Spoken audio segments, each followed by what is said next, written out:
Well, good evening, everybody. Happy Saturday. Yes, yes, I'm back with my stiletto still on the neck. Ugh. But today, I don't know. Maybe we'll take a little light on them, right? A lot of things happening, a lot of moving and shaking going on. So we definitely gonna have us a great conversation today. Shout out to everybody that's in the building already. Shout out to everybody in the bushes. Y'all know how I do. Smash the like button. If you are new here, welcome. Smash the like button. And let's get ready to get into some stuff, baby.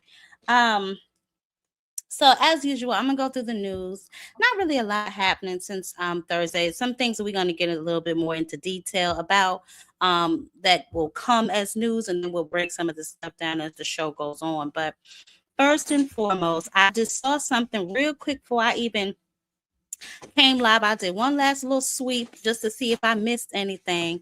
Um, anyway, we're gonna get into that, but we're going to break down a lot. We're going to talk about the situation involving Ja Opataya being stripped of his IBF title. Okay, the new deal with MVP and ESPN that could have big implications for women's boxing, and a growing debate about whether or not Alexander Usyk should eventually face the same pressure from sanctioning bodies regarding mandatory challenges. Okay, and then later in the stream, we'll also talk about that little interview Shakur did, child. The Vasily Lomachenko and the things he said about Ryan and Tank. We're gonna get into all of that. And then towards the end of the show, we're gonna have us question because I want to know who y'all think could be the face of boxing. I hear Shakur talking a lot. I see a lot of these boys trying to flex their muscles and So we're gonna get into that too because I want to know what y'all think. But I'm excited. So let's start with a bit of news, shall we? Now, like I said, I did my last little sweep, honey, a little peekaboo to see what I saw before I came on here, child. And look at what I saw. So apparently, I don't know, Ryan, he's kind of all over the place with himself, which is no surprise, right? Because we all know Ryan's like a wild card. But he flat out said that, his next fight, he wants to be the rematch. Um, and obviously on Thursday's live, we went over that with like till nauseum, right? Obviously, it appears as if Devin Haney will be fighting Rolly Romero next. But who knows? We have time. I mean, Ryan, if I'm not mistaken, he is suspended obviously after his last fight. He has to, be cleared medically and all of that stuff to get back in the ring. And, people think Devin shouldn't be waiting around for Ryan Garcia. So I understand all of those things, right? So just putting it out there, that is what Ryan said. He's making it clear that he wants his next fight to be his rematch. So I don't think it appears as if Ryan is ducking. I know some of y'all would have me to believe that, but it doesn't appear to be true. At least not from what my eyes can see. Okay. So there's the Ryan, whatever he got going on, what he got going on. Now, something else that I saw interesting, and then I want to remind y'all of something that we talked about a couple of months ago. But Eddie Hearn says Matchroom's talent agency was planned before Zoo for Boxing. Now, obviously, we know that they are playing hopscotch and tic tac toe. Dana done invited Eddie Hearn to a fight, child. It's just getting ghetto.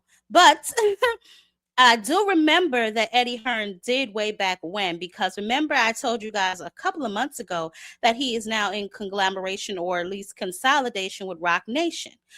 This was announced months ago on one of my previous lives. So I kind of knew that this was, there.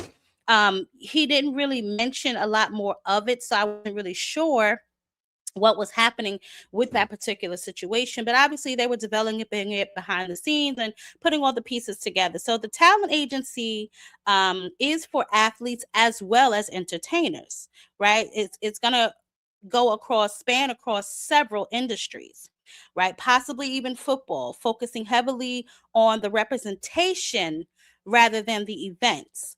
So this is designed to basically assist, their clients with like commercial opportunities, things of that nature, and public exposure. So not just limiting themselves to like athletes or sports. They want musicians, they want actors. So they're really trying to expand their brand across several layers, actually. So shout out to Eddie Hearn.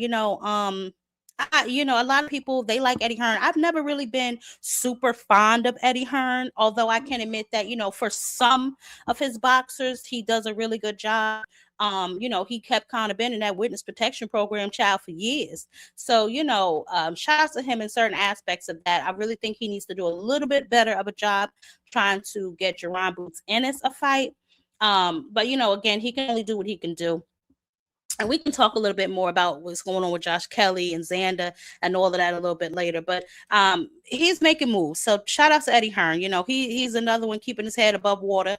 It looks like just him and PBC are the last of the Mohicans.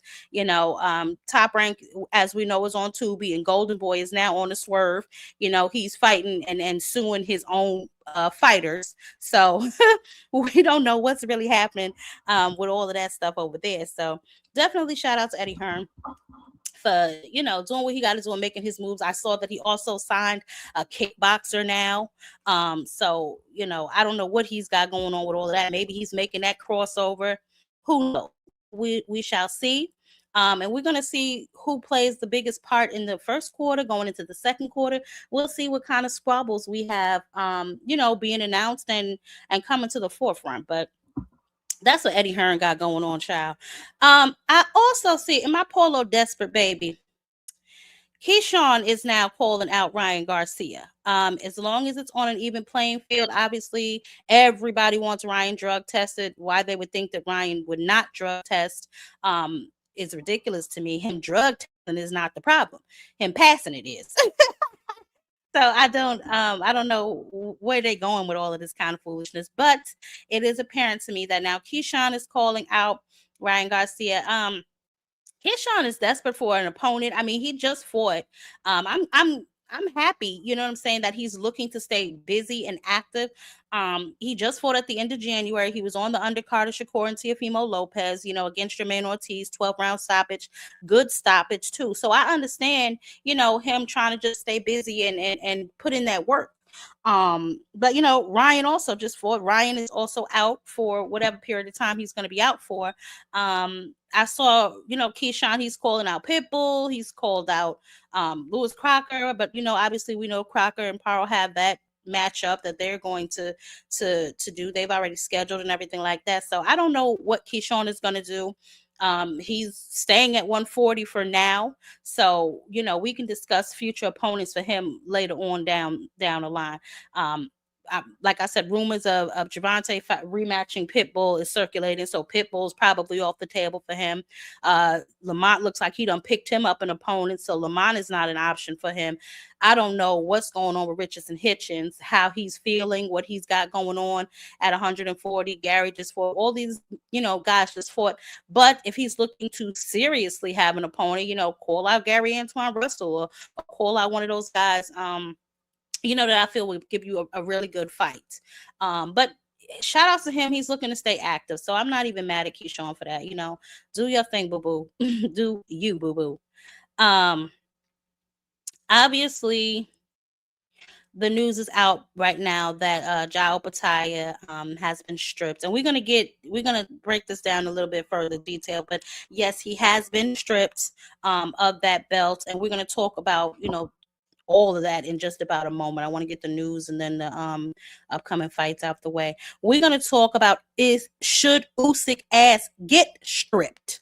Okay, I want y'all to let me know in the comments when we get to the segment. Should Usyk be stripped? Okay, instead of going straight, like I said, he's going to be taking that kickboxer fight. So and the conversation is heavy on the should he be stripped. So I want to know definitely. When we get into the show, we'll talk a little bit more about that in detail. Also, MVP sign. I can't wait to talk about this. I'm so extremely happy. Like I said, I don't think much of Jake Paul as a boxer, but for the women, he has done absolutely nothing short of amazing. Okay, he continues to help them reach new levels of success within women's boxing. So for that, he will always have my respect. and admiration for that part of his boxing career. If for no other reason but to help the women, he has been amazing when it comes to that. I tell y'all all the time, Jake Paul is in charge of the girls. Okay, okay. Soon, Jake Paul is gonna be in a real position to hit them with his on some Beanie Siegel. Okay, get down or lay down. So that it looks like the road that he is taking, honey. So shout out to him, man. He's definitely doing his thing. He got all these women now. I told you earlier, a couple of weeks ago, he's on signed, picked up about 10 more girls. So for sure, shout out to Jake Paul and everything that he's doing for women's boxing. It's definitely, something there with that. He's definitely has a knack for that, and the connections that he's been able to make, and with Netflix and now ESPN, so shout out to Jake Paul definitely for making it happen for the girls. Alicia Baumgartner, we know she'll be back in the ring. Her opponent is not somebody obviously that is well known, but just a little TB. She is a former opponent of Caroline Dubois. So I'm not sure if they're trying to really build this rivalry, because that's what you do when you want to build anticipation and you want to make sure that you reach maximum sales. You build some sort of rivalry, you build some sort of anticipation so people can't wait to see this fight. So obviously this is going to put a lot of pressure on Alicia. People are going to be comparing this fight to how Caroline Dubois did against this young lady. So the pressure, I'm not going to say the pressure is on, because I believe Alicia is going to pull it off. This is going to be 10 rounds, but she's stepping it up. She's staying at 3 minutes. So shout out to Alicia Baumgartner, the face and the face. Okay. She is definitely showing us how it is done in women's boxing. She, remember before previously, she dropped her WBC belt and to stand with those women who wanted to fight 3-minute rounds. She dropped that belt so she could fight 3-minute rounds. And she's been doing so ever since. And in her last fight, she looked good. She didn't look gassed. She didn't look winded. I was surprised, because sometimes my girl, she look a little winded, but she didn't. She paced herself. She did absolutely amazing her last fight. So obviously the partnership that she has with Derek James is working out for her.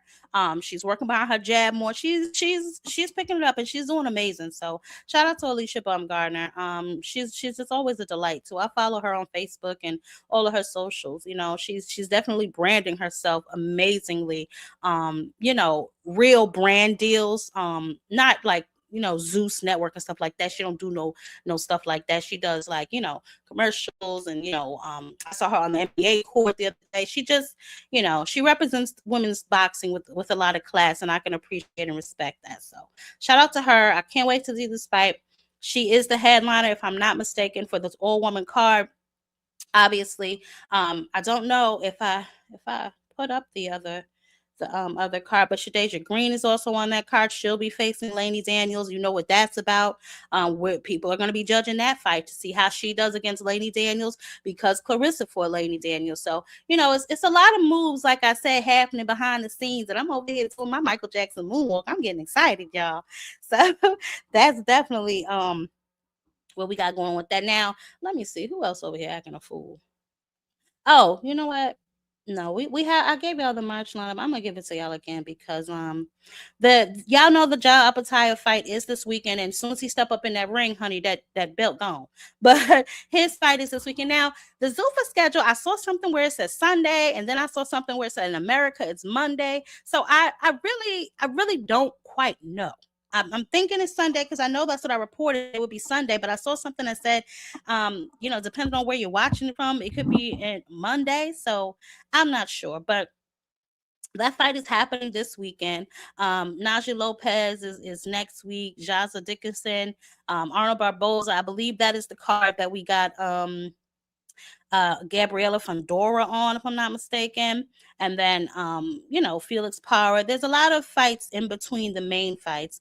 Carlos Adames and Austin Williams are going to be on the 21st this month, and then on the believe the 21st, also on the 21st, Lester Martinez, and then the 28th we know we have Sebastian Fundora and Keith Thurman.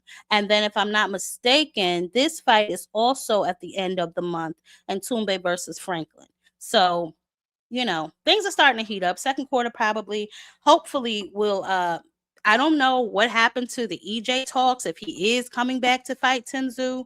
Like I said, I'm hoping one of the Charlos can get back in the ring, possibly, get them a tune up, then try to get in there and shake things up with Jerron Boots Ennis, or possibly we have either Josh Kelly, Xander, somebody, please fight my baby now. Get in there with Boots. We don't want him getting no rust up on him. So we're gonna see what happens. Y'all got faith in Eddie. Maybe I'll have a little bit of faith up in Eddie too. Don't know yet. Jury's still out on that, y'all. So I don't know. But now we have the fights. We did the news, upcoming fights. Now let's get into some other stuff. Let me go speak to who all up in here, child. Who done crept up in here with their late tails. Let me see what's happening. Who is over here? Up in here. Hey, Quee girl, my girl. All things, of course. All things Flatbush. How you doing? Hey, Miss Joette, happy Saturday, girl. I feel so safe. Yes, honey, head of securities in the building. You have an issue. See Miss Joette. Quee, what it do, boo? Yes. Chris the Sultan, how you doing? How you doing? Never seen you over here. Hey, Cam, my brother. Let me tell you something, honey. We be chuckling, honey. We be y'all don't need to know our business. But anyway, we have us a good old time, honey. Flatbush man, I spoke to you already. The butcher, hey baby, where you been at? Ain't seen you in a minute. Hope everything is all right with you. Hey, Arena. Hey, girl. Hey. Yeah. Mind your business. What's going on? Lord help us all. Dragon, what's up with it? Yeah. Y'all make sure y'all smash the like button as y'all come up in here, honey.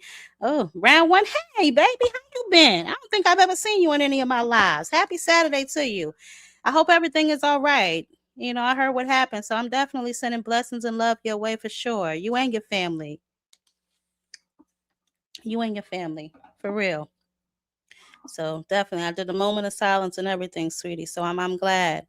I'm glad. I'm glad everything is all right. I'm glad to see you, just around, hopefully smiling. Alta Paul 8018. How you doing, baby? Haven't seen you over here either. Look at all my people coming out the bushes. Yes, honey. Build it, they will come. Mr. Altruistic, happy Saturday, baby. Star. Hi. Girl.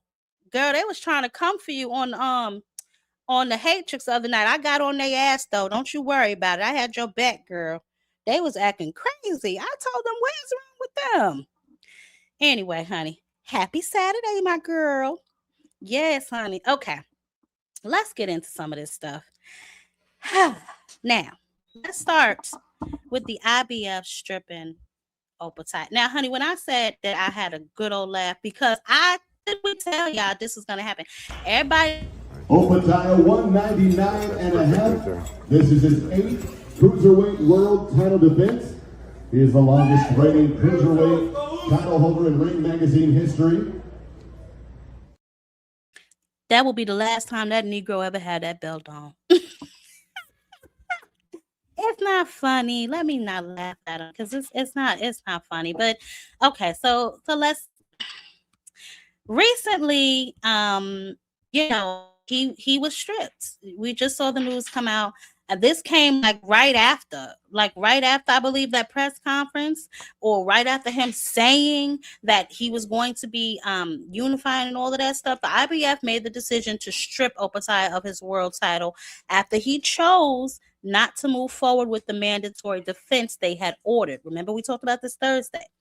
This is one of those situations in boxing that always, I guess it's a contentious conversation. It sparks debate, whatever you want to call it, because on one hand, the sanctioning bodies, they want to enforce mandatory fights to keep the rankings moving. This is what they say. But on the other hand, right, fighters and promoters, we know that they often want to pursue the bigger fights that make the most financial sense, right? Now, I feel bad for him for a couple reasons, right? Like, okay, so Opatai, obviously we know he's been widely regarded as maybe one of the most dominant cruiserweights in the world right now, right? For some fans, the decision is it feels frustrating, right? They want to see champions pursue the biggest matchups available rather than being forced into fights that might not generate a lot of interest. But at the same time, mandatory challengers, they train for years too, guys, waiting for their opportunity. And if the rules aren't enforced, then those fighters will never get their shot, right? So we did discuss this, right, about how the reason that he went over to Zuffa boxing is because he didn't feel like he was getting a lot of opportunities on this side of the street, right? He wants to go for undisputed, and one of the things that his manager came out and flat out said was that they talked with Dana White, and Dana White told him that they would work it out, that they would still be able to fight for the traditional belts. But Dana White does not control these sanctioning bodies over here. And we spoke about this previously. You cannot crap all over the traditional belts and then have them used as a as a bargaining chip to get some of these boxers over here. These boxers work hard to try and become undisputed. Some of them, the ones that care about the trinkets, right? They work hard to try and become undisputed. That's why I can't really understand why he would go over there in the midst of all this when you're working to become undisputed. It kind of like really defeats the purpose, right? So listen, it is what it is. His behind is stripped. It ain't like the first time, you know what I'm saying? So it is what it is. So what do y'all think about this situation? Did the IBF make the right call stripping Opatai, or should champions have a little more flexibility when choosing their fights? Okay, I really want to know what y'all think, because me personally, I kind of knew this was going to happen. Not saying like, nah, nah, nah, nah, but I kind of like, Dana White is not a trustworthy person, in my opinion, right? If we just look at just the situation in totality, the antitrust lawsuits, a lot of his UFC fighters saying they're not really getting paid. Just the lawsuit that just happened, the FBI raid, all these different things, not to mention he slapped his wife up at the club or something like that. He just doesn't strike me as a very honorable person. What he's trying to do with the Ali Act, people are starting to bail on them as already. The what was it? The USA Olympics dropped out, from dealing with them. So it just, to me, it seemed almost like he was just telling these boys whatever they wanted to hear to get them over there. You know what I'm saying? So I don't know. I'm kind of on the fence. I kind of feel bad for him, but then I kind of don't. Because he should have used a little bit. He should have used. I like Jai Opatai. So hey, Knight Rider, baby, how you doing? Yeah. And that's another thing too, Star. A couple of weeks ago, I discussed what is included in this Zuffa contract, and it's basically, a 360 deal for boxers. You have to wear their uniform. The only way they was even able to get it on the floor of the Congress was if they reduced the amount of time the boxers had to sign with Zuffa. They haggled around and got it down to 6 years, but my God, 6 years? Could you imagine what they asked for? Like, what is this, blood in, blood out? You know what I'm saying? Like, Jesus, I be making a joke. I'm not gang banging for boxes, but maybe Zuffa over there doing whatever. Child, I don't know. But, he's really putting these boys in a chokehold. And a lot of them think that the grass may be greener over there, but I'm telling you right now, it's not. Okay? You have to wear a uniform. You don't get to make money off yourself, but they get to make money off of your likeness. Yeah. Any tattoos that you may have that maybe go viral or whatever, they may get a little piece of change in that. You are not allowed under any circumstances to sue them. You can only go through arbitration and an arbitrator of their choosing. So they're really boxing those boys in over there. I really do hope, like you said, Star, that they read the fine print, because that is extremely important when you're signing anything. Before you sign anything, read it. I don't care how frustrated people get, how slow you read it and comprehend it before you put your John Hancock on anything. That's a must. But a lot of these boxers, they're just boxers. And they don't really have a lot of people looking out for them. Most of the people are just looking out for themselves, hoping they get paid. So I don't know. I'm interested to see what his manager is going to say about the situation, because he did speak upon that before going over there. He said that was a part of their decision, and under fake assurances, I'm sure that everything will be okay for him, and now he's seeing that everything is not okay. You know what I mean? So yeah, you belong to them. Yes, you belong to them. Yeah, yeah, I know, Dragon. I know. That's why I said the situation is like it's a catch 22. I feel I feel kind of bad for him because he did go over there under false pretenses.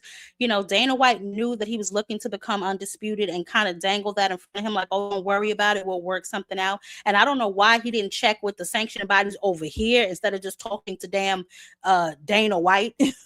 You know what I'm saying? Because you have these sanctioning bodies belts. You don't have that Zuffa belt yet. So he should have definitely checked with the policies and procedures because, according to their rule book in the IBF, he's not allowed to do that. He's not allowed to go to like a self promoter over there and fight for their belts along while holding this belt. It's like holding up division or something. I forget how they worded it, but I don't know. Hopefully he's gonna figure out something and work something out for him. Maybe he'll be able to work something out. He still has hard decisions to make though. He still has hard decisions to make. Because either way, it's like you're gonna have to be over there or over here. You're not gonna be able to do both. And that's what the sanctioning bodies are basically telling you. You cannot go over there to the bootleg boxing and then and then come back over here thinking your spot is still gonna be solidified. Like, nah, we're not doing it. And we've seen them, if we're being fair, we've seen them make, concessions for other boxers in certain situations. Although the IBF is amongst like one of the strictest that I know. They don't play about that rehydration clause and about some of their rules and regulations. I'm starting to see that they do not play at all. So the IBF is probably one of the more stricter ones. And enforces their rules more than the rest. I'll say definitely more than the WBC, for sure. So I just hope everything works out for him. Who knows, what he got going on. Shout out to him, man. And just, I don't know. I feel for the boy. You feel me? I just don't know. We're going to see, though. We're going to see what happens, how he moves forward. We know he has that big fight coming up. What is it? Tomorrow, Monday, whatever. It's not for no damn belt. I'll tell you that. It don't matter who win that. It don't matter who wins that fight. Win or lose, he is not getting that. He will be stripped the moment he walks into that ring. So, I don't know, man. Jao Pataya, man. Shout out to you, I guess. Not sure, baby. I feel sorry. But let's get to some more let's get to some happier news because that's downright depressing, mother. Lord help me. MVP. Jake Paul is in charge of the girls. You think he ain't when he is? Stop playing with him. Jake Paul said, I'll take that. Yes, baby. Jake Paul is in charge of the girls. Now, I know you lying. I thought I uploaded that video, man. Oh my goodness. See, they be hating. Okay, so anyway, I had a little clip of their press conference where they were sitting down looking all so pretty and stuff. What in the hell? See, I'm telling you, man, people be hating. My brain be trying to keep me from giving the tea to the people. Anyway, let's talk about this story that could have major implications for the future of boxing promotion. MVP. We're gonna give Jake Paul and his broken jaw a clap, okay? We're gonna give him just a little clap. We're gonna give him a little clap for this. Yes, honey. Yes, he get a half a clap, okay? Because we still don't like him like that. But anyway, um, the company obviously founded by Jake Paul and Nikisa, they have secured a deal with ESPN to broadcast their upcoming women's events. I think they call it an ESPNW. Okay. This is interesting because obviously they have been making the biggest impact, in my opinion, of women's boxing. Period. You know what I'm saying? They've been making the biggest impact on women's boxing since he's been in the game. That's not a joke at all. And I talk my trash about that fool because I just don't like him. But he definitely has been doing whatever it is that he's been doing for the women. Now, like I said, he made a strong push towards women's boxing, particularly obviously taking to fighters like Amanda Serrano, which is amazing. They seem to get along real good except for that little hiccup that they had when he was talking about Bad Bunny, but minor details. We ain't gonna get into that. If ESPN gives these fights consistency. Oh, hold on a second now. I'm serious about this video. I want y'all to see it.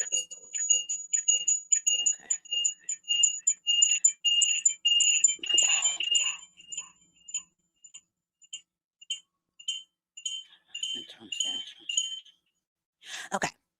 So I don't know if y'all are hearing an echo. Let me know if y'all hear an echo.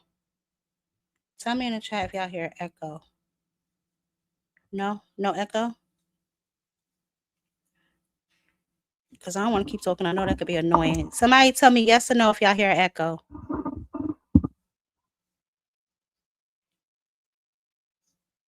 Not anymore? Okay.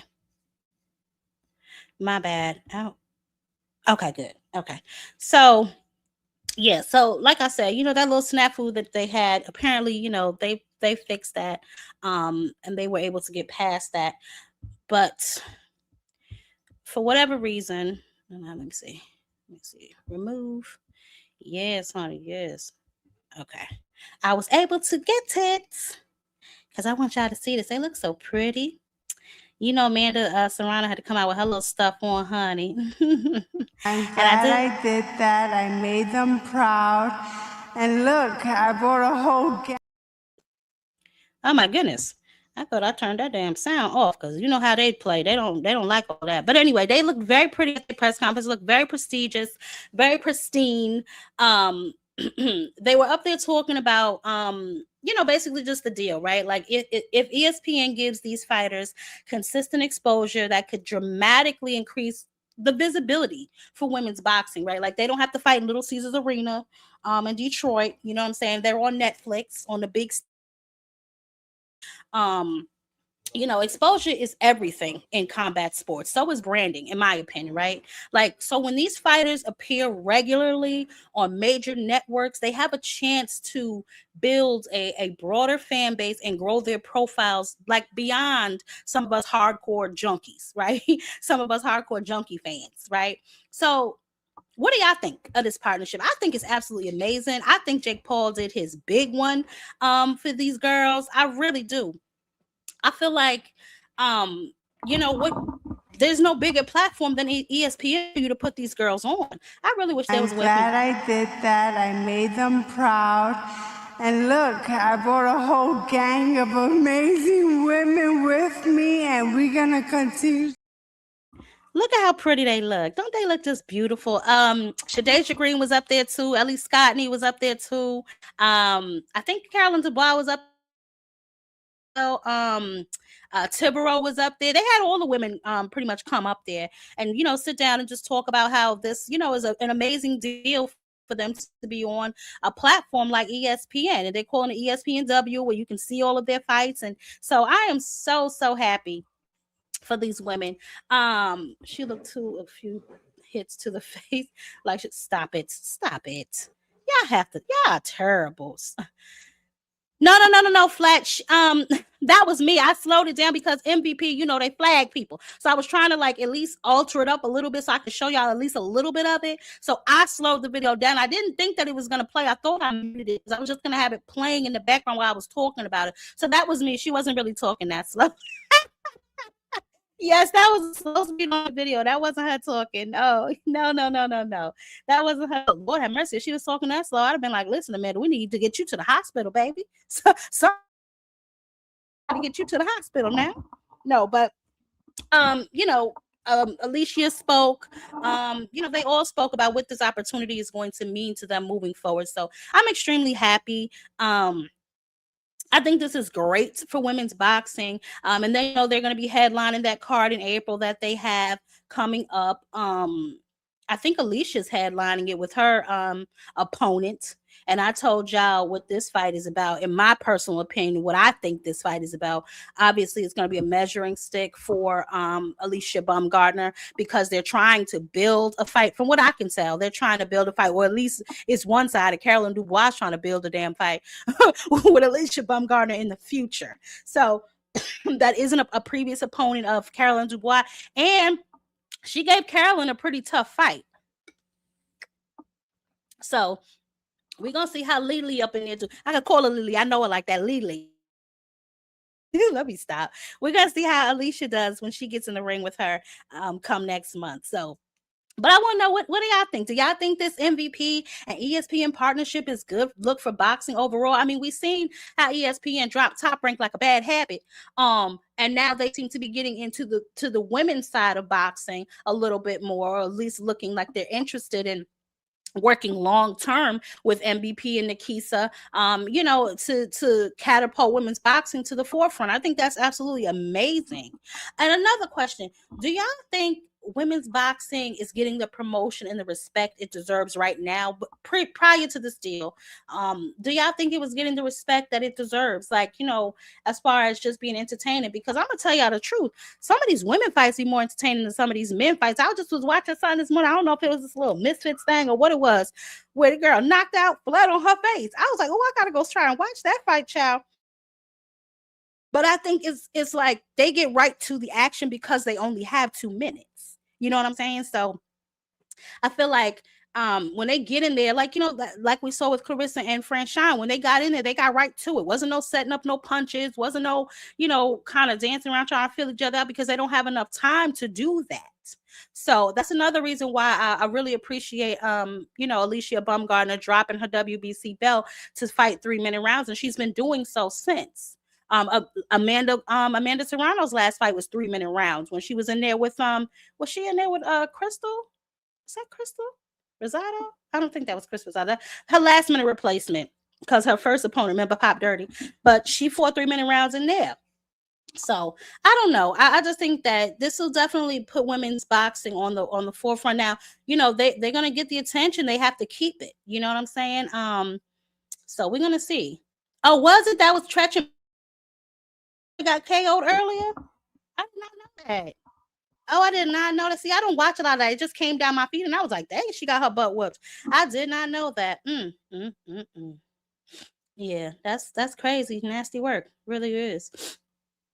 Oh, yes, Quee. I agree. It is a damn good look for the ladies. Yes, yes, yes, yes, yes. I'm excited for them, ma'am. I thought that was just absolutely amazing news. It's so much. Hey, Lee, baby, how you doing? Yeah, I thought this was absolutely great news. Like I said, we all know what this fight is about now that we know the backstory. Because I was like, who the hell is Alicia Baumgardner getting in there with? We can't find nobody better than that.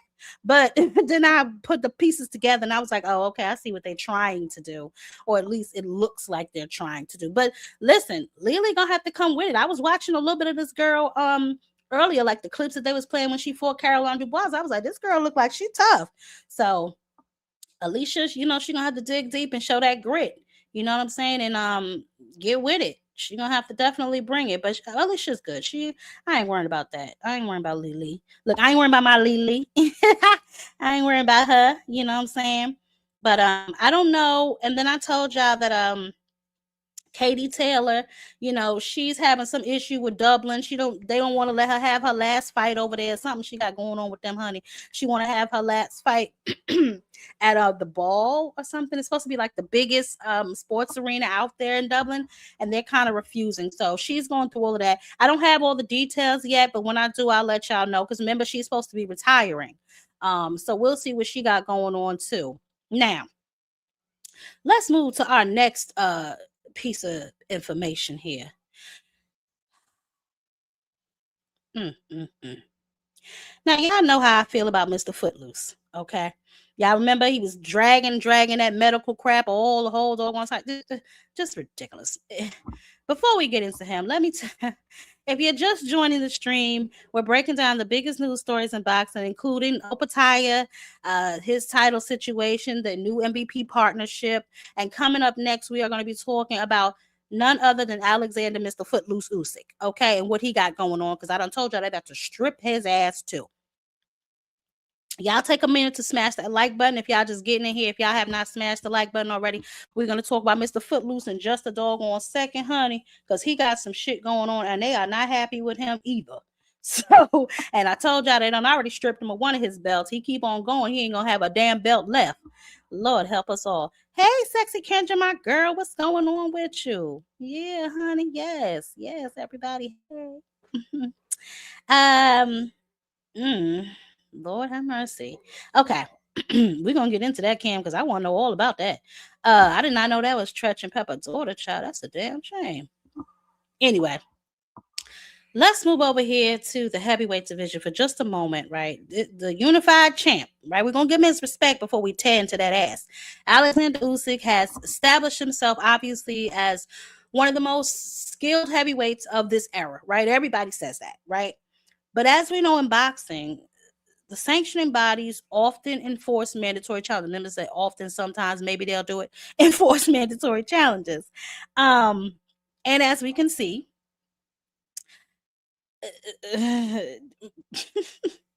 let me not laugh because it's not that funny. It's not funny. Y'all saw that Usyk is out here about to play with the little kickboxer. Don't act like y'all didn't see it too.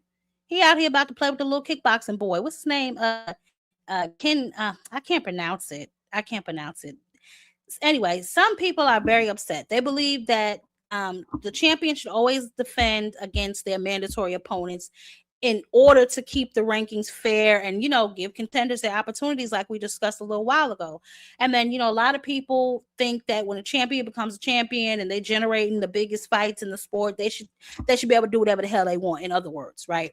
So now it looks as if Adjit, and I told y'all about this maybe last week, that he is not playing. He wants his goddamn shine. He is really, I don't want to say he's petitioned, but he has made it clear that he wants him stripped. He wants Usyk stripped if Usyk fights the kickboxer ahead of him.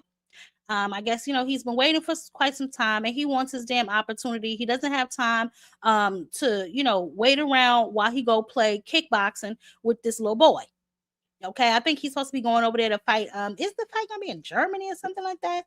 I forgot what where the fight is gonna be taking place. But here's my question, right? Because we remember they gave him the extension when he asked for it for his back situation and that medical, and then not even a couple hours later, we saw him getting down and dirty, busting all the moves, using every joint in his body, talking about he got a back issue. Right. So I think they're possibly getting tired of him playing these little games. Should these quote unquote elite champions like Usyk be required to fight their mandatories immediately? Or should boxing allow the champions to pursue some of the biggest fights first? Like in other words, the money fights, and just have the contenders and the guys who've been waiting just continue to wait. Like, because I don't know. Um, Mr. Shelton. Oh my God, who let the gates of hell open? Hey, Mr. Shelton. Yeah, Usyk does need to sit down, in my personal opinion. Get a man his shot or drop the goddamn belt. And no, he has not earned the right to do whatever the hell he want to do.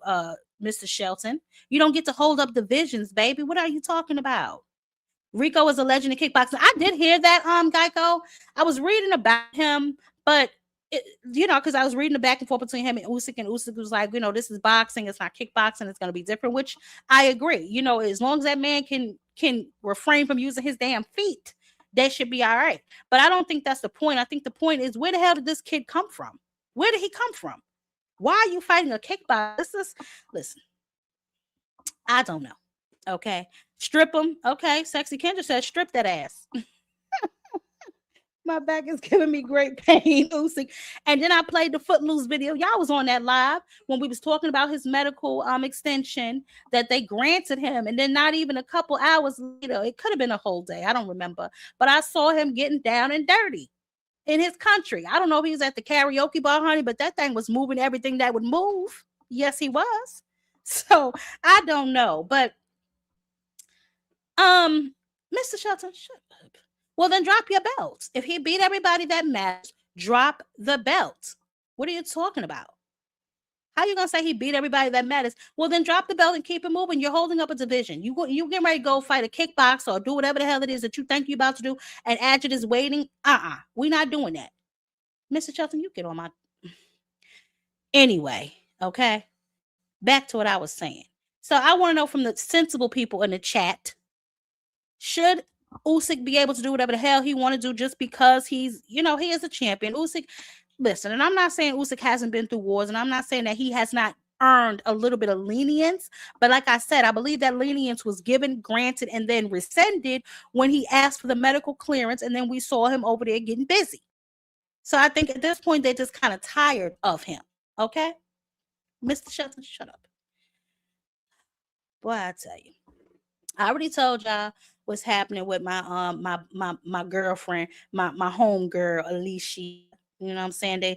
That deal, her headlining this fight, this card. Yeah. I know y'all hating. I know y'all hating on her. Stop hating on her. Stop it. Bumgarner, man. Listen, I just had to swing back around because I'm so proud of these girls. She has built a really strong reputation as like an exciting fighter. And in women's boxing, and fans, they want to see more of her. She's getting better, in my opinion, under Derek James. She's learning to work behind her jab more. I believe the first fight that she had under him, she wasn't really listening to him a lot. Wasn't it on the Katie Taylor and Serrano 2, 3, 5, 10, whatever, how many that last fight they had? I don't think she was really listening to him, but lately she seems to be picking up on what he's putting down, and they're working well together. So I don't know. Would y'all like to see her fight Carolyn Dubois though? Because I know that Carolyn Dubois is like begging for that fight. They're in two different weight classes, so let's start there. Okay. Uh, Carolyn needs to clean out her weight division before she tries to, come for Alicia. But that is a fight that I wouldn't mind seeing. I think Carolyn Dubois is tough as hell. And that would be a good ass fight. So, and it might even warrant a trilogy. I don't want to see 3 or 4 of them, like, what I'm saying. Cam, control yourself. Come on, y'all. Y'all have to get it together. Oh my goodness, Mr. Shelton. Oh my goodness. Anyway, oh my God. I can't wait to hear your logic behind that, Mr. Shelton, with your hating self. Moving right the hell along, because I can't be bothered with Mr. Shelton today. I just really can't. We're gonna do here. I don't really want to do it, but I have to do it because I'd be remiss if I didn't, right? So obviously, those of y'all who saw this interview that Shakur did with Joe Rogan, and listen, I'm gonna be honest with y'all, right? What I'm noticing about a lot of these boxers is that they will go everywhere except to a real boxing podcast. Now, maybe it's because some of these platforms that they go on have hundreds of thousands of followers and subscribers. So I understand that aspect of it. But when you go to like streamers and you go to like, Joe Rogan, he follows the sport loosely. You know what I'm saying? But I'm talking mainly about when they go hang out with these streamers and all these other guys but the first thing out their mouth is they tired of people that don't know nothing about boxing, but then they go and interview with somebody who don't know nothing about boxing. Like, you understand what I'm saying? That makes sense to them. Like, sometimes these boys, man, listen, it's not really a lot to say about Shakur because if we be honest, I don't care nothing about this lying little boy. Um, no, she didn't. Mr. Shelton, I'm gonna have security put you up out of here, Mr. Shelton. Okay. I'm gonna have Miss Joette escort you to your damn car. Cause you acting a fool tonight. It's ridiculous. Anyway, back to this little boy. So it's not really even a lot because, like I said, I don't care about him. He lies every time he opens his mouth. I'm just learning to get like used to it by now. But I did want to address a few things, and I did want to clear a couple of things that he said up in case people that were listening to him actually believed his ass. So we're gonna start with the first one, and we're gonna move it around. Check right hook. Ooh, it was so pretty, man. You hit him with some pretty shot, but it was just you were just tuning him up. It was a beautiful performance, man, because it was everything that I love in boxing. Yeah. Skill, movement, understanding, ring IQ, knowing what's happening, and every time he would get fired up and try to take it to you, the most he could do is touch your body. Yeah. That's all he was able to do. Honestly, for me personally, I feel like I'm like the best fighter in boxing, and I don't like mean this in no disrespectful way, because I got a lot of fighters in boxing that I still watch to this day that I like, and I'm like, okay, I'm still this. So I'm Usyk. I love Usyk. I love Bivol. I love them Eastern European styles. But for me, like, I just feel like I'm a fighter that could do it all. Like, I can do it all. Like, whatever needs to be done to get the job done, I can do that. So, I mean, he did go on to say that, he feels like he's not really being challenged and, he has more tools in his toolbox. I guess he got a toolbox in the shed next to Devin's toolbox because he said he goes deeper. I'm gonna just keep it 100, right? Y'all know that Shakur is definitely not my favorite fighter, but I can recognize, appreciate, and respect his skills. I will always do that above anything else. I'm not gonna get on my knees for him like some of y'all. I'm not about to be out here gang banging for no boxers like some of y'all, but I can respect what he brings to the game. But I'm just gonna keep it a stack with you. I don't see no type of differentiation in Shakur's fighting style whatsoever, right? Since 126, he looks like he basically fights the same. Now, I don't know if that's because he's that good, maybe he is, or because he's fighting, similar opponents to what he's used to training with and sparring. Speaking of sparring, he had an interesting story about Lomachenko. A lot of fighters wouldn't fight me because I sparred them. And Uh, and I messed myself up. Like when I was trying to spar him at that time, I never thought it would be a day of me and him fighting. Like I didn't think that far down the line. I really was just thinking he was the best fighter in boxing, #1 pound for pound. I want to be able to go get in the ring with him and see what right. how I can do. Like they told me they wasn't even gonna pay me for the sparring. I'm like, okay, I'm cool. I don't want to get paid. I'm just here to get in the ring with Lomachenko. But years later, yeah, the fight. How did that go? How the sparring went? I Yeah. think see, I don't diss nobody in sparring, so I can't say that. We don't have to diss him. I'll keep it real with the sparring. Okay. I felt like I was outboxing him, but I also knew the level he was on was like his conditioning, and that's when it made me like, okay, I gotta be in like tip top conditioning. Because the first day we sparred, we did 6 rounds. I felt like it was like, okay, I can outbox him. The next time we sparred, he made me do 12 straight. Really? Yeah. So when he made me do 12. 12 straight, for the first 8, I'm good. Like I'm good for 8. But like the last 4 rounds, I want to say he started like picking up the pace, and he ain't get off on me, but he got the better of the last 4 rounds. I would And say. you feel like it was because of fatigue a little bit. Yeah, it was for sure because of fatigue, but it wasn't like the skills. Like skillfully, I feel like I was the better fighter. Like I feel like my range and my distance and my speed was kind of better than his. All right, we've heard it goddamn enough. So just a few things, right? So I get where he's coming from. He says that these guys don't want to fight him because they sparred him. I feel like you only want to fight them because you sparred them and you possibly got the better of them in sparring, which could explain why he started haunting and hunting Lomachenko down, because he felt like, I sparred this guy, I could beat him. I've always been of the belief that he no, you know what? Mother's in a good mood tonight. We're not going to do that to him. Yes, we are. I feel like the only time Shakur wants to fight somebody is if he spars multiple times. Because notice how, he doesn't really speak on sparring, or he doesn't really like to talk about fighters in sparring. And he will never, ever, ever speak on Oshaki Foster sparring. Oshaki speaks on that sparring all the time, but I never heard Shakur mention it. Not even a little bit. So if these guys don't want to fight you because they sparred you, well, that doesn't ring true in Oshaki's case, because he very much wants to fight you. And you know that because you called him a McDonald level opponent. You try to diss his skills, but I just don't know. Sometimes this young man,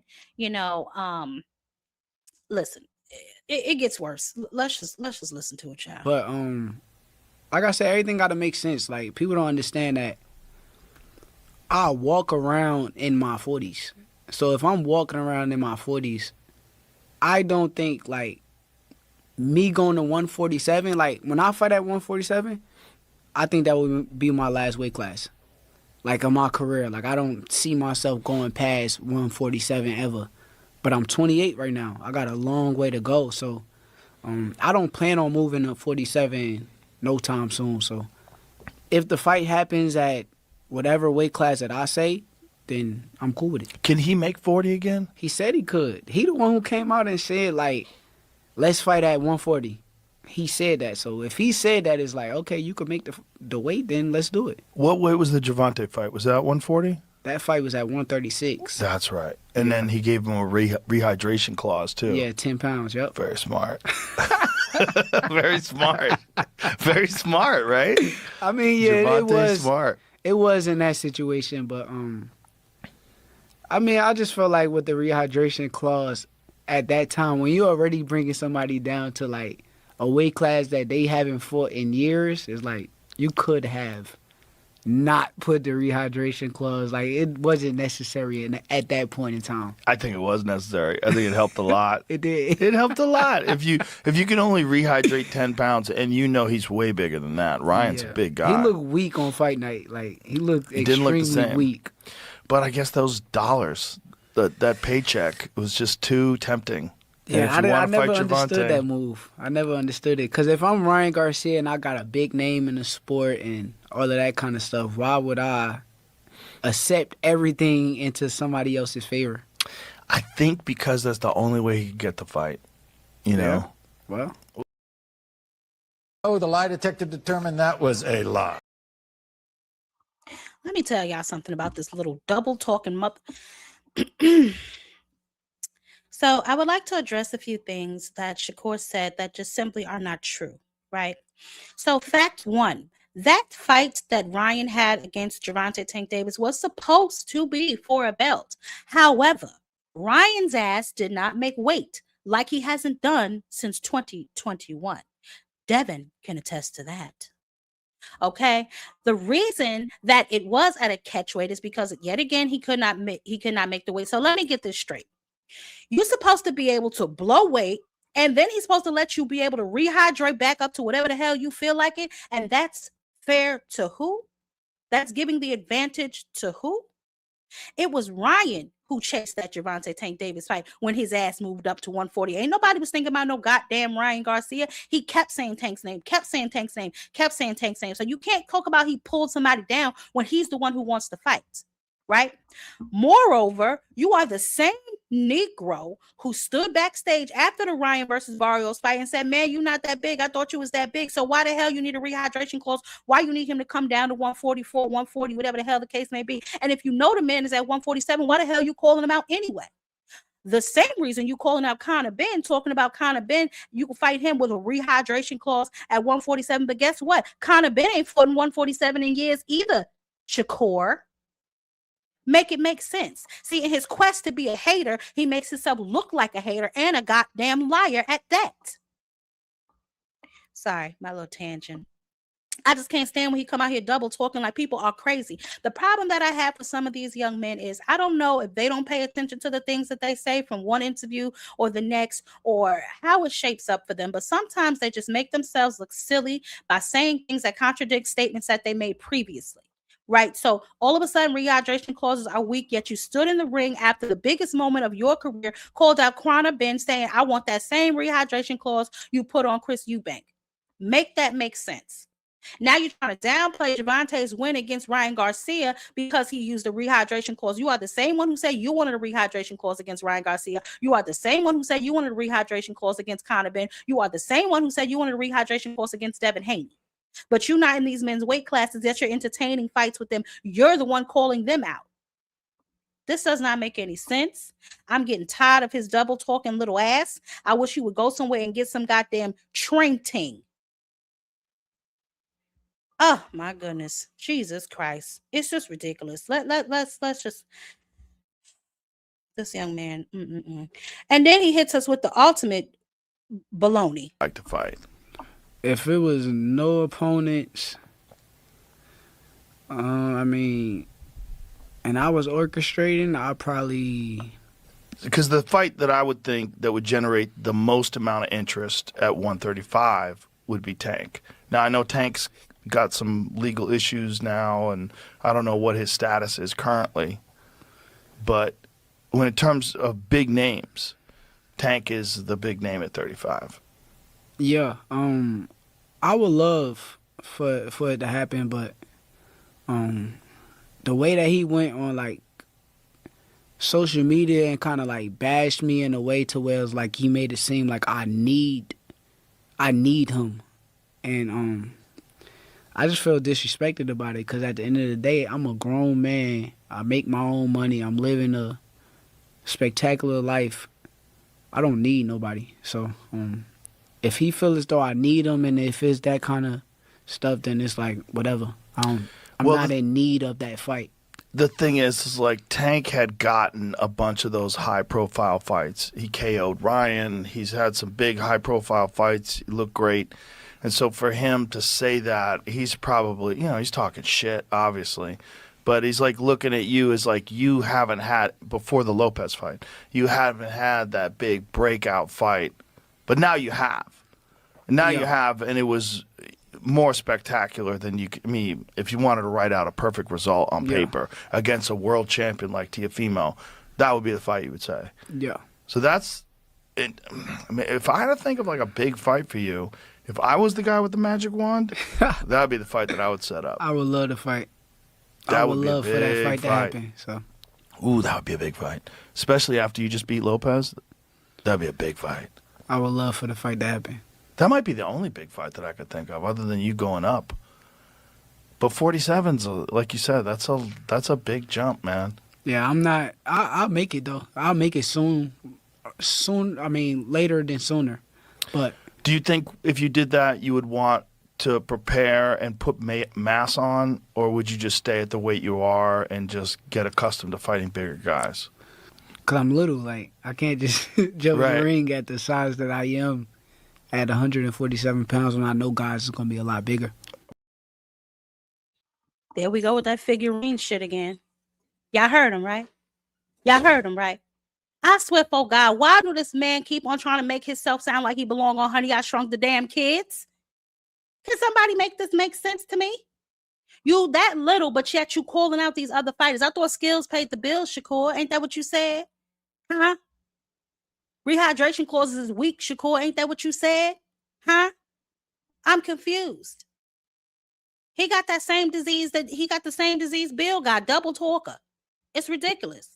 They don't talk fast. Some people just listen slow, baby, because mother caught all of that hate and didn't even look like it. Look at his face when he say, I love that fight. I love that fight. He didn't even look like he was being genuine. I don't understand this. Listen, honey. I don't care what the hell he do. But what he need to do is get prepared to squabble up. We want to see, well, his fans should want to see, and I want to see too. I want to see you push yourself, Shakur. I want to see you in fights that people don't think automatically you're going to win. And it's not because you're that good. I don't want to hear that crap. It's because in my opinion, my personal opinion, and I am entitled to it, baby, that and $1 might get you on the bus, depending on where you're going. I am entitled to my opinion. And in my personal opinion, I think you're not stepping it up in opposition. Now, yes, you just fought for Tio, but you 20, 30 fights in, and this is the first notable name for real on your resume? Like, we got to stop this, man. We have to start really holding some of these guys accountable, asking them to step it up in levels of competition. Okay, now you at 140. Who you going to shake shit up with? I don't want to hear no nigga that's down in the top 12 or nothing like that. Get your ass up in there with Gary. Get your ass up in there with one of them guys. What happened to the Lamont Roach fight? I mean, now we know he's fighting Zepeda, but what happened after that? You were supposed to honor. Y'all said y'all was gonna fight. What happened? I don't know. He don't have a gap no more. Crush. Yeah, terrible, man. But listen, I don't know. Y'all come talk to mother, because that's all I can say. Just come talk to mother. I don't know. I just really don't know. I can't tell you. Okay. I really just couldn't tell you. But listen, things are happening. I don't want to say rather quickly, because things are moving. Pieces are being put together. I'm waiting to see what Joe Patai is really going to do. I'm really interested in that. Usyk, he seems like he's at the point in his career where he just don't give a damn no more. So I don't know what he's gonna do with all of that. So I don't know. Things are interesting. I'm so happy for the women now. They get to be broadcasted on ESPNW. So shout out to them. Like I said, they ain't down there fighting in Little Caesars Arena. Jab Queen equals hater. Mr. Shelton, stop it. Who am I hating on? Who am I hating on? You talking about I'm hating on Shakur? Is that who you're gonna say I'm hating on? Because I point out the double talk and the lies, I'm hating on him. I don't think I said anything that was hate. I specifically remember saying I can respect and appreciate his skill set while at the same time not being a damn fool. Yeah, get your ass up here, Mr. Shelton. Hold on, y'all. Mr. Shelton has entered the building, so we're going to give Mr. Shelton a round of applause, possibly. Hey, girl. Yes, Mr. Shelton. It just sounds like you hate a little bit. That's all. I mean, you put all the emphasis on one guy. Last time I checked, it take two people to make a fight. specifically tell me how I'm hating.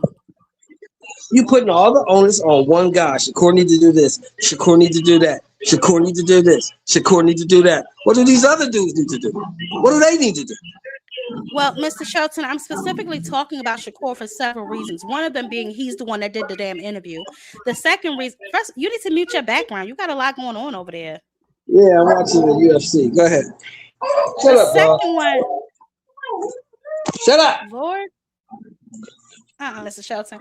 The second one being he's the one that's calling out these gentlemen. So, in my opinion, you can't call these men out and then stipulate how they get to fight you. Stop calling them out. Why not? If I'm the A side and I got the belts, I can do what I want, right? But you're not the A side. Who's the A side over here? Who's the A side over here? Whoever he decided to fight, in my damn opinion. But nevertheless, I'm talking about before my garbage man, nigga. No, let me stop. No, I'm talking about before he fought Teofimo Lopez and got those belts. He sat on Ariel Helwani and he called out Conor Benn. Conor Benn had nothing to offer him. No belt, no nothing. He was just at 160 fighting. But you want to drain him down to 147 and slap a rehydration clause on him. These are the things that come out of his mouth. So you can't get mad at me for reiterating what he said. I'm not mad at you. I'm just saying, and you got to look at it from his point of view. If Conor Benn is stupid enough to accept the fight, why not? Conor Benn just made $13 million his last fight. Of course, I want to fight him in England. I can make some money fighting this dude. This is ridiculous. This is absolutely absurd. But nevertheless, if he's dumb enough to accept the stipulations, then yeah, I'll fight him. If he's smart, he won't. Exactly. If he's smart, but we don't know how smart Conor Benn really is. You getting no argument with me? What do we care? What's poppin', sis, man? Sheldon Moore, man. Oh my God. Sheldon Moore, man. You never seem to amaze me every day. Every day with the same nonsense. Every day. It's crazy. I'm just trying to give you a different perspective, Cam. I'm just trying to give you a different perspective, brother. He said the diminishing fighters, this guy trash, that guy trash. Everybody trash, Mr. Sheldon. Everybody trash Sheldon Moore. How many times have I been wrong though? When I told you they was trash, they usually get their ass whipped, right? You've been wrong a few times. You've been wrong a few times. Quite a few. Quite a damn few. But nevertheless, I think it's amazing. Let's talk, Mr. Sheldon. Okay, you stuck on me talking about Shakur. What do you think about the women's boxing? I mean, isn't that amazing for those girls? I'm so happy for them. They ain't got to fight in Little Scissors Arena, honey. They can get out there on the main stage, baby. They ain't got to be pulling hair weaves and all of that other kind of that's stuff. One thing I can't say. That's one thing I do applaud Jake Paul for. He's giving the women a platform, and they shining, and it ain't about just one person. I just really wish Miss Shields could get her ass off her shoulder and go on over there and get some money, man. Go on over there and get some money, man. Yeah. I mean, listen. Because you got nobody to fight. There's nobody left over there in the vast wilderness you're in to fight. There's nobody left. Yeah, that's how I said Jake Paul is he's collecting all the girls. And like I said, soon he's going to be on his get down or lay down type of ish. You know, she said that they had a little meeting. I guess it didn't go obviously to her liking because she didn't sign over there. So, you know, but pretty soon she's going to have to do something because he's going to have all the girls. Yeah, you know, no meeting goes the way she wants it unless you're kissing her ass and telling her she's the greatest. She needs to stop that because she's missing a lot of opportunities living like that. So, I don't know. It's not beneficial to her. Is it beneficial to her brand? I mean, look at these girls. They're going to be on ESPN, bro.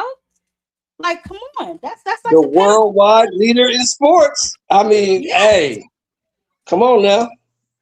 Cam, what's up with your girl, Cam? You know, I know you love Clarissa, Cam. What's up with your girl, man? Don't put that slander on my brother. Don't you put that slander on my brother. Don't put that slander on him. No, Cam be taking up for us. Said we be too hard on her. Cam said we too hard on the girl. Taking a balloon. Cam, you don't be saying we too hard on Clarissa. We don't give her a chance. You don't never say that. Man, Clarissa. Now we could critique Clarissa as it's supposed to be done. Clarissa is a part of, Shakur Stevenson, Mr. Bud Crawford. She's a part of that little clan over there, the Contradiction Clan. You know what I mean? It's all the contradiction claim. They give us content every day where they're always contradicting themselves, whether they're tweeting, whether they in interviews. That interview right there with Shakur was 2 hours and 12 minutes with Joe Rogan. You know how many contradictions he had in that interview, let alone? Like every time it's a contradiction coming out of these guys' mouth all the time. And we just call it out. That's all it is. Every time they open their damn mouth, it's a lie, a contradiction. It's a lot going on. Mr. Shelton, how do you defend this double talk? That's what I want to know. That let me know how you really give it up. You defending this double talk, Mr. Shelton? Shelton Moore usually give it up real when it come up to some of the contradictions. No, I'm entertained by it because I know, I know he's full of shit. I know he ain't gonna do half the shit he say he gonna do. I know that. I'm just entertained by it. That's all. Okay, that's fair. So you entertained with the bullshit. Yeah, I'm entertained with the bullshit. I'm entertained with it. I know he's not going to see. It doesn't matter if he lies to me because I already know what he's going to do. I already have my opinion of him. That's what I'm saying. I know he's not going to do my half of the shit he says he's going to do. He's going to do whatever the money dictates. I understand that. So that's why I tell a lot of youngsters, stop listening to these dudes. I don't care what comes out of their mouth. I watch what they do. That's going to tell me what I need to know. Absolutely. I don't listen to what they say. Let me ask you this, Sheldon, since we talking about that in particular. As far as Mr. Shakur Stevenson, do you feel he needs Mr. Tank Davis? I think if he wants to be considered, like he says he's the best fighter in boxing. If he wants to be considered the best of his era, the best fighter in boxing, he has to fight that dude. When and if that dude's allowed to fight again. He has to fight him. If he doesn't fight him, there's always going to be an asterisk. Yeah, you were good, but like one of our favorite fighters, my man Riddick Bowe, Big Daddy Bowe was a bad dude, but what happened? Didn't fight that dude. Let me tell you something, Mr. Shelton. I can agree with that, right? But the excuses that he made for not wanting to fight him, he was disrespecting you when you all over every platform calling him a P, calling him this, saying he's scary, saying all of this. Y'all can disrespect him to the utmost, but the moment he says anything to y'all in response to what y'all have already said about him, it's like, oh, now I'm not going to fight you because you're disrespecting me. Like, that's some punk shit to me. Well, isn't now let me ask you a question. Y'all can tell me because I'm an old man. I don't really understand this new stuff. But isn't the P word and the B word just the same as back in my day where you was a bum and you trash and you can't fight? Ain't that the same thing? No, because they used those words back in your day too. I remember watching that press conference where Mike Tyson said, "You ain't never heard Muhammad Ali call nobody. You've never heard Muhammad Ali call anybody that." No, I'm talking about Mike Tyson when he said, "I'm an." Oh, Mike Tyson, yeah. And all that other kind of stuff. But Mike Tyson to me is part of his new generation. Mike is part of his new generation to me. I don't see where you get that from, Mr. Shelton. Well, how you came up with that conclusion? Yeah, because you never heard George Foreman, Larry Holmes. You never heard nobody call people like say those words to people.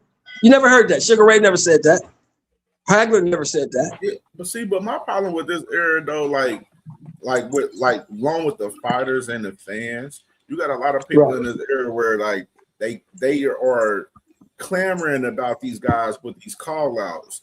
And when you see a lot of these fighters, call these other fighters out, some of them don't move in action to get the fight with those guys. They just call them out, and then they just like, oh, well, such and such called out such and such. Oh, he ducking. Like everybody's using the ducking term, usually as hell, and not knowing the whole facts behind the scenes on the negotiations. Like a problem that we have right now is too many public negotiations for fights. Like too many of them. Like you couldn't do a better alley-oop. Like I love the way Xander handled himself with the Josh Kelly situation, where they was like Josh Kelly wanted him and Xander to go back and forth on Twitter, and Xander sent one tweet and said like, "Yo, we got TV venue." We got the date. Shit, let's get it cracking. And then he stopped tweeting them. Then you got Josh Kelly still tweeting and stuff, talking about, oh, these guys ducking, was ducking Bachram. I'm the one that fought him and all of this extra stuff. Like the one that do the most talking be the one that be capping half of the time. And Not right half now, the time, 90% of the goddamn time. yeah, 90%. Yeah, and like right now, you see Josh Kelly in 4K right now. He acting like he the A side over Xander Zayas right now. Let me ask a question, right? So now I pose the question to all of you all, right? In the chat, in the bushes, y'all let me know. What is ducking to y'all, right? Because as my brother just said, and we talk about this all the time on the phone, the public negotiations don't work, right? So what is ducking? If somebody says, I'm the A side, and then you say, oh, nigga, you too difficult to work with. I ain't even gonna try to fight you now because you talking about you the A side. Like all of these little nuances and little hurdles they throw in the way to either not take the fight or to make it so difficult that the other person no longer wants to fight. What is ducking to y'all? Because some of it's just business, yes, and some of it is I straight. I got a perfect example for you. Ducking is Canelo Alvarez versus David Benavidez. That's ducking. Absolutely. Man, look, I don't mean to be rude or anything, but I only know how to say this one way. And if you get offended, hey, this on y'all. This ain't got nothing to do with me. These motherfucking fighters back then had respect for each other. Right now, respect and integrity left a long time ago when motherfuckers decided to go chase some money and instead of holding on to their integrity. And if y'all want to keep supporting them motherfuckers, by all means, you go do that. Because that says a lot about you as an individual instead of the bullshit that these fighters are doing. All this double talk and lying, and y'all support that shit, that make you a raggedy ass person, in my opinion. I don't give a shit what's going on. Tell these fighters to shut they little light-skinned asses up and get they black asses in the damn ring and show me what you talking about. If you can't do that, shut your ass up. Because all you doing is lying. And I'm so tired of y'all falling for this lies because it's entertainment. Man, fuck all that. How far have we fallen to where we gotta listen to bullshit? I've been around YouTube since 2018. All these lies started when these little light-skinned little motherfuckers came in here and y'all started entertaining and supporting this shit. Fuck all that. Get your ass in there and show me what you're talking about. If you can't do that, shut your little light-skinned, light in the ass up because you want to fight somebody, talk some shit, get mad because they don't want to fight you. Respect, integrity is where it all begins. If you don't have that, baby, you ain't got nothing. And that's what seems to be going on with a lot of these little raggedy motherfuckers, but y'all want to keep entertaining that shit. If I don't want to watch it, which one of these dudes got respect and integrity? Which one of them? Again, if they don't have any respect or integrity, let me tell you something about me, because I'm not like everybody else. If I don't see that shit, I'm not watching it. Nor am I finna sit and bitch and complain to then watch something I didn't want to watch in the first place. I'm not watching it because I will not support it. I know my one little view don't really affect anything, but that's me standing on business. Y'all can stand for anything you want to. That has nothing to do with me. But if I'm not fucking with it and fucking with your bullshit and lies, baby, I'm not finna pay for you. I'm not finna watch it. I've been going to fights since 2018. Weigh-ins and fights. So there's nothing you can say to me about it. Any of this shit. I stand on morals and principles and what's right, not bullshit and circus activities. Y'all can do that all you want because it just shows that the men are way more messy than the women when the women are getting down to business. Because I can guarantee you, the messiest motherfuckers out here on YouTube is going to be the men. It's not the ladies. It's going to be the men and the fellas because they enjoyed the bullshit, not the ladies. They getting down to business. They fighting in the ring. You don't see all this Twitter warriors and people, oh, they tweeted this, they tweeted that. Man, look, y'all got it. I don't give a shit about none of that. If you ain't getting your ass in the ring instead of bitching and complaining, I don't care what you got to say. Get the fuck out of here. Go find you something to do. Go play in the grass or play with your mama now. You know what I'm talking about? Like, please get the fuck on somewhere. Hold on. Quickly, let me ask you a question. When did you notice the change? When did I notice the change? Honestly, in 2020. Okay. After the pandemic. No, well, it was with the Wilder and the Fury fight. That's when I noticed the tides have changed. And it was so much bullshit going on. I started unsubscribing to a lot of motherfuckers because they were lying. And I was like, oh, y'all can be cool with that shit and keep listening to that shit. Because I used to talk boxing back then. I quit talking boxing because of this bullshit right here.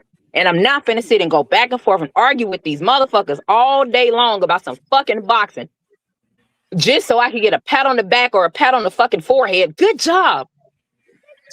I am. But I want to get a pat on the back and a pat on my fucking head from motherfuckers on YouTube? Get the fuck out of here. Wrong. Right. I'll pay my money. I've had multiple fight parties. I've had multiple everything where I actually pay for fights, not streaming these motherfuckers. And if I can't go to the motherfuckers, I'm actually paying money to pay for the fights and actually paying my money to have fight parties at my fucking house. So it's nothing anybody can tell me. I don't stream anything for the free 99. I leave that up to the motherfuckers that be on here talking shit and enjoy And they don't buy a bullshit. damn fight. And then don't Right. And be messy as hell. Fuck all that. Y'all can have this, fellas. Because that's what a lot of y'all do. And I'm not with that shit. Get the fuck out of here. What they call, what's the name? What we call motherfuckers like that? We call them Trash. moist meters. God damn Moist it. beater, pickle pullers. Damn, pickle pullers. They That's, pickle hey, pullers. that's what Crush called them. And I'm with him on that shit. They moist meter is on 1,000,000 pickle pullers. Get the fuck out of here with that shit. Go play with your mom. That's my sis right there. It's sad to say, but the shit is real, man.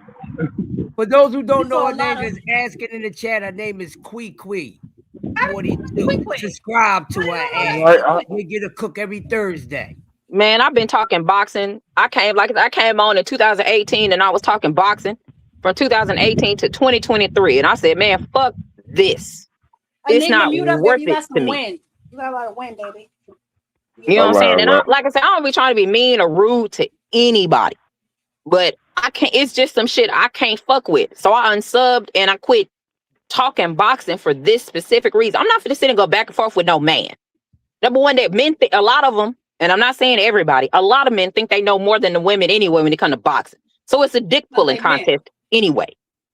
So why would I want to sit and go back and forth with a man who's, number one, not gonna listen to me? Number two, think they know more than me because their ego kicks in. And number three, when I say some little slick shit to you, you get your panties in a wad and your dick go up your ass. Like, please leave me the fuck alone, bro. I'm not. That's why I quit talking boxing, because I'm not willing to go back and forth and sit here and do this shit with men all fucking day. I'm gonna say what I say and stand on it. I don't care whether you with it or not. You fuck with it or not.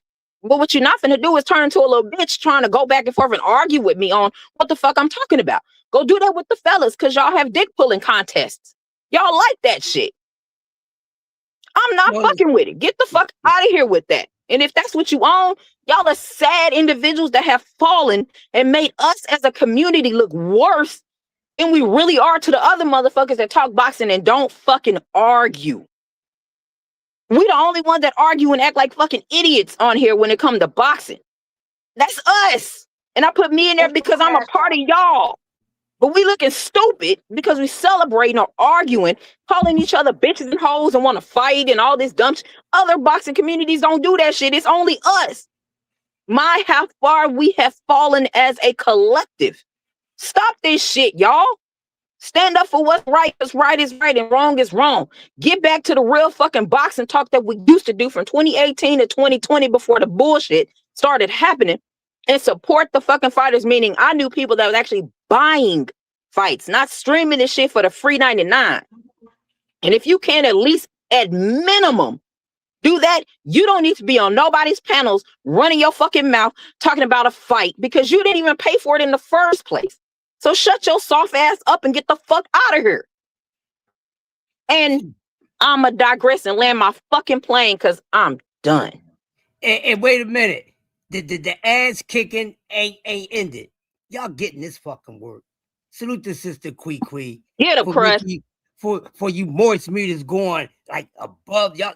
I know y'all moist as a motherfucker. Y'all like a waterfall out of control. Tears, cry me a fucking river, a goddamn ocean by now. And everything she said is facts. Because every time you turn on goddamn YouTube, no matter what channel you go to, you got a bunch of moist ass men screaming and hollering, wanting to fight. And most of you motherfuckers ain't gonna do nothing in person any damn way. At Trust all. me, I know, because I done pulled up on motherfuckers. This is facts. It ain't had shit to say. So y'all need to stop that shit. Stop idolizing motherfuckers. They ain't no goddamn gods. They ain't no more God than you are. Do you see the God in yourself? You up here calling somebody else a fucking God. And you ain't even calling yourself a God. Man, you don't get out here with that whack ass Or shit. your You know how majesty. you smell and you think you be cooking? Nigga, you be boiling water with nothing in a motherfucking pot. Bruh, this is what me and Crush. This is what me and Crush used to do back in the day. This is what me and Crush used to do. This is how we would tag team back then. And I'm tired of fucking going back and forth with motherfuckers. They want to scream and holler. That's why a lot of motherfucking panels I don't go on no more. And I just smashed every last motherfucking panel that calls they self the great. Have done it. Because they don't keep it the fuck real. They got they pickle pull. They got somebody penis ticking the rim of they asshole, rim shot ass motherfuckers. And sold they soul, they booty hole, they air hole, and all that. These niggas some hoes. They the new hoes and bitches out here. Straight up. Bots and shit. Get the fuck out of here. Right. Y'all like it. Y'all know where the fuck to find me. Talk to him. And I don't talk boxing no more, so I'm going to leave the panel, y'all. And y'all got it. Appreciate you, Jag Queen. Love, love to y'all up on the panel. I'm going to jump back in the chat, but y'all got it because I don't do this no more. But I had to jump up here for you. But all love to every single one of y'all. And again, I'm going to jump back in the chat. Y'all got it. And salute, sister. We needed you know what I'm talking that. about? Texas in the building. And the women are more fucking composed. They be cooking you motherfuckers. They really be cooking y'all. And they women. They bleed every fucking month. And they not as emotional. Hey. What's that about? Hey, you what you mean what it's about? Jag Queen, this ain't coming at y'all. This is facts. Why men are so fucking emotional? Y'all bleed every month. This is facts. Do I need to go take this shit to science? Y'all need that right now. Crush. You know why these niggas is emotional, Crush. Crush, you know why. Come on, man. Stop. Ball ass dudes, man. Get the fuck out of that bullshit. You know why they emotional, man. It's a new breed of nigga out here, man. Take it back to boxing talk when it was at the barbershop and everywhere the fuck else. On the fucking stoop. At school in the lunchroom on break and shit like that. They don't do that no more, man. They don't do that no more. And stop worrying about these motherfuckers' personal lives. I don't give a fuck about what they do personally. It has no burden on my personal life and what the fuck I got going on. So I don't give a fuck. They do shit, get locked the fuck up, they get locked up. They do shit to get shot, they get shot. And stop lying on motherfuckers too, because y'all do too much of that. Pickle pulling. Cucumbers fucking choking ass. Y'all be just going with everything, lying on motherfuckers, and half y'all dudes beat up on women. Half y'all dudes that get on here, he did this. Yeah, see, y'all motherfuckers beat up on women. For real. And be getting on cats, and you don't have no evidence. You don't talk about the motherfuckers we know that beat up on women, caught on camera, all over TMZ and all that shit. Y'all don't talk about those motherfuckers who actually did it. You know why? Because they the same as y'all weak ass motherfuckers. A lot of fake ass shit going on here, and I don't need to see your ass in person. I can see it and fucking smell it behind this motherfucking screen. And I'll pass and let somebody else cook your asses. What's up, Ruben? How you doing? But okay, so Enigma's just coming on the panel. I ain't doing. First of all, y'all done came up here so hot, child. I couldn't even applaud y'all. Lord help us. Let me get the applause for the people on the panel, and quick for you too, baby. Y'all just came up here hot. But okay. Enigma, what's up, baby? We was talking. Obviously, you can still see it, the double talk. I don't want to play it again because I don't want to upset Crush again.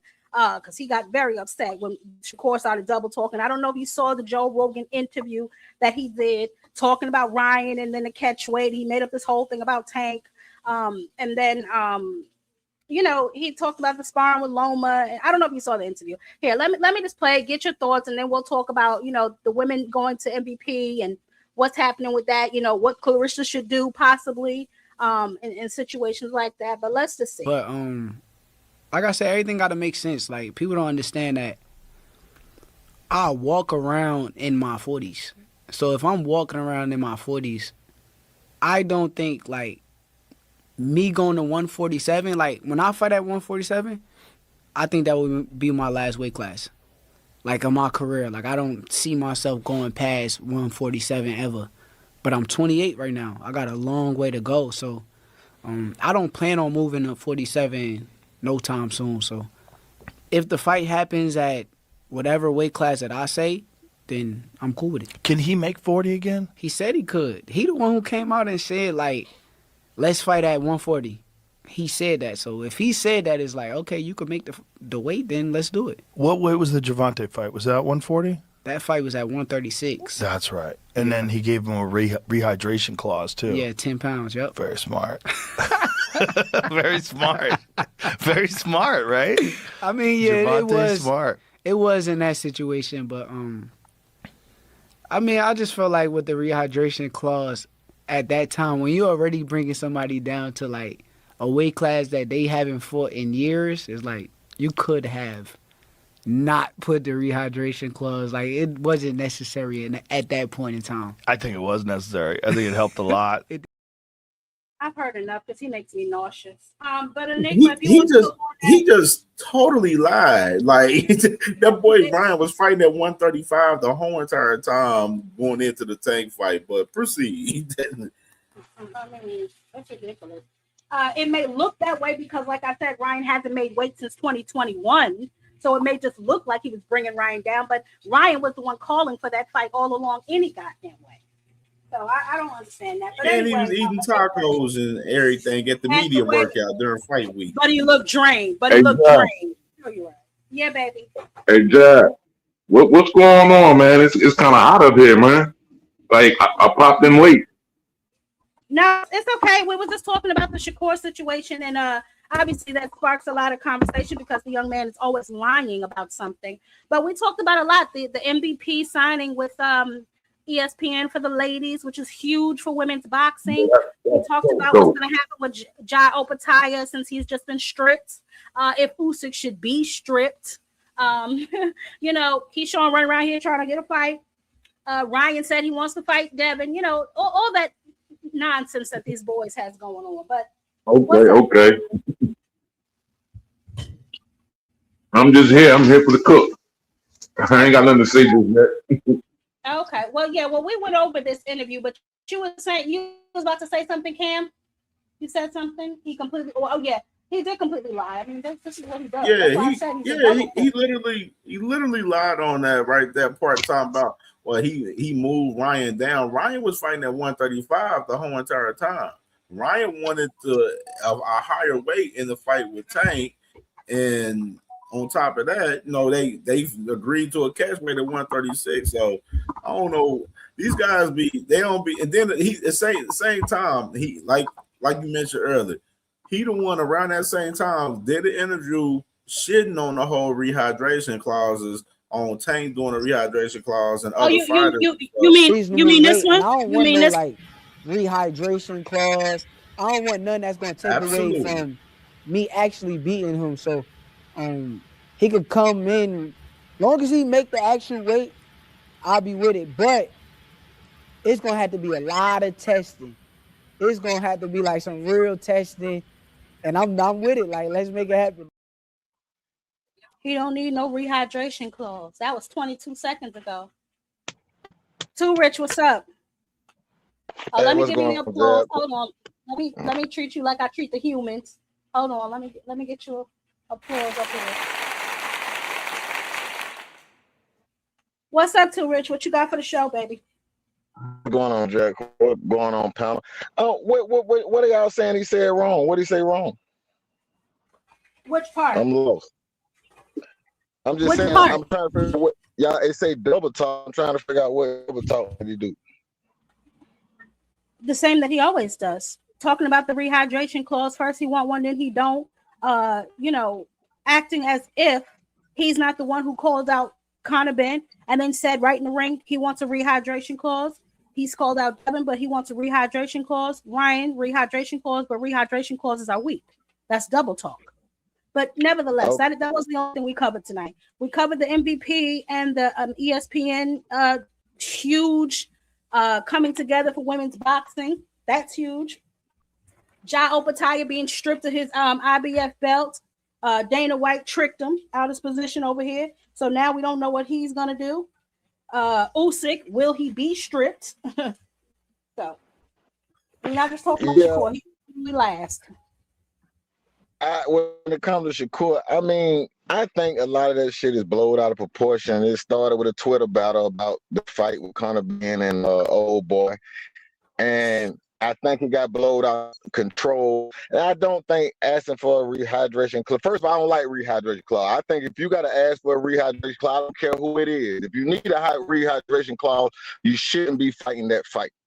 I don't care who it is. You need a rehydration clause, that's not the fight for you. But he said if Ryan come out of 144, 140, there's no rehydration clause. So but I don't think Ryan should go to 140. What the fuck? What I don't understand it just seemed a little weird to me. But I don't really have a problem with the guy. I don't want to go to 147. I think it's enough fights at 140. Go get Gary Antoine Russell, or whatever the case may be, So that's all I got to say on that. And the rest? Or you can get I think it's good for MVP. They always been championing on women's boxing. So, hey, that might be, a thing of the future. Clearly, it's going to be a thing of the future. So at least the women have a home where they get paid good, whatever the case may be. As far as y'all tell you, that's kind of weird, man. I don't know where we go from here. We know standoff between Zuffa and the regular boxing or whatever. So I don't know how they. We're gonna have to watch how that play out. I'm not sure what to say about that. It's gonna get a little weird. So what you were saying, Usyk. What do you think Usyk? Do you think he should be stripped for fighting a kickboxer instead of fighting his man out right away? Because I think he's gonna fight him after. But they're calling for him possibly to be stripped. Well, I mean, that's what they do. That's what they do. But I think Usyk earned the right to have a one-off. I think he earned the right to have a one-off. He done fought some tough fights. Let him have a one-off. See, I think I say stuff like that, but y'all don't think about the people who are waiting in the wings for their opportunity. But we know you can't fight a tough fight every single fight. You can't fight a tough fight every single fight. No, you can't. But he didn't. I mean, his last tough fight was wins. I mean, who was his last fight? He been beating the guy at the top. He fought the boss. I'm saying he been beating the guys at the top. So I don't understand the fight to begin with. But I'm gonna just assume it's a one-off. Give him a break for a minute. That's how I kind of see it. I don't know. I feel like if you don't feel it like. Because this is, I mean, obviously you want longevity in the sport. You don't want to go through war after war after war. Like, I get that. But my point is this. You can't just have people waiting around either for you. If you feel like you don't want to compete at the highest level anymore, then why don't you just drop your belts and move around? Yeah, but think about it. They were thinking about making the Deontay Wilder fight. That still would have been a one-off. It'd have been a better fight, but it still would have been kind of like a one-off because he don't have Deontay Wilder ain't earned the right to be up that far. So, you know how they come to the mandatory, the popular fighters get to do what they want to do. You know how that go. That's the game. And why is it just him though? Why is he the only one held to that? All these motherfuckers, if they got a belt, they should be fighting tough fight after tough fight after tough fight. Right? Yeah, but who fighting tough fight after tough fight after tough fight? Exactly. That's my point. Who does that? Nobody does that. No, I don't think that. But I don't think you should be able to play these games either. You know what I'm saying? This is the second time we're having this issue with Usyk. So it's I just don't think you should be able to hold other people up either. I get it. You want longevity in your career. So no, you don't want to be in war after war after war after war after war. but move the division along. If you got niggas ready to squabble up and that's not something you're looking to do, drop the belt. And don't forget he's 40, so.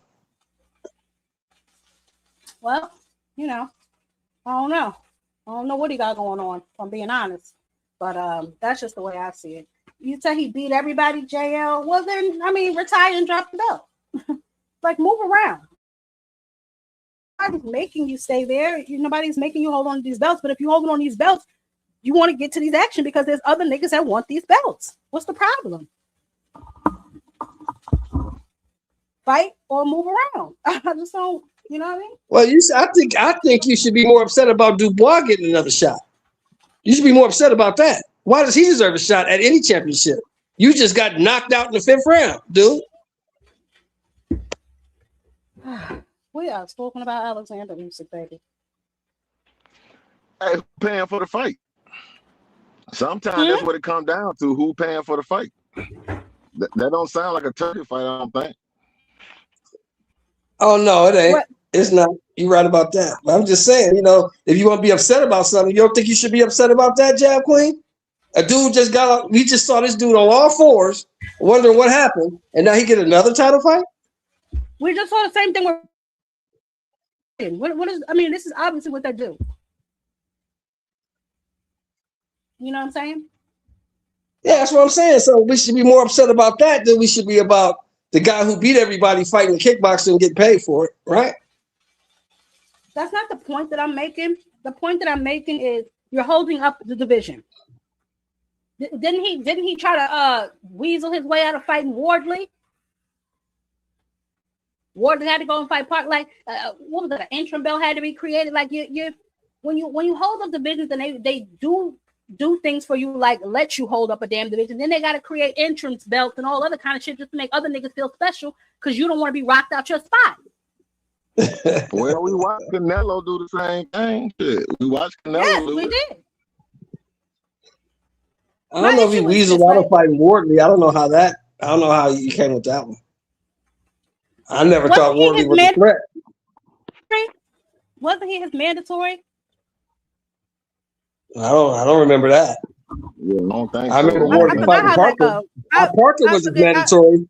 Parker was his mandatory, and Wardley fought Parker. I remember that. Parker was. I knew one of them was mandatory. I knew one of them was goddamn mandatory. Yeah. And that's when yeah, he had that's the who they medical did excuse, wrong. They remember? did Parker wrong. They did Parker wrong. Yeah. Well, listen. All I'm saying is fight or move around. And I get what you're saying, like Canelo did it, but Canelo was defending. Canelo had multiple title defenses, didn't he? Come on, Queen. You call that boy, what was that boy named? John Ryder? You call that a title defense? Stop it. Or Berlanga? Oh my God.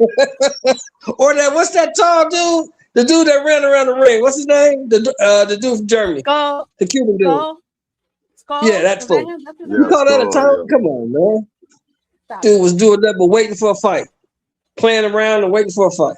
Well, you had a dude that wanted to fight you for 3 years and you were scared of him. You don't want to fight him.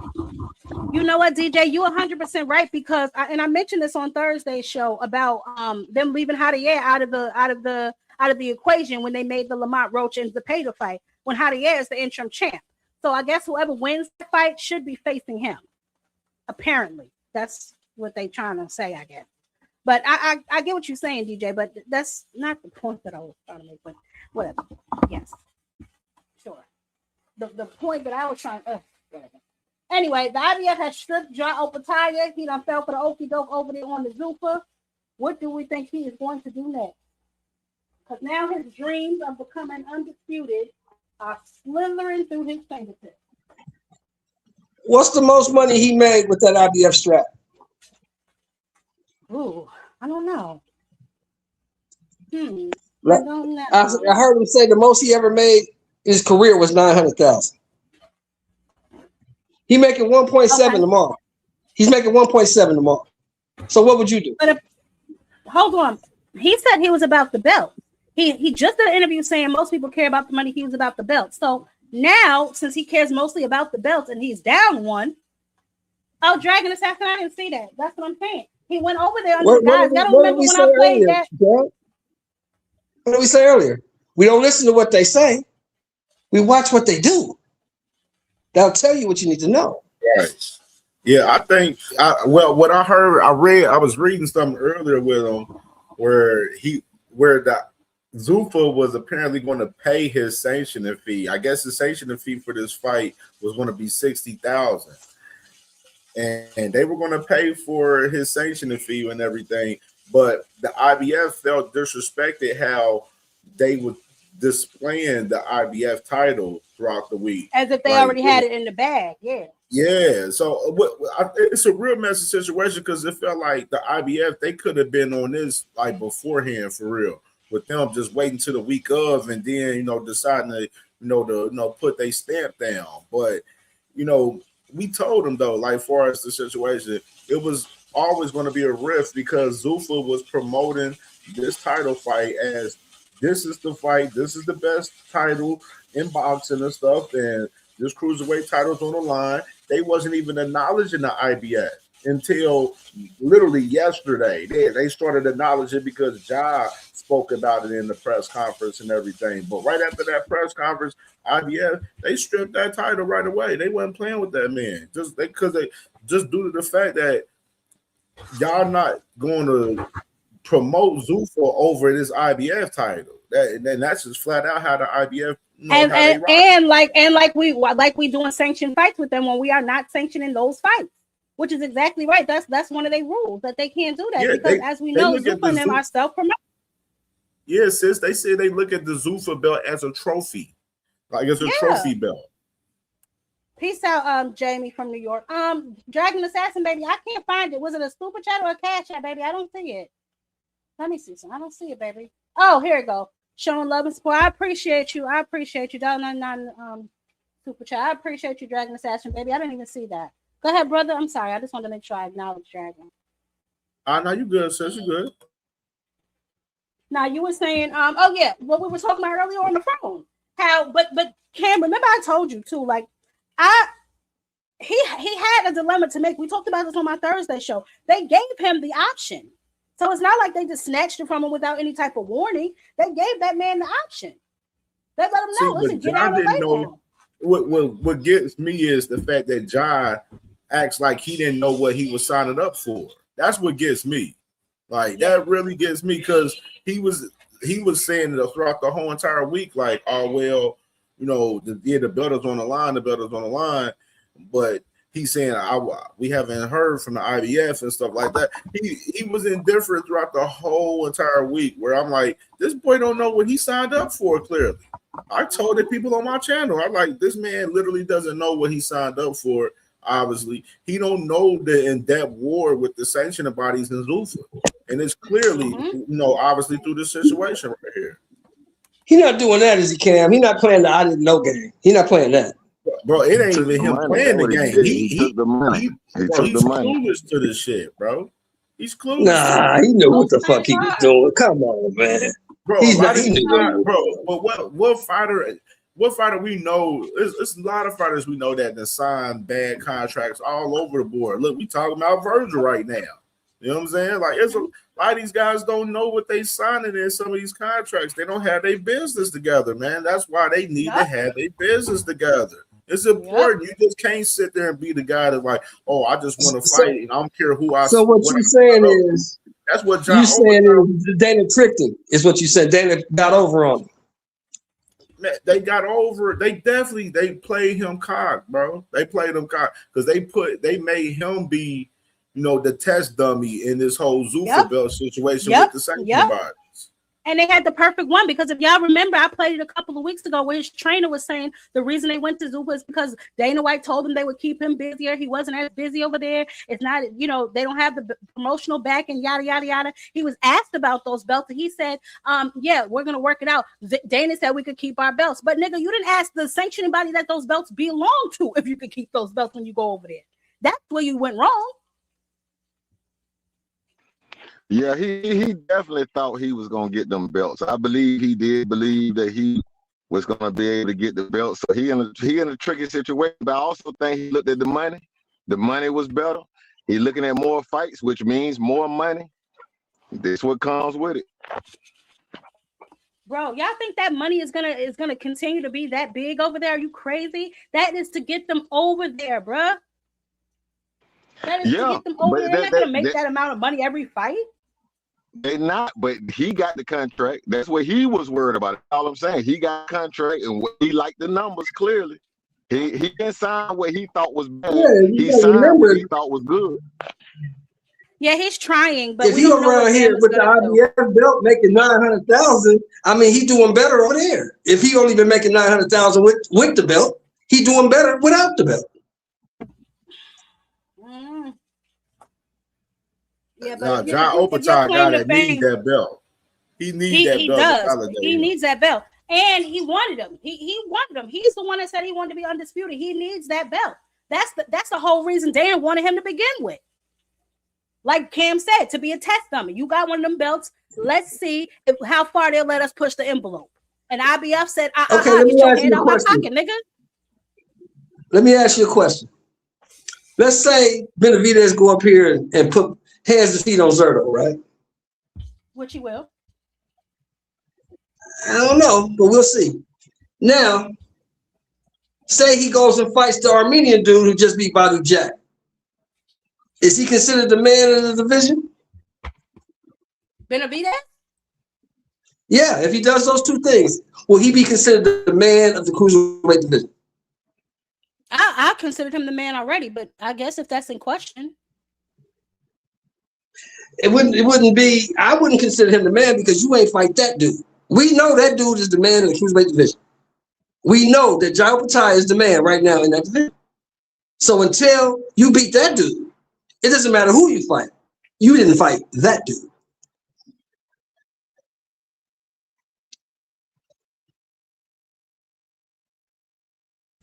Well, from what I saw them standing there talking before, I don't know where they was at, but they said that they were interested in making a fight with each other. I don't think David Benavidez is ducking him. You know, I would say people this. Can say that. People can say that. It's almost the same situation with Canelo. It's like Canelo didn't want to fight him. It's not that David Benavidez don't want to fight him. He told him he'll fight him. But if you over there Zupa, you making the shit more difficult because now you've created another side of the street. Well, I would say, I think what Dana White gonna realize is that boxing ain't MMA. You're gonna have to spend some money in boxing. You see what I mean? And at some point, they're gonna have a crossover fight. I don't see how they even make Zuffa better without some type of crossover fight, or maybe to prove that the Zuffa champion is better than the other champion. I think at some point, but see, go ahead. No, go ahead. Go ahead. I'm sorry. So I was just saying, y'all gotta think Turkey's still involved both ways. If Turkey is known for overpaying fighters on one side, that's because Turkey understands what it takes to make boxing move. So at some point, I expect some type of big crossover fight. You know, in the future, not right now, but in the future. I think that's the only way you can even push Zuffa. To even push Zuffa at some point, it got to be a crossover fight. And there's Zuffa, I think if you're going to bring the stars over, which you should, to advertise Zuffa, to make Zuffa bigger, you're going to pay them guys more money. And I think that's what you're going to see. Maybe the younger guys going to get caught up under the pay scale, which is they should. But those established guys, eventually they're going to start pulling them over. And they're only going to lure them over if enough money is on the table. But they're not going to. I hear what you're saying, right? But what I'm telling you is once they get over there, they're going to be stuck. And they can let those carrots dangle them all they want to. But I'm telling you right now, it's not going to be that way over there forever.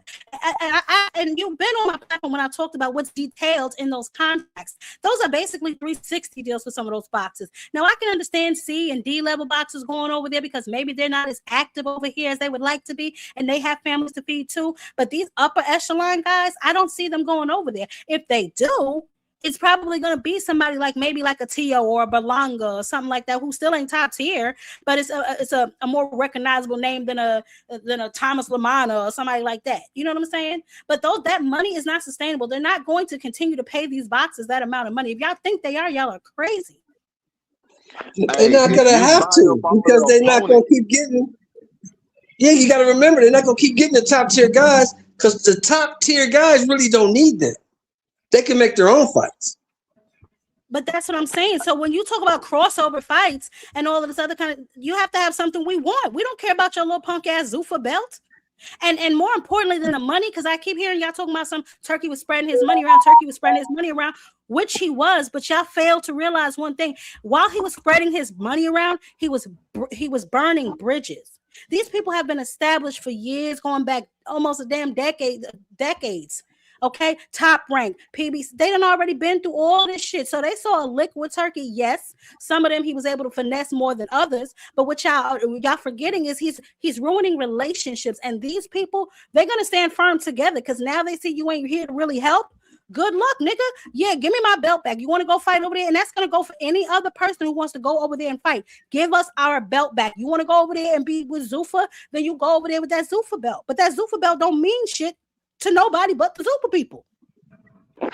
Hey, but check this out, Jack. Like, it's not about, I think, whether somebody's right or wrong. We looking how the game is being played. What did Turkey do when he came in the game? A lot of these guys at first, especially the major stars, they gave a little pushback. What Turkey started doing? Hey, I'll buy all the B-side fighters. Because if I take the opponents, who are you going to fight? The way boxing been set up, A-side guys fight D-side, C-side guys, B-side guys. Well, if he buys up all the field and he buys up the field, who are the main guys going to fight? So eventually that started to curve something. Well, it's the same thing with Zuffa. All he got to do is lure the field, the old guys that are not getting the fight, the opponents. Get all the opponents over here, then who are the guys on the other side going to fight? You see what I mean? We watched them do it already. Give him a couple years, they're going to do the same thing. He's going to buy up the opponents. It's nasty work. And I just don't see how this is going to be sustainable. PBC did the same thing. Bought divisions and kept all the divisions over there. Fight each other.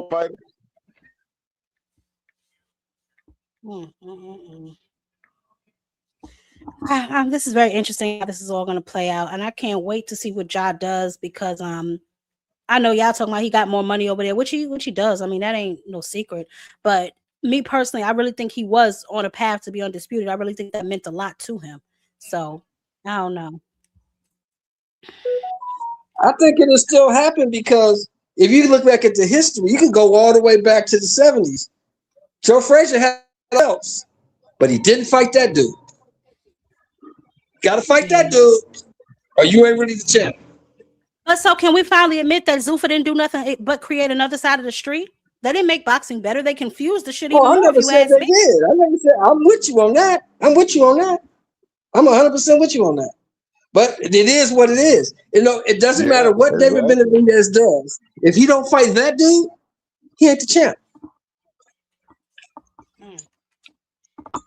These things almost like how you watching something in the middle, you come in the middle of the movie and you don't quite know how to begin, don't know how it's gonna end. I just think we're watching it and we ain't got all the answers yet. Nobody does. We don't know how it's gonna play out.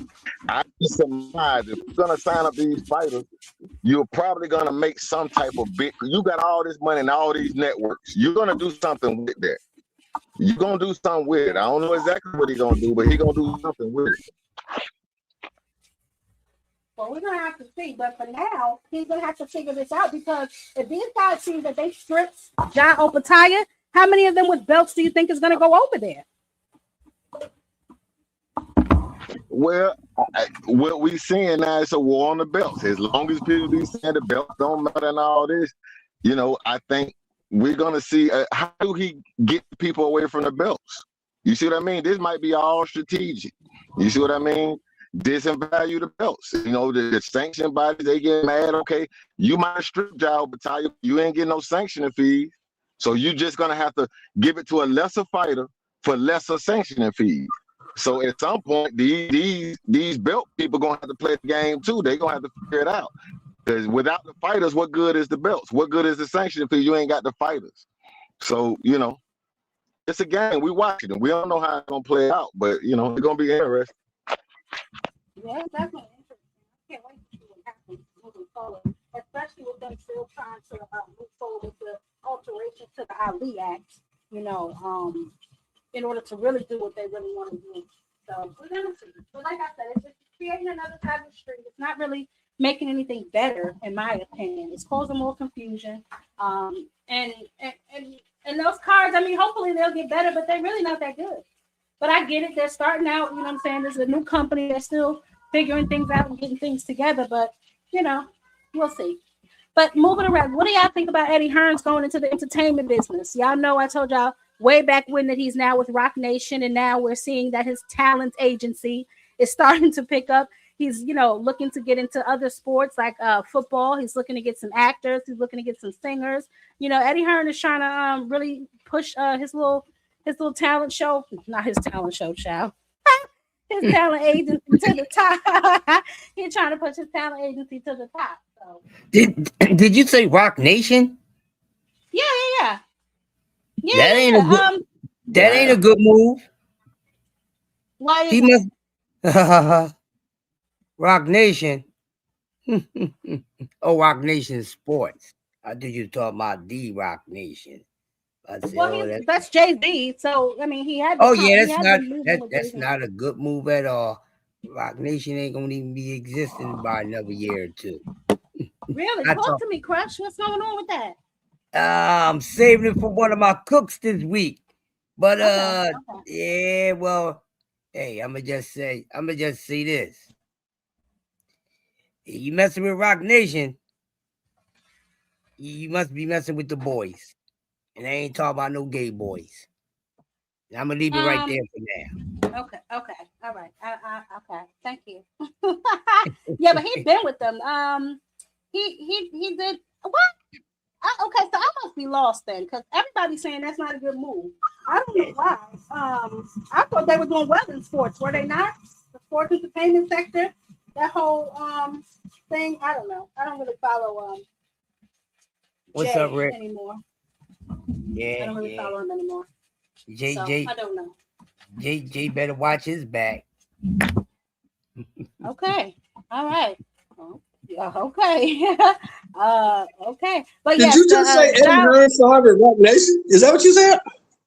He has a deal with Rock. I said this. Yeah, I know y'all be lying when y'all tell me y'all watch my stuff, because I did this a while ago. He been signed with them. He been did the collaboration thing with them. It's just now his talent agency is like getting a little more attention, I guess. So it's coming back to the forefront. But he been. Well, who was on his talent agency? Who's the biggest name he signed as talent? You know anybody? Are they all English I know he acts? just signed I know he just. No, I know, right? I think he just signed a MMA fighter, or kickboxer, or somebody. I don't know what name. But I will look into that because I'm anxious. I'm curious to know that too now, Mr. Shelton. He signed Tom Aspinall. He signed Tom Aspinall. That's Tom Aspinall right there.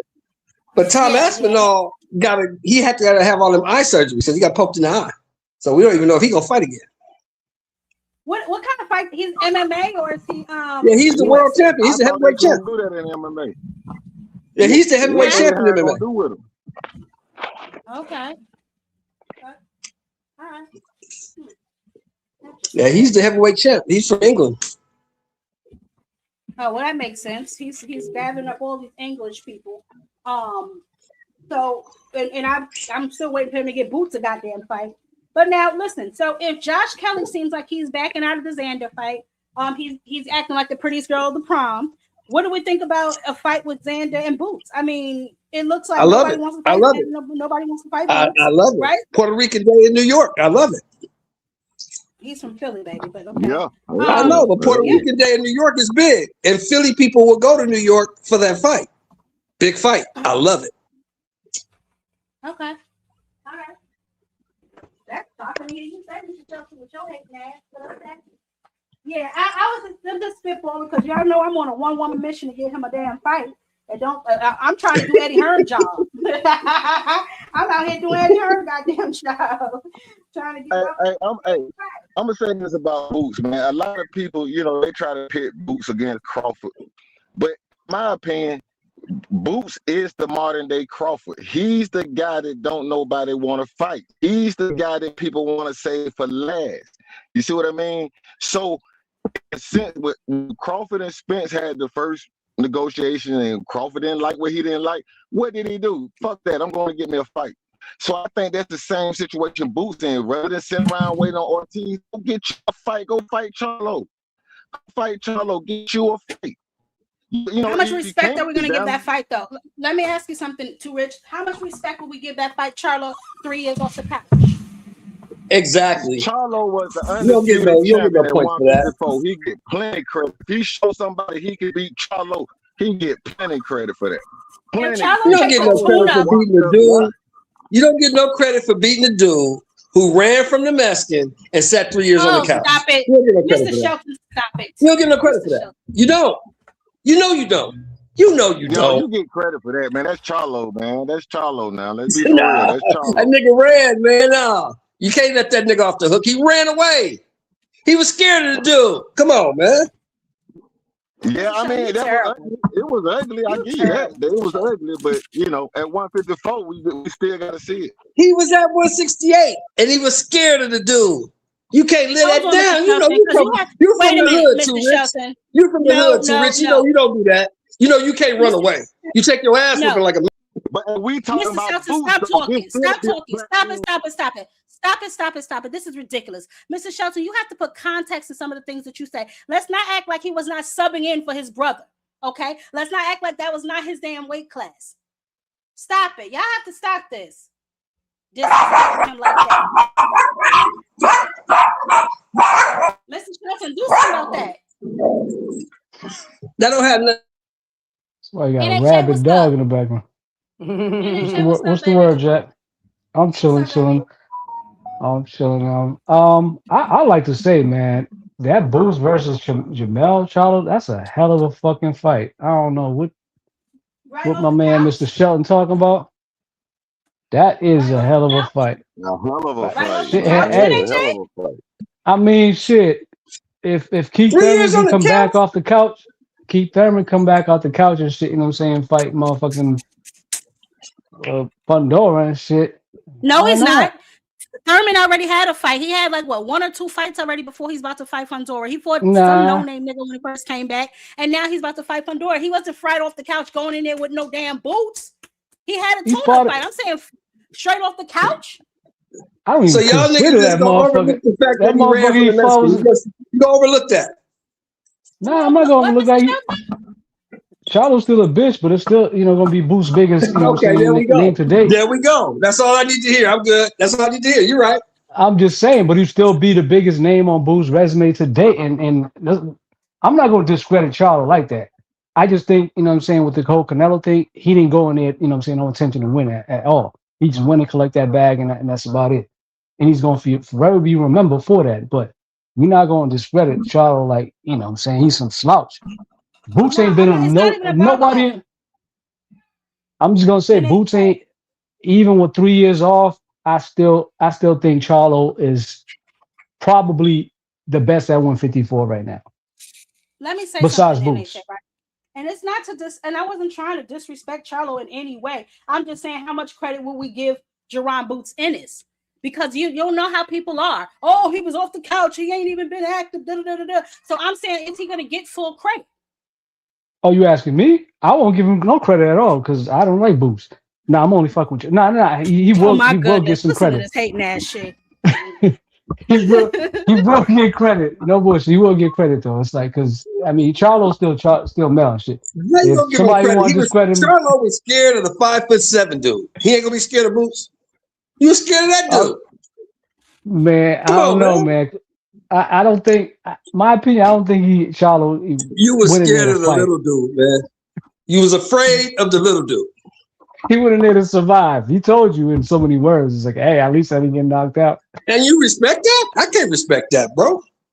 Mr. Shelton, you respect Shakur and the shit that he say, please. I can't respect the dude that actually quit, Jab, when he quit in a fight in front of me. I paid for that fight, and you quit. I ain't never gonna let that shit go. You quit, nigga. I still think it will still be a good fight between him and Boots. We at least get to see, what I'm saying. If he got some more bitch in him, we get to see if he got more bitch in him. I mean, shit, if I wouldn't mind seeing that too. Because that just give me more reason to fucking clown him and shit. But 'cause I don't like that motherfucker either. Jab Queen, you already know that Jermell Charlo got bitch in his blood. You know that. Stop it. Listen here. I already told you, Mr. Shelton, that wasn't his weight class. He was subbing in for his brother. Now his performance was his performance. Excuses. No, it's not an excuse. I'm giving you context of something you're saying. Listen. Okay. At the We end don't of want the to day, hear that. y'all so terrible. Y'all have to stop this. But no, seriously. So y'all would give him full credit? I would give him credit. Full credit? Yeah, I would give him credit. Yeah, I would. No bullshit. All jokes aside, I would give him credit for that, man. Because even 3-year layoff, you know what I'm saying? No. You got to give him that. Nah, go beat Virgil. Go beat. You know what? You know what? I still got Jamel over everybody at 154 beside Boost and shit. I don't know how y'all feel So give about him him a and shit. tune-up. Let him go fight. Who's left down there? Let him fight Murtazaliev. Beat him. Bakram? You beat him, then you get a Boots fight. If you beat Murtazaliev, you get a Boots fight. How about that? But you gotta understand though, I mean, on a business from a business perspective, I don't go ahead, Let me Queen. see something. Hold on. Crush, you giving him credit? Full credit? Yeah. Okay. I can respect that. Go ahead, NHA. What you were saying, baby? Now I was gonna say, you know, saying to Mrs. Shelton, from a business perspective, and at the stage of the point of his career he's in it right now, he's not gonna take no fucking Mortallo or anything like that. Man, he just, I mean, and I do respect that. You know what I'm saying? You already put in the work and shit. You know what I'm saying? You put in the grind. He been undisputed at 154. It's like, nah, man. He's like, you know what? I could have respect him just going for the, you know what I'm saying, for the big fights and shit. I mean, at the end of the day, that's what we want from these fighters, the big fights. You know what I'm saying? I want him to do like Spence. Fuck it, no tune up. You know what I'm saying? You ain't got time for no fucking tune up and shit. Let me ask you guys this. What if you go in there and get fucked up by the tune up and shit? You know what I'm saying? Fucking. Let me ask you guys this though. Is that a big fight outside of Texas? What? Which one? Charlo and Boots. Is that a big fight outside of Texas? They could do it in Hell Philly. yeah, I believe Charlo got fans everywhere, and I believe Boots do too. Yeah, they could do that shit in Philly. That shit will sell the fuck out. Philly, Philly, Philly it will. City, In Philly it East will. Coast. In Texas, I think it will. I don't think it sells out in California. I mean, shit. We never know. They two legit names, so I mean, depends. I mean, how you they can't sell take the away fight. what Charlo did do back in the day. You can't really take that away. You trying to? Yeah. You trying your I damn just don't like niggas. I was in the military for a long time, so quitting. I just don't like motherfuckers who quit. That just irks me to my soul. I saw that B Dog that Tony Harrison is now talking shit again, trolling. Oh yeah, Charlo. yeah, I saw that shit too. Yeah, I was in the military for a long time, Jab Queen. So motherfuckers quitting just irks me to my soul. I just can't deal with motherfuckers who quit. That dude don't take his rolling meatball head self somewhere and sit down. What you say? Yeah, Harrison needs to take his rolling meatball head somewhere and sit the fuck. Harrison, hey, he did whoop the nigga's ass, Crush. You can't take that away from him. He whooped the nigga's ass. You can't take that away from him. Whooping him is an overstatement. He beat him. Did he win or lose? Did he win the fight? He beat him the first fight. And then he got knocked the fuck out the second fight. What are we talking about? It doesn't matter. He still won the first fight. That's why he talking shit. No. We going off the last fight, not the first fight. I mean, for real. What are you talking about, Mr. Shelton? What happened in the last fight? He was winning the fight until he got knocked the fuck out. He was winning the fight. We talking about what was the end result. Hey, Crush. What we always say, Crush. He was until he wasn't. Hey, but I'm going with what is it? You know what I mean? It was over. Yeah, and I don't even think to sleep. And I don't even think he was winning the second fight until he got his ass knocked out. It was a little strange, and it was looking like, nigga the person. And if we being honest, I thought he got robbed. I thought Charlo got robbed the first fight. Yeah. You got an argument for that. There's an argument for that.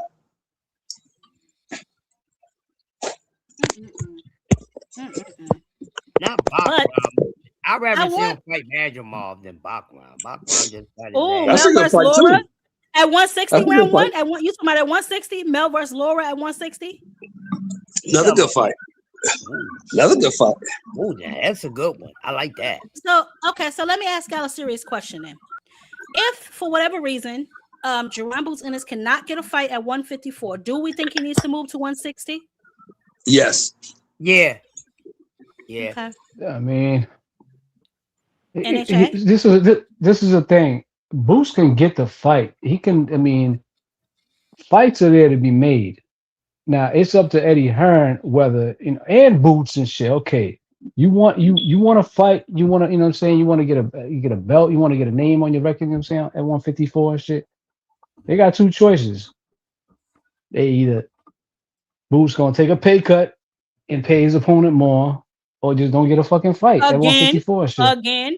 But see, that's what I'm I talking about. I mean, don't like that, bro. I don't like that. And I get what you're saying, right? This is how business is done. They holding the A sides hostages. I personally don't like that. Why do I still have to take a pay cut to fight you when everybody's screaming Boots ain't fought no damn body? So why the hell do I gotta come out my pocket extra crazy? Look at what just happened with not Erickson Lubin. What's the other one? Rashidi Ellis. 250 they offered him. Nah, they come back 500. Nah, that's not good enough. Then he has to go fight fucking lickety split. And now you're talking about you'll fight him. Like the shit is ridiculous. All of these boys diddy bopping and flip flopping, and we acting like it's on Boots. I don't understand why the hell we got to offer these niggas $100 million to do some shit that they signed up to do, which is fight. but you know what those saying? You got to pay Because like I'm not you weigh. taking that ass whooping for peanuts. I'm not taking that ass whooping for peanuts. You got to pay like you weigh, man. You want to be one of them ones. I mean, get the motherfuckers in there. But it's you got to look at apparent the that he's upside. already one of them ones, though. NHA, it's apparent he's already one of them ones by the amount of He's niggas going, that's ducking him. but he's going. Until you. I mean, to a lot of people, I mean, you still got to prove it. So my thing is, I think it's going to be beneficial in the long run and shit. You know what I'm saying? Because you got to look at the long picture. Pay these motherfuckers a little extra and shit. Spark the shit out of what I'm saying. Like let's go with Mel. He's gonna get that credit. Get that man, what I'm saying, a little bit of some change and shit. That is gonna be a big ass name on your record and shit. 5 years down the line and shit, he beat the former undisputed champ. You know what I'm saying? At 154. Who had a hell of a run at 154 and shit. He could do that.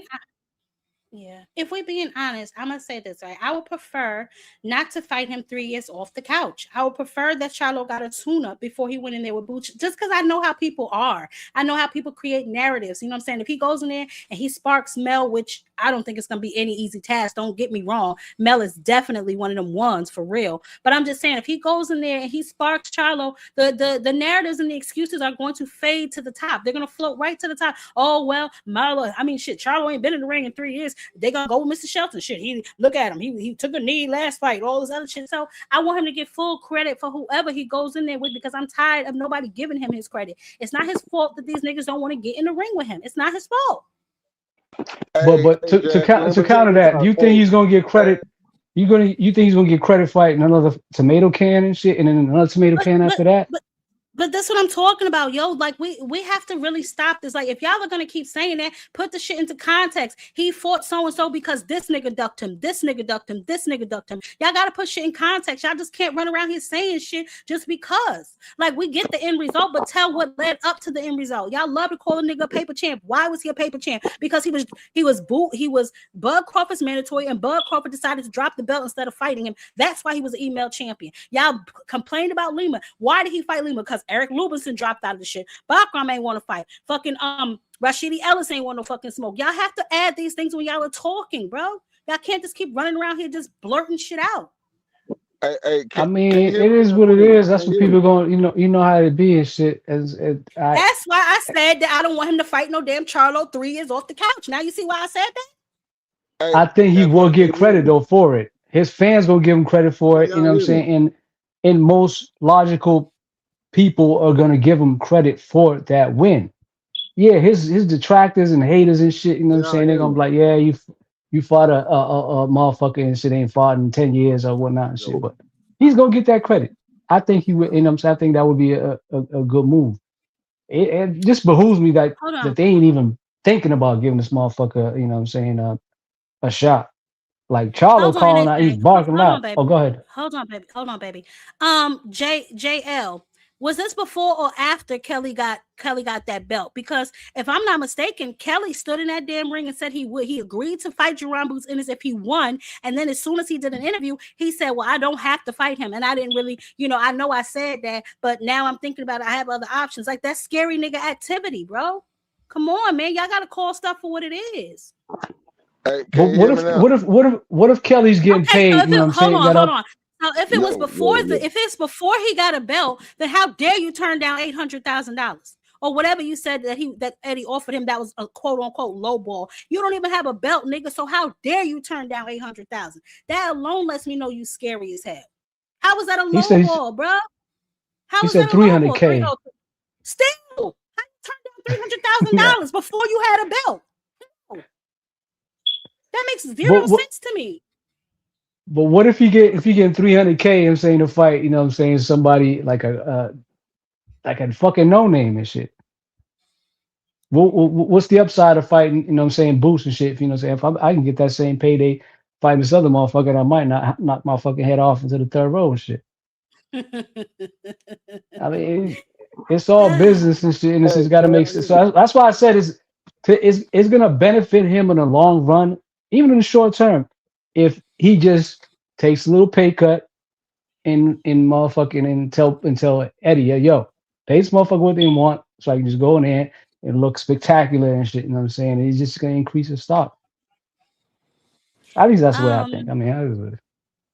It's fine. You're welcome to your opinion, babe. I agree with you, but that's like one of my pet peeves. Like, stop holding the A side hostage, nigga.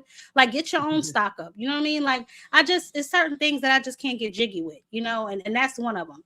And I really don't like the fact that people leave context out when they speak upon these things. It really irritates me. Like, let's get to the reasons why some of these things are the way that they are, and maybe we'll have a better understanding of what's happening. You know what I'm saying? But go ahead, Sir Rich. You was about to say something?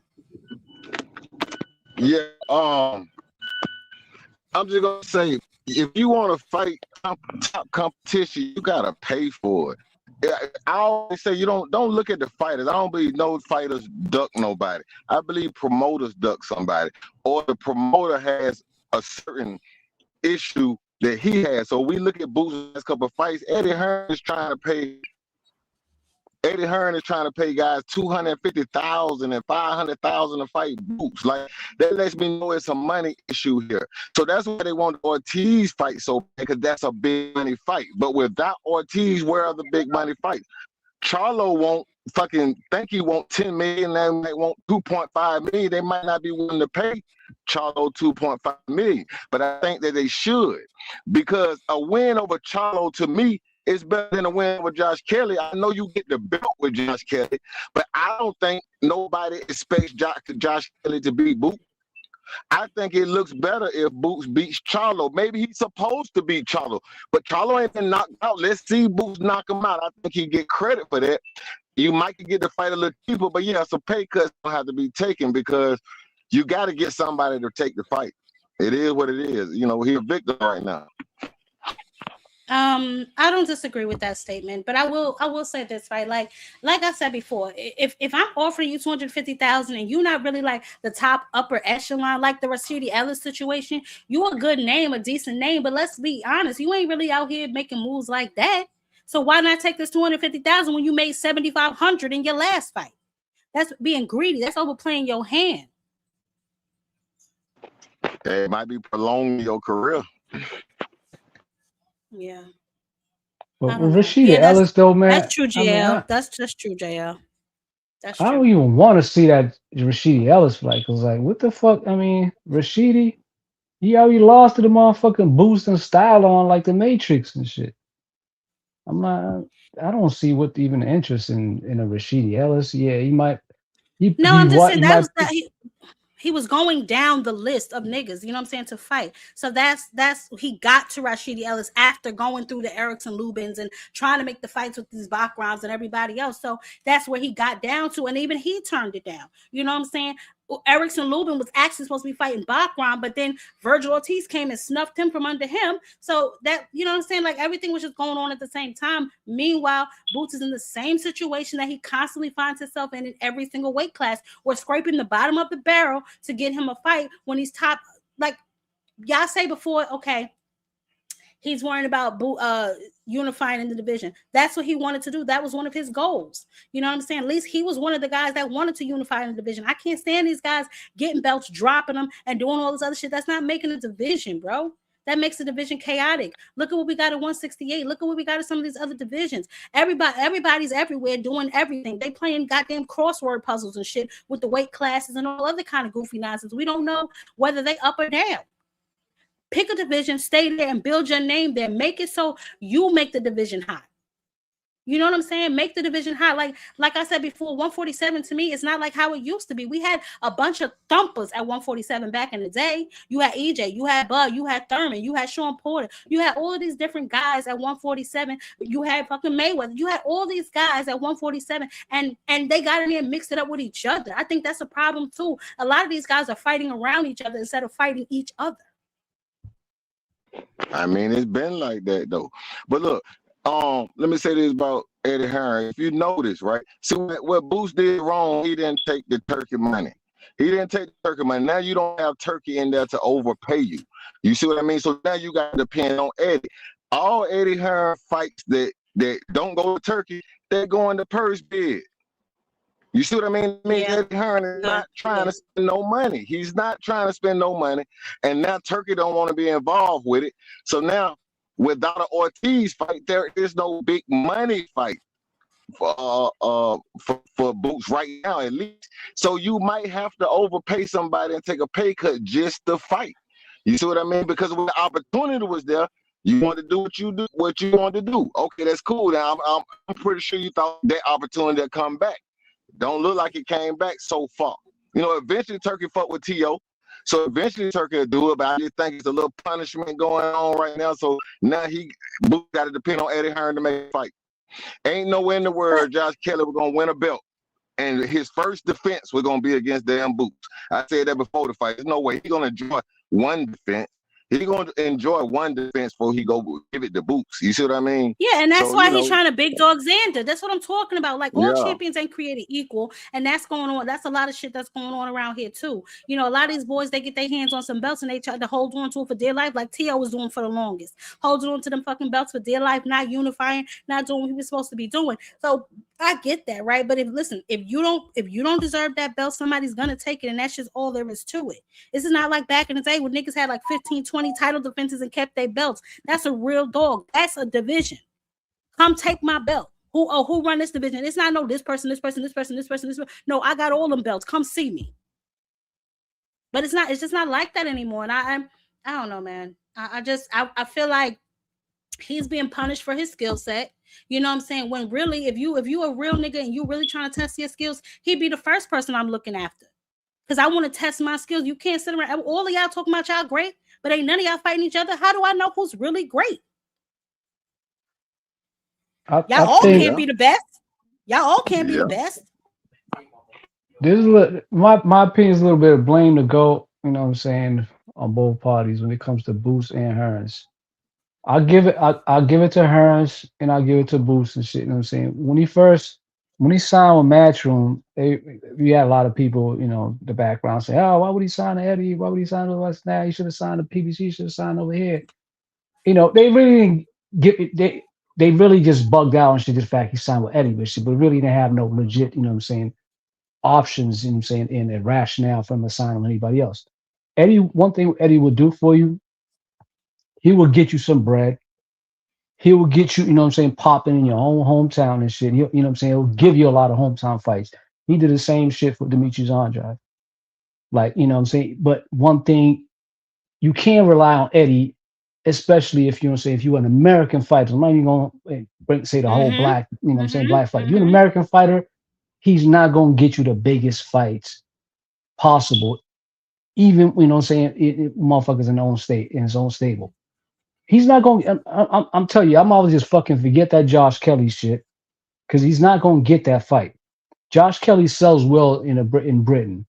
He sells well in the UK. If you think Eddie's gonna ruin that bag on the UK side of things and shit, he's not gonna do that.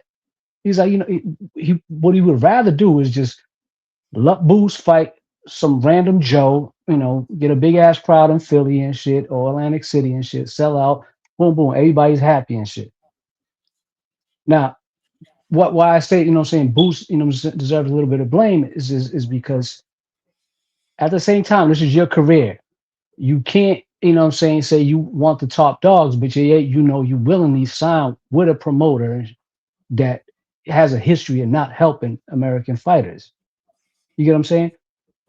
And from a business standpoint, I understand why it works for Boost and shit, because at the end of the day, he's getting paid. He's getting paid millions, couple $1 million and shit, for going in and just sparking out, lima beans and shit, or fucking Karen or whatever and shit.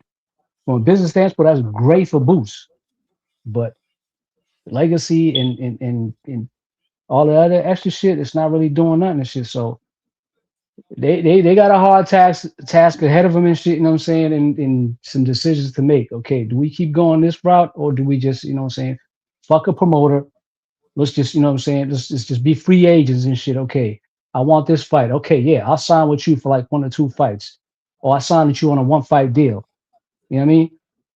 Hate on Haney all y'all want, and I'm not the biggest Haney fans and shit. But what they do from jumping from promoter to promoter, is I think what Boots should be doing right now. Like, don't get locked in, one promotional company, or one entity and shit, which it kind of limits your choice and shit. He wants that fucking Virgil fight. Maybe you might have to fucking, just explore the options and shit with Oscar. Okay, what is it gonna take for me to fight him?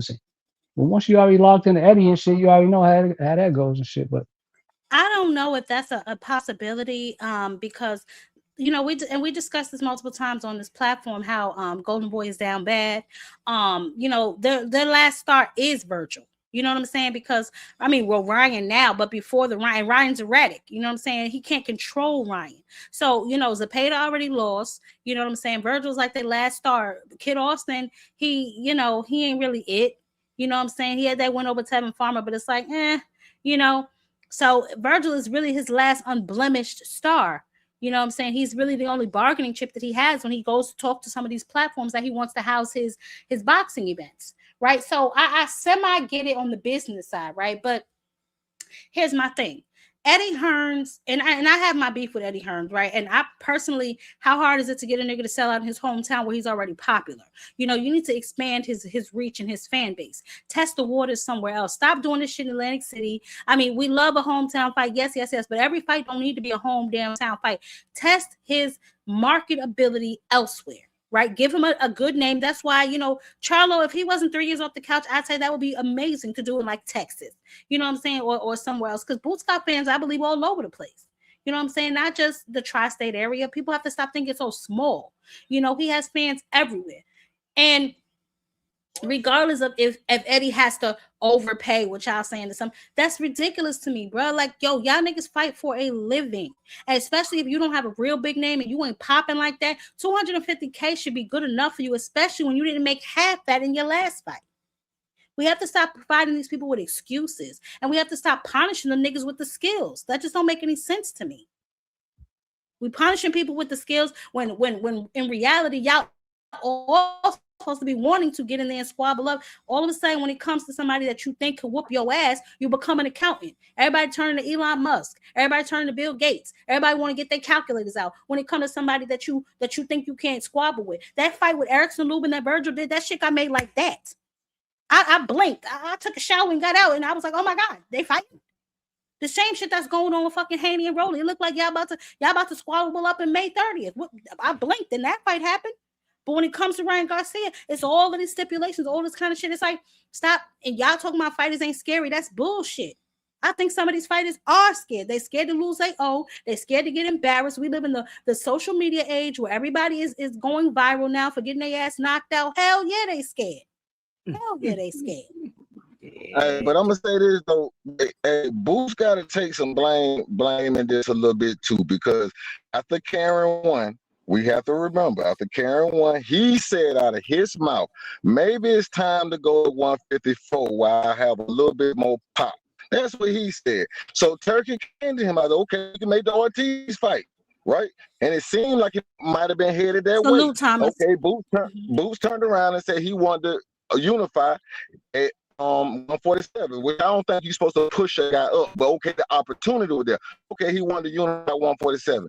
Then Turkey said again, I have tough fights over here for you, or you could take a tune-up with your promoter. But he chose Eddie Hearn. Now, Turkey like, fuck it. I gave you 2 times, and you chose Eddie Hearn. Okay, stay with Eddie Hearn then. So now that's what Boots stuck with. Eddie Hearn don't want to pay for no fights. Eddie Hearn is his promoter, bro. Maybe he do not want to go to fucking Saudi Arabia. He's American star. These other niggas, listen, these other niggas are out here fucking for a buck. Will you let them take you to Saudi Arabia and drain your goddamn viewership, drain your goddamn star power over here in your own country? Are you crazy? Why wouldn't he want to stay here and give his people a fight where they can come see? You're right about that. But now you don't have a fight to give the people. Now you don't have a fight. Sometimes you have to seize the moment when the opportunity is there. That's all I'm saying. I understand the premise of what he's doing, but look where you're at now. You're stuck. You see what I'm saying? Or you gotta pay a guy a very cheap price to get in there and get beat up.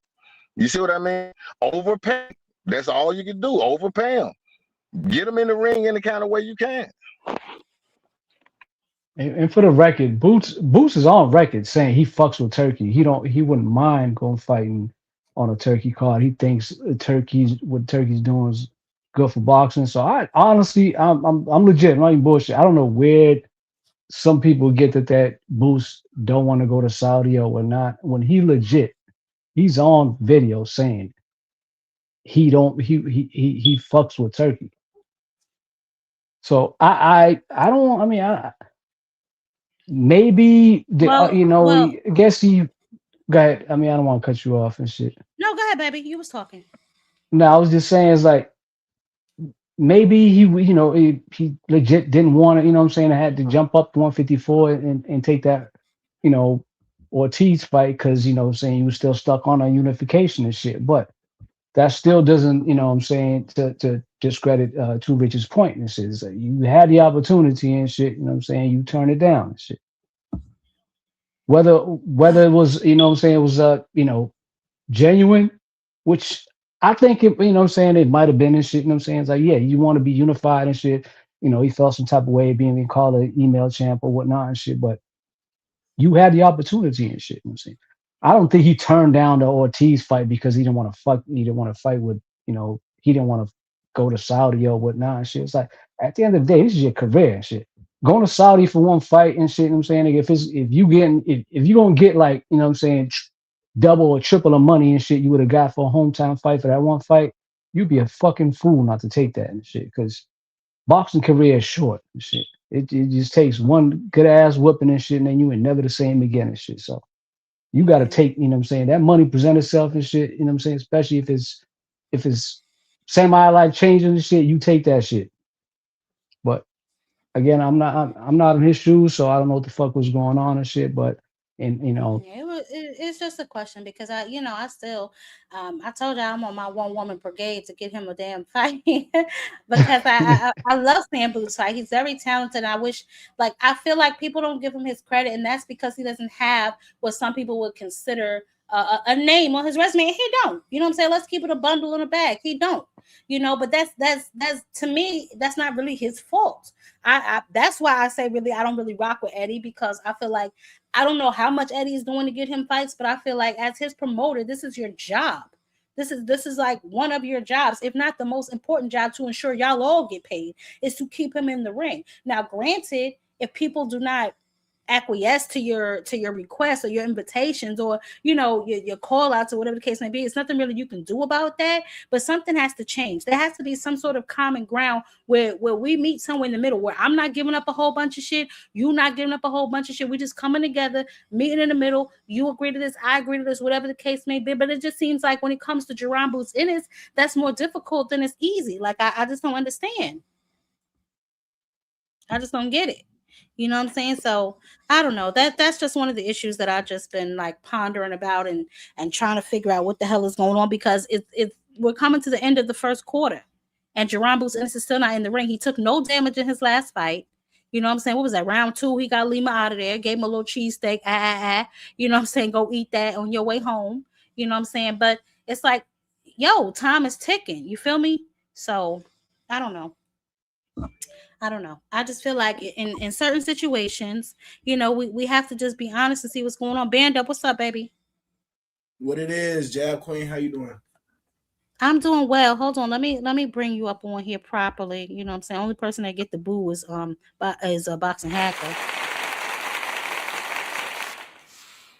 Stand up, talk to me, baby. What's going on? We've covered a variety of things. Right now, we're talking about Jerron Boots Ennis, but we went over, the huge move that MVP just made with ESPN. Now, women's boxing is going to be platformed on ESPN. They basically telling Carissa Shields, get down or lay down. We covered Ja Opataya being stripped of his IBF belt after being told that it probably won't be an issue by Dana White. We went over Shakur's interview with Joe Rogan, speaking upon rehydration clauses and other things that he got no business speaking upon. And we went over Usyk and how he's about to fight a kickboxer instead of Abdul Kebiel. So you can chime in wherever you like, baby. Comment on whatever you like. We're just free balling right now. It's about to shut it down a little bit. Shakur said the darndest things. You already know that. Yes, I do. Jerron Boots Ennis thing. Like I said, we can't keep sitting here getting too surprised. We've seen it. I'm not even gonna bring up, who I'm gonna bring up, but I'm not gonna do that. But we already seen it done with that type of style of fighter. Mm-hmm. You know what I mean? Mm-hmm. That style is very hard to crack. And one thing I did say early on is I don't think what they would like Virgil and a couple, not only Virgil, but more quieter, the 54 division was waiting on to see if they could see any difference between the weight jump between Jerron Boots Ennis and with 147 and 54. They seen what he had at 47, but you know what I mean, at 54, could he show something else? Could he get hit in a certain way that we haven't seen before? Or is the size gonna be too much of a disadvantage? Well, the nigga went up there and didn't give you guys any more footage to watch him on. So that's why everybody really hitting the pause right now on him. That's why they don't want to do everything to get out of it besides make it look like they're ducking. That's really what it is. They don't have an answer to beat him. They don't even have the coaching to beat him. And what was another topic you said you went on? You said like 5. I had something. Brett. Yeah. Ja Opataya being stripped of his IBF belt. Apparently, he was under the impression that he could fight for that and the Zupa belt, and the IBF said, get your hand out my pocket, nigga.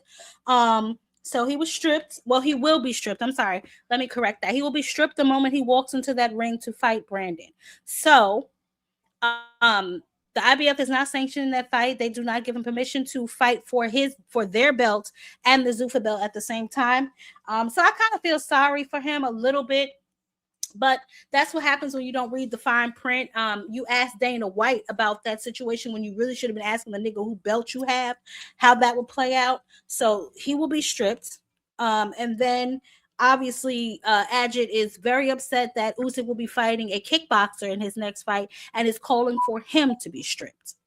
And then you know what happened with Shakur, that little boy. He over there lying. Usyk, with the Usyk and the kick fighting thing, I don't know, bro. I thought we were done with all this cross promotion shit. Unless a boxer's going over to kickboxing, I don't want to see it at this point. Hello, right. You know what I mean? So when it comes to that, sleep on that shit. I'm not gonna watch it. I don't think we really gonna talk about it too much. Job retired, like you said, motherfucker. You over there dealing with Dana White and them. This is what pisses me off. It's really what pisses me off. We got something, even though we might not like the way it works. The devil you know is worse than the devil you don't. At least we know what the fuck's going on with these sanctioned bodies. Now you're going over something you don't know nothing about, and now you fucked. You know what I'm saying? Now you're screwed. The devil you know is better than the one you don't. And Zupa and the word of fucking Dana White and all them guys clearly. I mean, shit. Name a product. I mean, name a marketing product, a business that don't take hits. You know what I mean? If fucking a successful restaurant take bad food, fucking PlayStation comes out with some bad PlayStations. You know what I mean? So what the hell you think with boxing? You motherfuckers, I mean, whoever's a name over there, somebody's gonna take a hit. So my issue is this, right? Oh, you know, band up another question that got us on the Boots situation.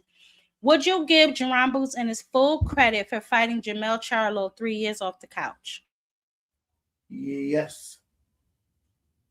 Yes. Oh, full credit. Explain. Yes. Okay. Tell me why, baby.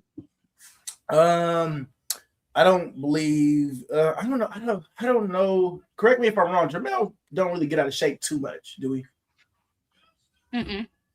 So if he's a nigga that stay in the ring, I mean stay in shape, and you know what I mean, we don't know how he's been dedicating himself, but if he's been dedicating himself in the ring, I'm a little different. I'm a nigga that likes whatever the fighter fight. So if a fighter signs a fight, a fighter wants to challenge himself to a fight, a fighter wants to move up a weight class, whatever that fighter says he wants to do, go ahead. You know what I mean? Because everybody got the individual career. This isn't a team game. It's an individual sport. You know what I mean? So whatever you feel is the best you do it. You know what I mean? If you feel like if Jamel really feel like he can beat Boots, nigga off a 3, you know you want a 3-year layoff. Us fans know you want a 3-year layoff, so we shouldn't be the ones having to put that thought in your head. You know what I mean? You should know how your body reacts. And if you want to go up there and get your ass kicked, my nigga, go ahead. I don't think Boots off the Castano fight would fuck with. I mean, I don't think Jamel off the Castano fight would beat Boots. I don't think he would beat him if he's active or if he's not active. So left or right, for me, it don't fucking matter. I mean, that gives him an excuse. Oh, I wasn't active, nigga. You shouldn't have signed the motherfucking fight then. You, like I said, it's what you want. What the fighter wants, what the fighter wants. Okay, you said you wanted it, sign it. You can't say, nigga, you was off 3-year layoff then. You signed it. You said it. Just like how these fighters get in there and be like, I felt the best I ever felt, and then lose. Well, the training camp, shut the fuck up, dog. I hate that shit. Well, I'll tell you what. I personally wouldn't give him full credit. Well, you know what? I would want him to get full credit. So I would want Charlo to take a tune-up first. I get it. It's Charlo, right? So we to come in there, you know what I'm saying, and put on, you know what I'm saying? But some of y'all, his last performance left a bad taste in y'all mouth. So I would want him to at least redeem himself from that before getting in there with Boots. Just so he could get his full credit. Because I know how this internet works. You know what I'm saying? People will be talking crazy. If Boots sparks him out easy, oh, Charlo was off the couch. Oh, you know they got drinking problems. Oh, you know this, you know that. So I would want him to get his full credit because he needs it. A jab, I think you putting too much faith in these fans. They're not gonna do that even if he did it. They can say they can this nigga can get a tune-up. This nigga can get a tune-up and they still be like, well, he ain't never been the same since the Canelo. You hear that? You see how that just came out of nowhere? They're moving because even if he do, that's gonna say he did, and these niggas fight in fucking October. You know what I'm saying? Or July, whatever. Okay. Well, that's exactly the type of shit they're gonna say. We don't know if he was really back. He beat the shit out of, just throw a name out there, Tim. You know what I mean? Whatever. He beat the shit out of the tune-up. Okay, that he showed us the same skill set. He ain't bringing nothing new to the table. We showing that he's still ready. That's proven to us that he's still ready because he took that fight and beat this dude. But he gonna go in there and get beat by Boots again the next fight. Like I said, no matter if he fought active, no matter if he didn't fight, he ain't gonna win. I do think though, on the flip side that he is Boots' biggest test. No matter what, no matter if he's fighting good or not, he can fucking crack. And Boots is gonna have to show his punch resistance.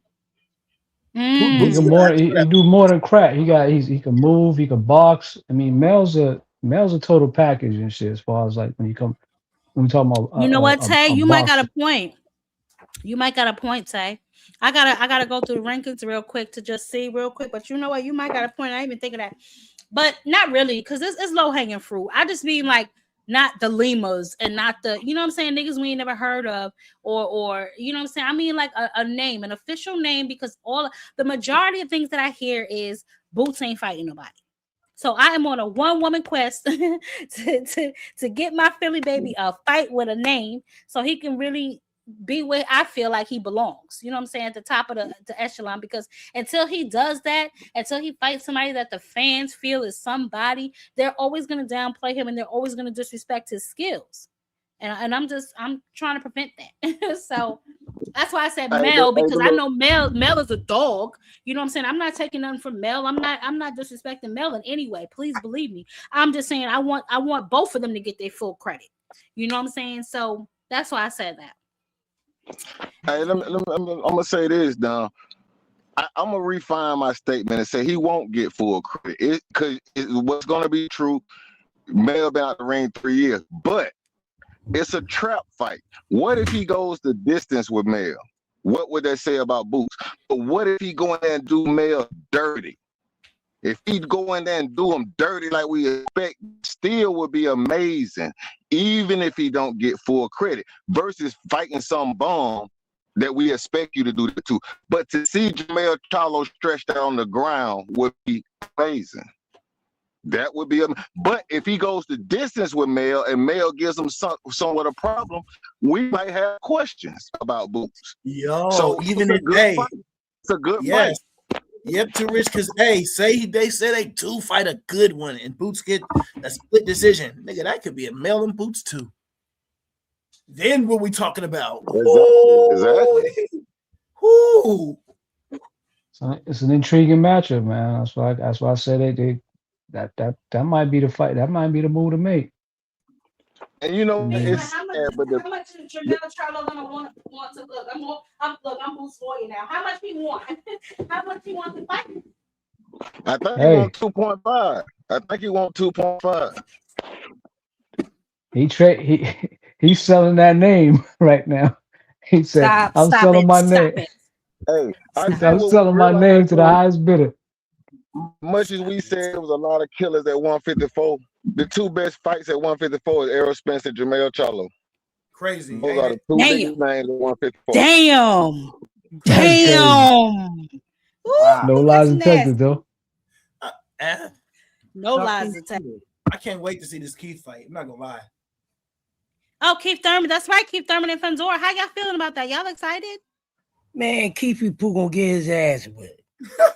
I believe he will. But I got Keith. Man, they're taking Keith. Oh shit. Man, talk to me, baby. You say you taking Keith Thurman? Yep. One time.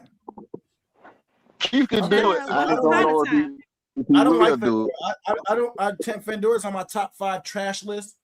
You know what I mean? He got something in common. He number 2 on that trash list. He ain't at the bottom. That's safe for Mario Barrios.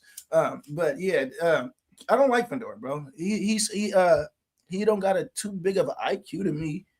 He's just fucking tall. I fucking hate that he's this tall at this damn weight class. I think that's probably my most hated thing about that. I hate that shit.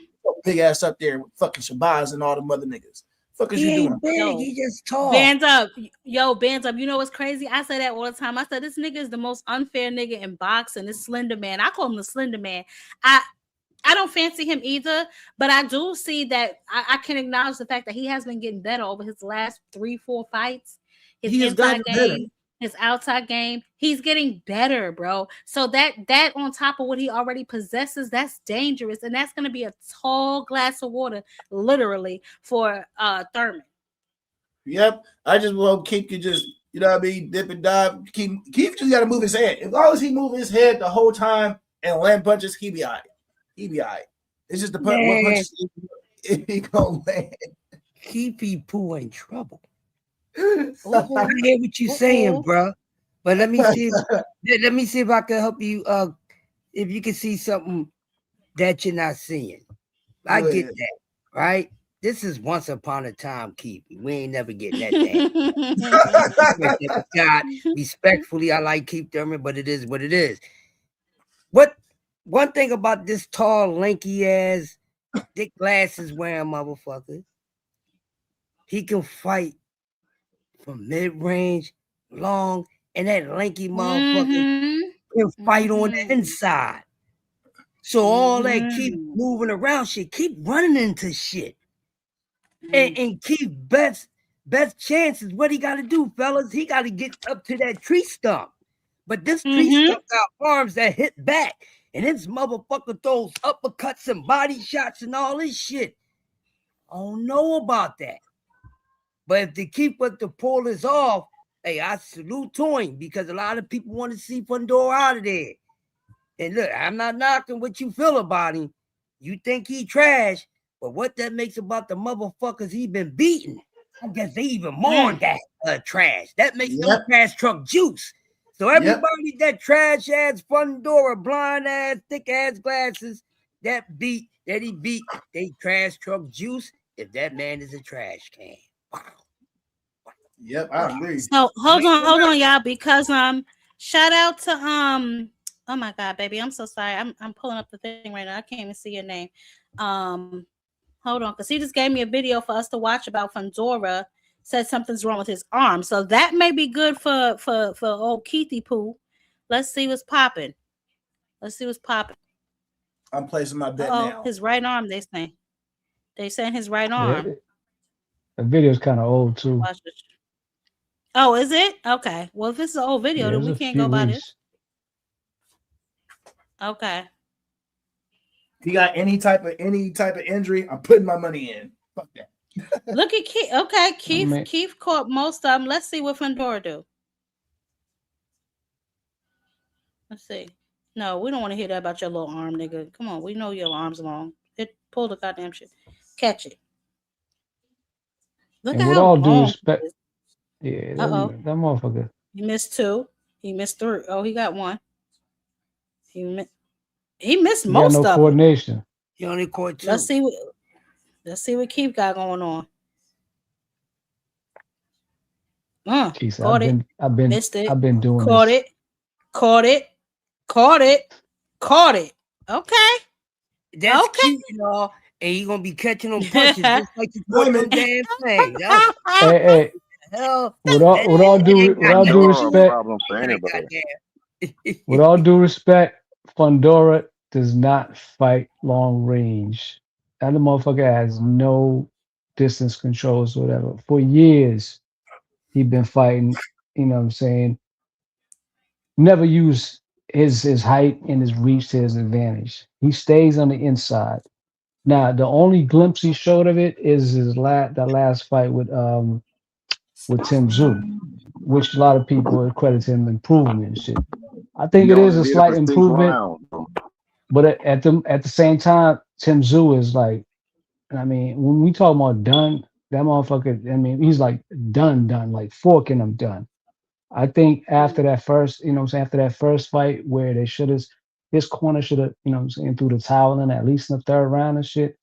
That first fight took so much out of his, it basically took everything out of his career, in my opinion. I think he's never going to be the same again.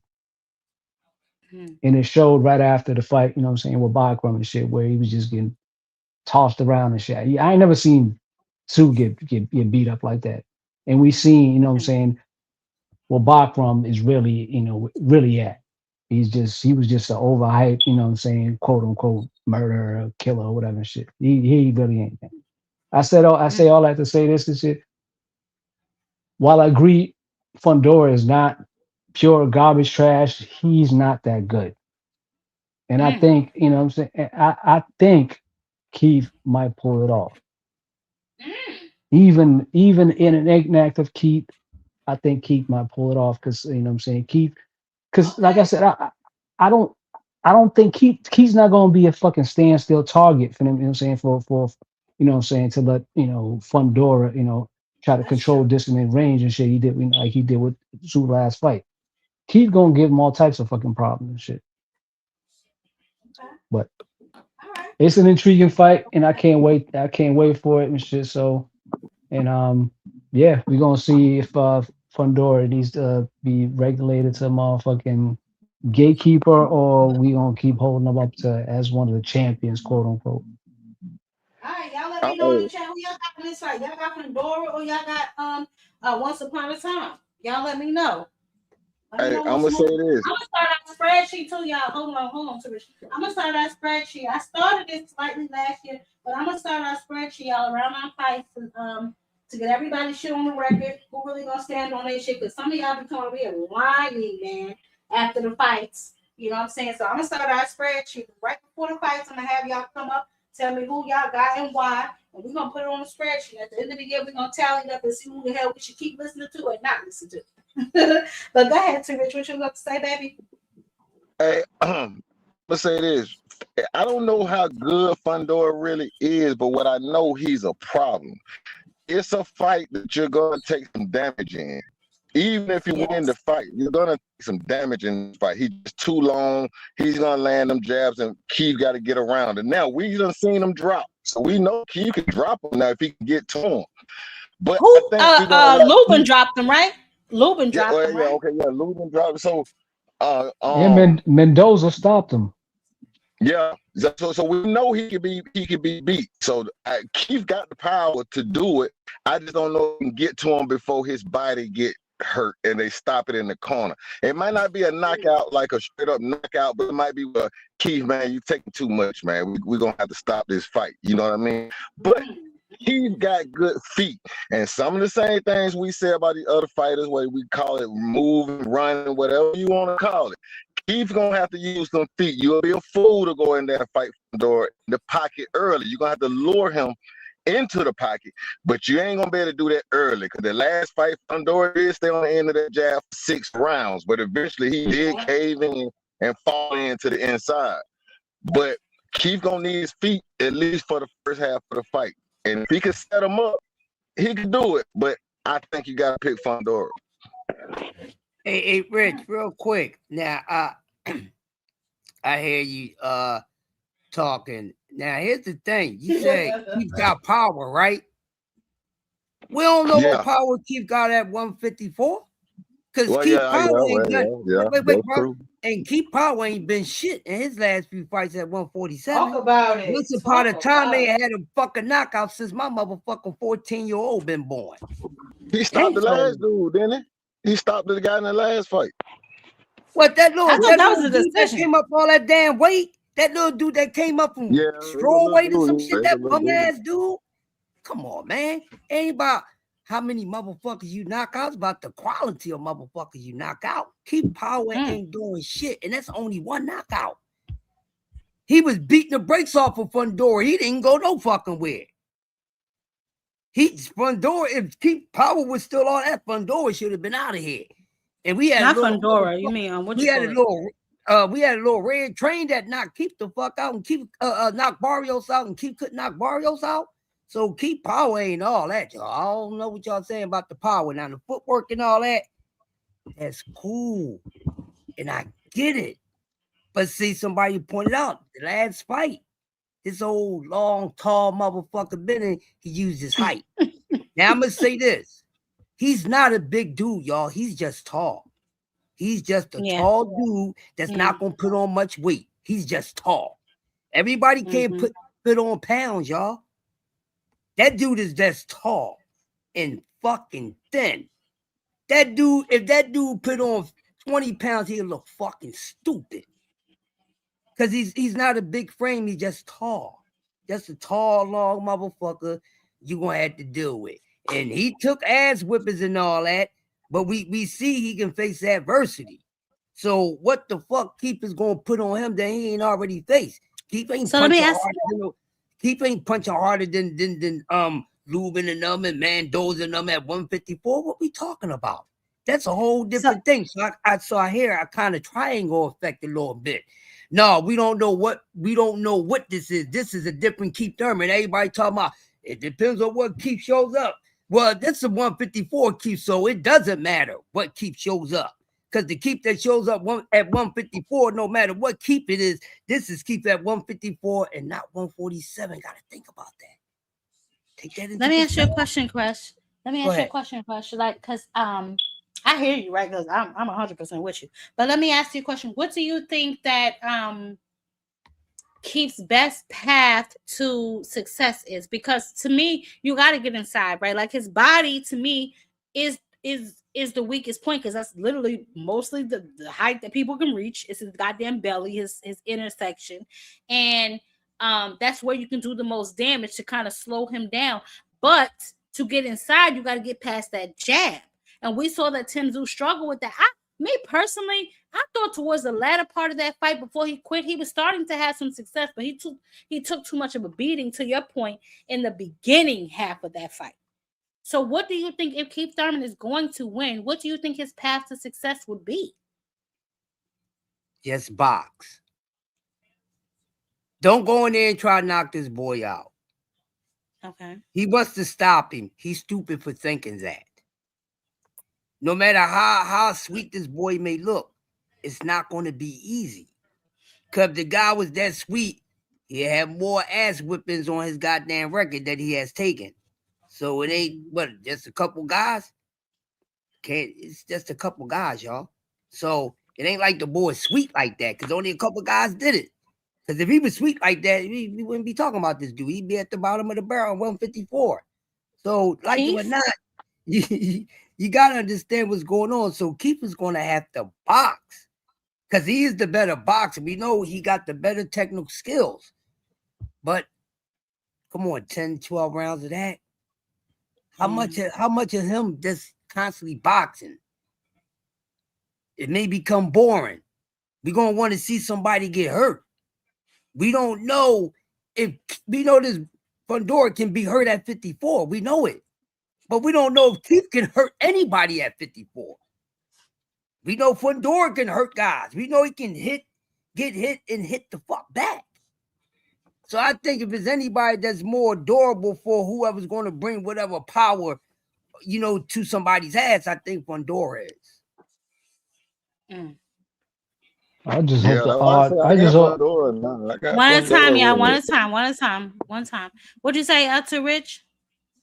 I was just saying, that's why I say, I ain't saying Keith can't win. I don't know. I don't think you could ever count him out, but I think you got to pick Fundora. I just think that's the wiser pick, man. I got Fundora. Okay. All right. NHA, you say you got you hoping one-time Thurman? Or was that that was a band up, right? That was band up. Band up say he got Thurman.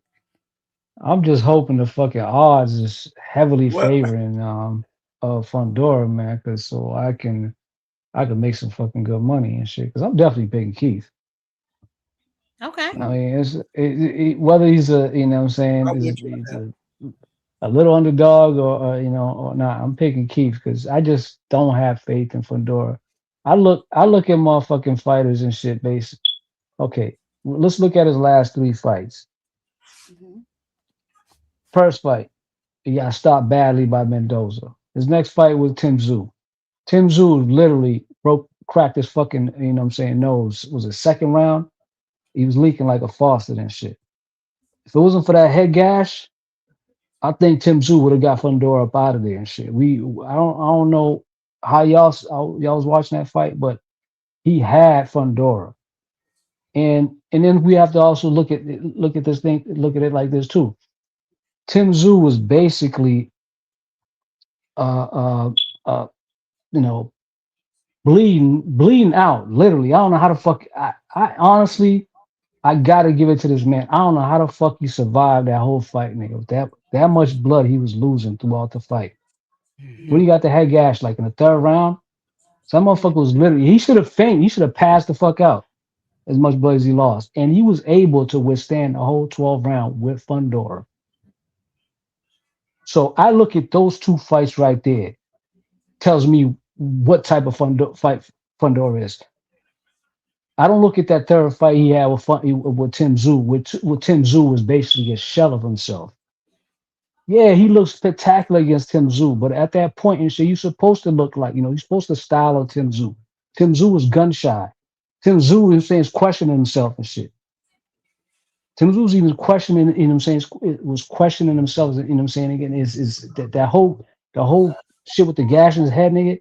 That shit was played a whole lot in his mentality. Because I don't know if y'all remember in the early rounds of that Akron fight, it looked like he might have got, a slight headbutt. He's already, he touched his mitts to, to top of his head to see if he was bleeding when it was nothing there. That right there tell me and shit. That man is too preoccupied. What could happen to that gash in his forehead. on That's top of his head. that reminds me of how you right though. That reminds me of Amanda Serrano. How like even in the third fight, she kept like trying to stay away from Serrano, trying to stay away from Taylor, so she wouldn't get a headbutt again. That's all she kept mentioning, the headbutt, the headbutt. Remember, her shit was leaking.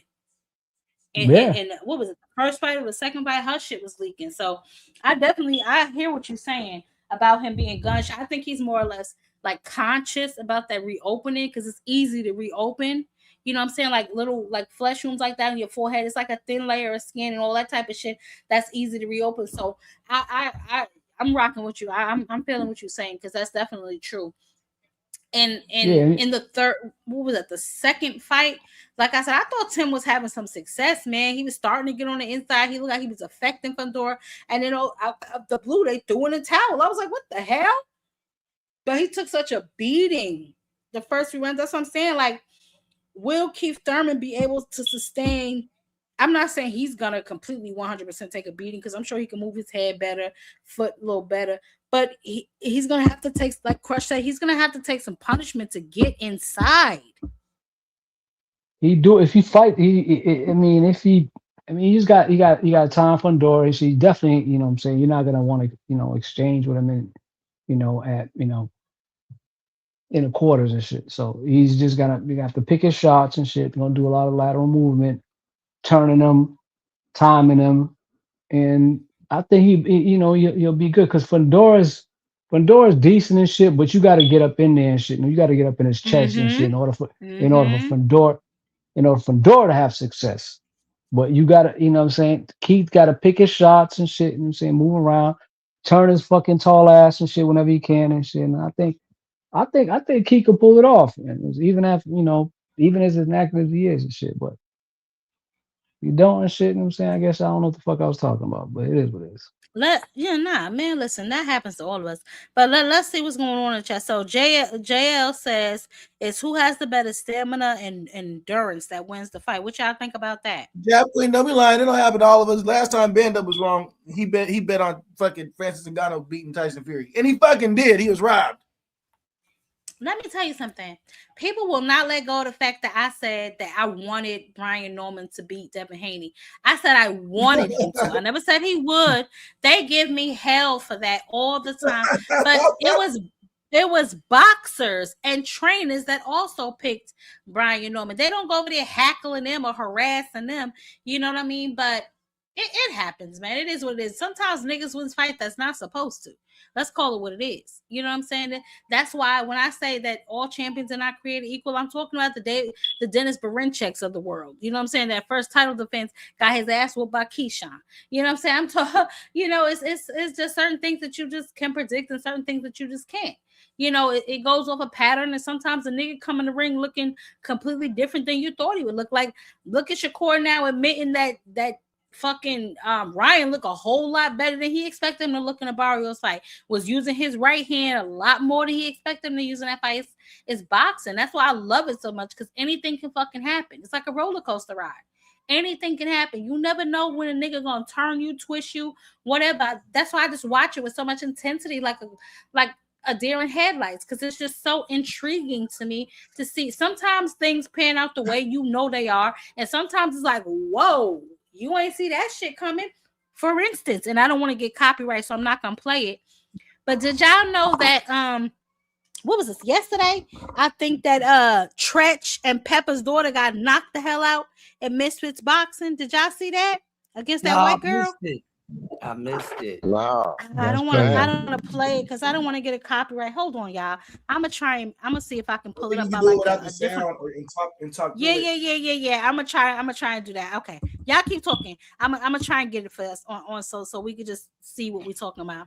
But just things happen. Basically, is what I'm trying to say. That sometimes we don't expect. You know what I'm saying? And it's not like, oh, you don't know what you're talking about. Like, nah, this nigga was more prepared than I thought he was. He didn't fight like this the last 6 times, or this happened or that happened. Like, you just never fucking know. You know what I'm saying? And I don't know. That's why I love this shit, because you just never fucking know. I love a surprise. I love a surprise. I love some shit that happens that ain't supposed to happen. Because sometimes, like, for instance, the Resendez and Caleb Plant shit. You know what I'm saying? Who thought that Resendez would beat the brakes off my white boy? Who thought that Resendez would put head, shoulders, knees, and toes on my baby? Who thought that? You know what I'm saying? Okay, guys, I found it. Hold on, let me get ready to present y'all, and then we're gonna just talk briefly about this, and then we're gonna shut it down. So we've been up here for a minute. Okay. Oh shit, not this one. Stop sharing this one, child. Let me see. Boom. Okay, hold on. Share my screen. Let's do Instagram. Oh my goodness. All right, y'all. Can y'all see this? This is Tretch and Pepper daughter. Oh, hold on. Okay, all right, baby. Well, she on the ground now, child. But this is Tretch and Pepper daughter. Oh wow. Wowzer. Damn. Wowzer. Damn. That's crazy. Who told her she could box? Yeah. Don't you know you ain't supposed to sleep in the? Why you go to sleep in front of all them people?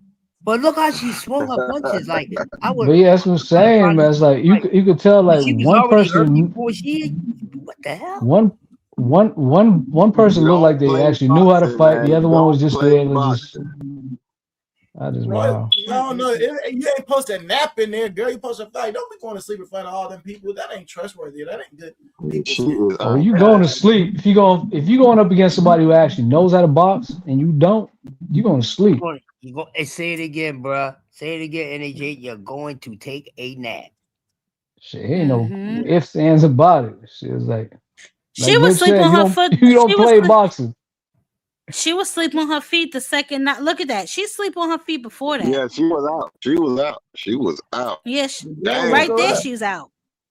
Yeah, she was But already look at her. hurt before that. Damn. Yeah, that's what I'm saying. Her whole head is there to be hit. Yeah, It's like she had no type of defense, like hands down, Don't play boxing, wide stance. It was like, I was like, nah, they set her up.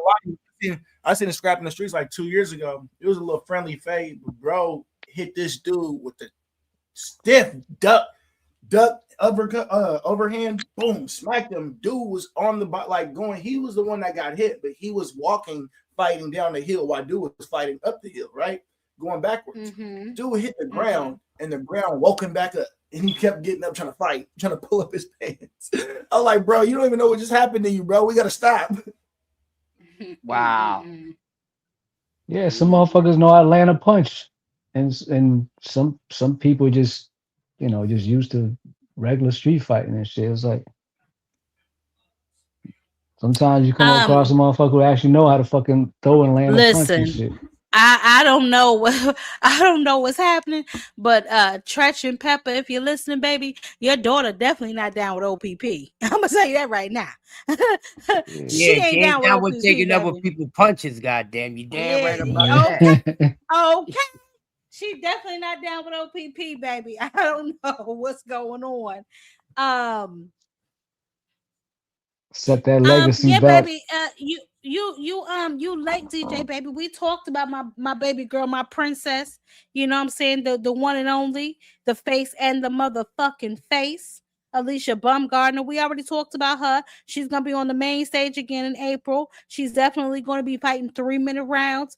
The 10 rounds, 3 minutes. She dropped that WBC belt so she could fight 3 minutes. I told y'all that she did it. Amanda Serrano did it. A few other females did it, but guess who didn't? Y'all little funky ass Guo. I'm gonna sit that right there. But these women are making strides in women's boxing, baby. We talked about that. I don't want to play too much of it because MVP, they don't play about the copyright stuff. So let me just play a quick second. I'm glad I did that. I made them proud. And look, I brought a whole gang of amazing women with me, and we're gonna. That was their press conference earlier for the conjunction of MVP and ESPN W. So that's what they're doing now. Y'all have to stop lusting over her. Child, what is wrong with y'all? Goodness, little freaky frogs ready to leap all over Alicia. He look a little goddamn mannish on that goddamn pig. Goddamn. Who's that talking though? That was Amanda Serrano. Oh man, she sound punch drunk. No. I slowed it down because I was like, Oh, I don't okay. I'm want them about to to say. copyright me. No, Everybody no, no. said that. But NHA, no. everybody I said slowed that. it down. Yeah, everybody said that. He's right. Everybody did say that, but I slowed it down so they wouldn't copyright me, and I made it a little bigger. But they're on their pages on Instagram. They're on their Facebook pages. I just wanted to show y'all very briefly, like just how they looked classy and how they weren't at Little Caesars Arena pulling weaves out. You know what I'm saying? Smelling like cocoa butter and welfare checks. They were over there actually distinguished, beautiful women, that just happen to fight for a living. Not looking like all my life I had to fight. You know what I'm saying? So shout out to them. They making moves over there. Shadeja Green is on that card. She's going against Lainey Daniels. Obviously, we know Lainey Daniels had fought Clarissa 2 fights back, or her last fight. I forgot. Was it Danielle Perkins, then Lainey, or Lainey, then Danielle Perkins? I forget.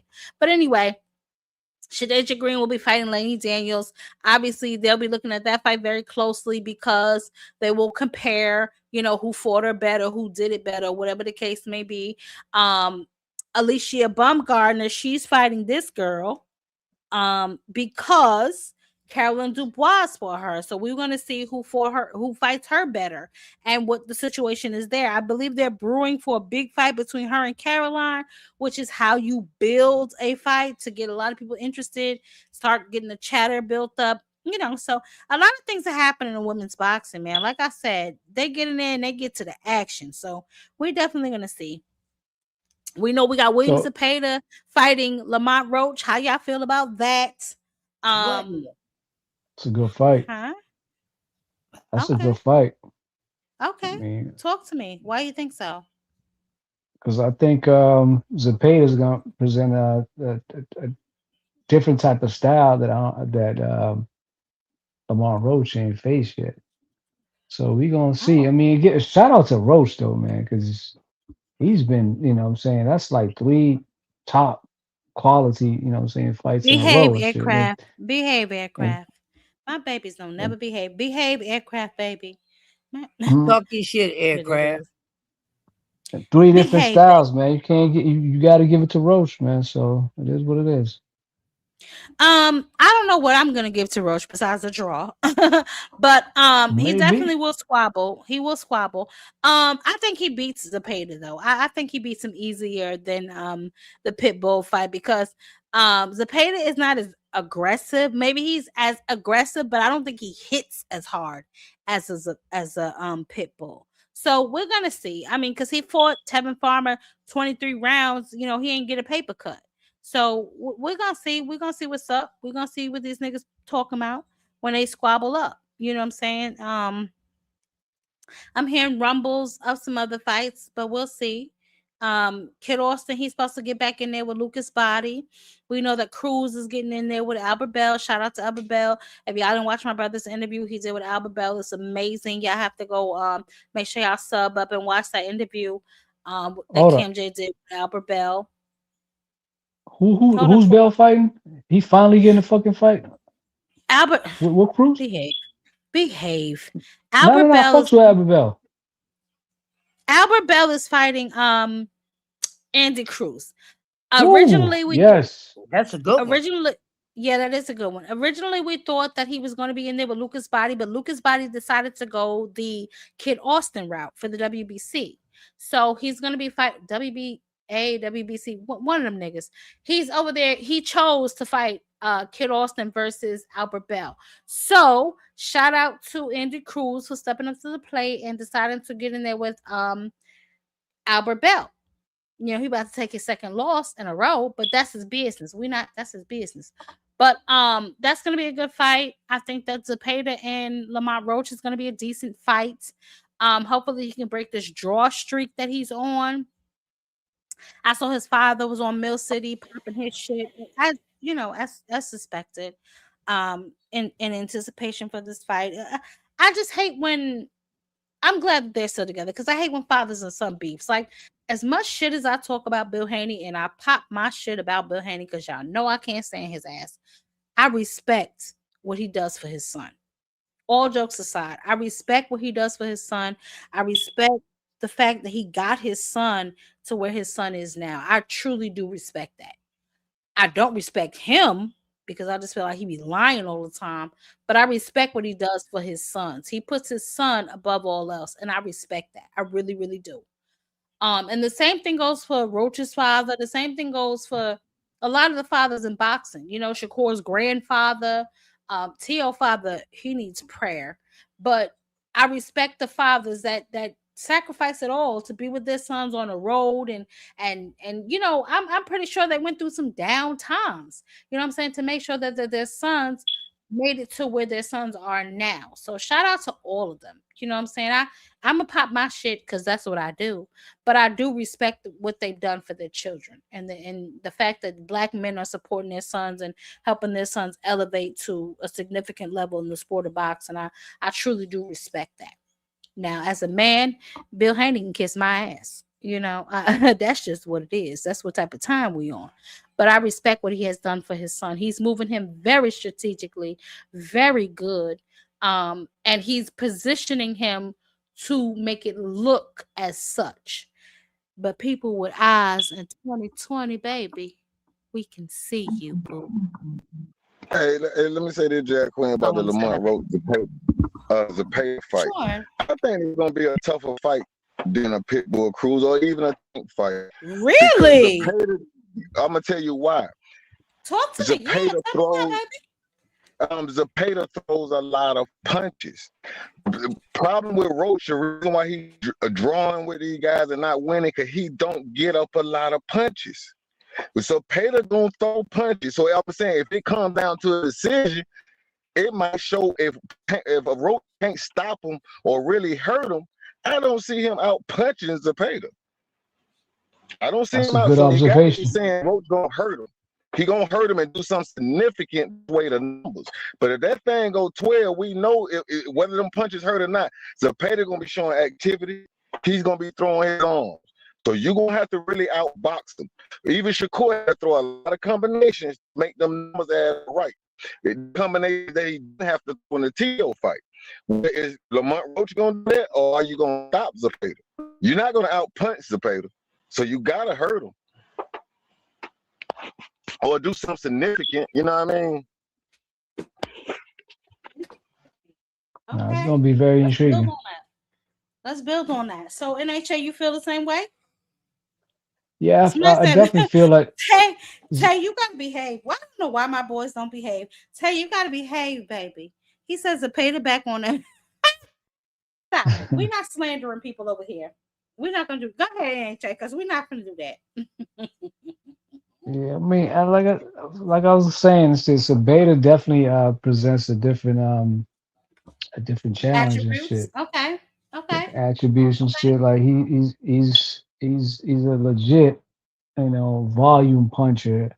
So he's not gonna start coming at you and shit. So I haven't like Zepeda's gonna be everybody's, you know what I'm saying, in boxing right now. He faces, you know what I'm saying, first style that they've seen as far as like what he brings to the table and shit. Now, Okay.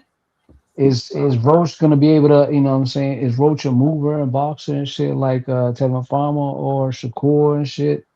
I don't think he is. Roach don't fight like that, but he does. He is a technical fighter, so I think he's going to be a close fight. But he is going to, what I'm saying, he's going to present, what I'm saying, a different, if anything, challenge for Roach. And for that simple fact, I'm interested in that because that's, I don't like to cut, what I'm saying, I'm not into one of those fans and shit. I want, what I'm saying, I want to watch a fight that's pretty much already predetermined. Shit, we already know somebody's going to get smoked and shit. This is a hell of a fight and shit. I think it's going to be very close and shit. And I don't know. So I can't even call this one right now and shit. I like Roach, but like I said, I ain't seen fucking Roach, you know what I'm saying, up against somebody like that. But then again, like nobody in boxing fights like Zepeda right now that we could, at least on this level and shit. So it's gonna be What an level intriguing is fight. that? What level Not is what he that? brings to the table. He's like the motherfucker throws like damn near 1,000 punches and shit per fight and shit. But they not That's hurting not. nobody. He fought 23 rounds with Tevin Farmer and didn't knock him down, didn't stun him, did nothing. I But mean, if he it beat go him both 12, he times, can shit. win on the But cards. yeah, his Yeah. style makes fight. All right. Like Zepeda might struggle and shit with, you know what I'm saying, somebody like a Tevin Farmer and shit, you know what I'm saying, or somebody, you know, somebody like a Shakur. He probably always gonna struggle against those type of fighters and shit. And I think one of the main reasons why Oscar, you know, put him up against, you know what I'm saying, up against with well, Tevin Farmer to actually see how he might perform it, you know what I'm saying, against Shakur, because they knew that eventually they was gonna have to, you know what I'm saying, run that with Shakur and shit. There was no way around it and shit, and especially if it, you know, if they were, you know, because I think Zepeda was always in contention for the WBC and shit. So they always got to see him regardless and shit. And I think they put him in there with Tevin Farmers trying to gauge him, you know what I'm saying, to see how he performs and shit. If it wasn't for that, I don't think Oscar would have never, you know, put Zepeda in there with that type of fighter. Because I think Oscar, one thing he does know, he knows, you know what He I'm knows saying, his boxing. fighters, you know, yeah, he knows boxing, he knows, you know what I'm saying, what, you know, the weaknesses of his fighters and so on and so forth. But Hmm. like, if Roach doesn't fight like neither one of them motherfuckers and shit, so we don't know how this fight's gonna turn out. And Zepeda gonna give a lot of people problems and shit. But some certain fighters that she go up against and shit, he gonna present an obstacle, but he will be beat. I just can't say Now, that for are you certain. You know what I'm saying saying, that? against Roach. Are you saying that because he fought Shakur, or are you saying that from an objective eye? As far as as far as what is it, Zepeda. he can be beat. As far as he can be beat, Well, we know he can be beat because obviously he took a loss. But are your yeah. your criticism of him, or your enhancement of his skills, I'll say, are you saying that because of Shakur, or are you saying that just objectively? Because I notice how, and I'm not saying you do it, but I notice how some of y'all will come up here and big up a nigga just because your favorite fighter already beat them, and you want to give him more clout and credit. Are you saying that because you really feel that way, or are you saying that because Shakur beat him and you're hoping that you have a leg to stand on if he beats Lamont? Oh no, not at all. I mean, I've already seen by the first two Farmer fights that Zepeda's always gonna have problems and shit. You know what I'm saying, with pure boxers and shit. Like Okay. in somebody who can actually time them and shit. You know what I'm saying, who actually has somewhat of a defense and shit. Mm-hmm. I think he loses to those type of fighters. I think, you know what I'm saying, like like a Tank, he'll I lose to agree. fucking Tank just purely based because Tank is a pure boxer by nature and shit. Like fighters like that, he would lose to. I'm not, you know, it's like it ain't got nothing to do with Shakur and you know what I'm saying. Like I I want Roach to win because you know what I'm Okay. saying. I like Roach and shit. You know what I'm saying. I'm actually rooting for him, but I will say I don't know if he, you know what I'm saying, how he's going to be able to handle Zepeda's pressure and shit. Although Zepeda's not technically a pressure fighter and shit, he's a volume puncher and shit. You know what I'm saying, slash somewhat of a pressure fighter and shit. And he's gonna Well, he's gonna present problems to a lot of, you know what I'm saying, everybody he fights and shit.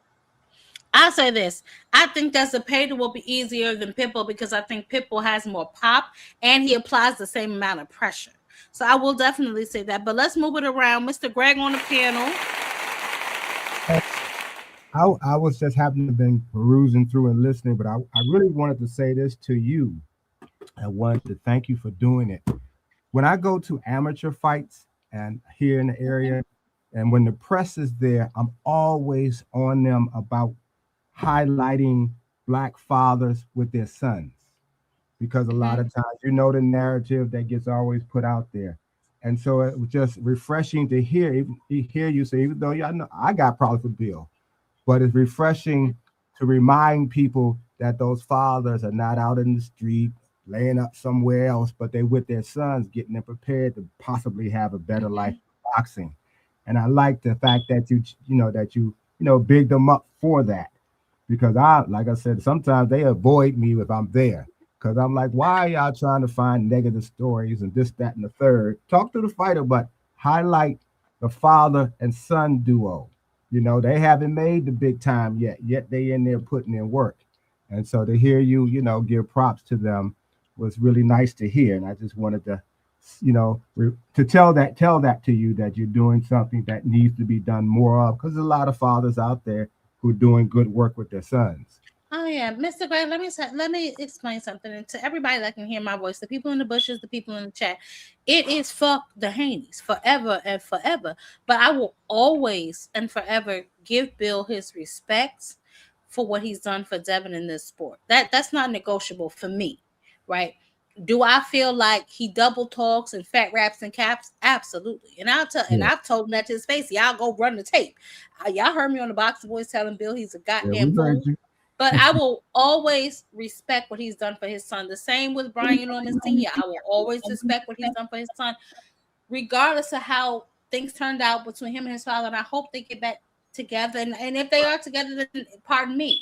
But I will always respect the fact that they are doing for their sons. The same, even though I feel like Teofimo Sr. is a little erratic and, he probably needs to get a new trainer, but he's with his son. You know what I'm saying? That's respectable to me, because for too long we've heard too many stories about black men not supporting their children and not being there for their Mhm. children. So Yeah. to see these black fathers with their sons, I'm gonna always respect that, regardless if I like you or not. You're always gonna get your respect from me for that, and that alone, Bill. Bill, don't get excited, Bill, because that's all you getting from me. But Don't I get just excited. wanted, I just wanted to highlight that because you just don't hear. Like I said, I'm watching the fight to see who's coming up. But when I see the press, some of the the local press there, I just encourage them, go talk to the father and sons together and highlight the fact. Just look around. I've seen mothers there. I know I haven't seen two something with her, but I've seen mothers there who supporting their sons and looking for, maybe one of the males that's around to put their sons around so they can soak up the whole discipline that comes with trying to box and things of that nature. And it's just, I was just wanted to make sure that I gave you your props on that. Why you had talked about it. So that's why I really came on. But I was just listening to you all cook. I done been on the platforms long enough. Well, since you're here, what do Uh, you think about them stripping Ja Opataya? I don't know if you were here at the beginning of the show, if you just came, but what do you think about them stripping Opataya? it's what we were talking about earlier on 2 Cents and on Dean's show. All it's doing to me is adding to the chaos of all of these new boxing platforms and organizations sort of pushing their way into the business to cause the chaos. I mean, the young kid, I don't know how hard he had to work to get the status that he has, and now maybe it was a good move for him financially. I don't really know. But the fact that he's been lured over somewhere else and then lost what he already worked for. So now I don't know what they're gonna do for him over at Zuffa, but it's apparent that he's going to still have to almost start all over in a sense to get the status that he thinks he may have that he had to give up to go. I don't particularly like when it's done when that happens because it's too much uncertainty. It could turn out to be the greatest thing ever, and I'm just wrong. But right now, that's not how I see it. I see it that it's uncertain. I see that I hope they offered him something. Any of the other fighters who are coming, they gotta give up a lot based on the things I've heard and read to be part of that organization. I do hope that they've made a wise choice. I do hope the boxers, if nobody else, benefits greatly financially because they got to give up the likeness to their name. They got to give up the status. They got to sign everything. It's almost like being a talented artist signing with a record company. You don't own your name with a group. You don't own your name. You can't do anything unless they say yes to it. If they get any deals, they got to approve it, and they get part of the. It's too much that you're giving up. So however that falls through for him, I hope sincerely that he benefits greatly from it. He benefits from it immediately, or very quickly, if nothing else. That's how I feel about that. But it's going to be chaos because they're trying to get everybody, all the top tier fighters, to come over, which means they got to leave everything they worked for. And that's always hard to do. I don't care how disciplined you are. It's always hard to start all over again. So we'll see how that works out. But that's how I feel about it. It has to be something incredibly good to give up, get stripped of your belt, put yourself in the position you get stripped of. And I don't know, Exactly, Mr. yeah, I Greg. don't know how many Exactly. fights he fought to even get it, and how much he had to pay in training fees all those years, how much debt he went into, because they was probably somebody probably fought, fronting him some money so he could pay his bills and so forth. So I don't know how much he gave up. And maybe whoever his management people are, I would say that too. Maybe they thought they might have been cashing them out in a sense. Okay, let's just kind of get our money back now that these new people coming along, they throwing out some dollars. Let's see how much we can get back right away. That's how that's how I see that. So time will tell.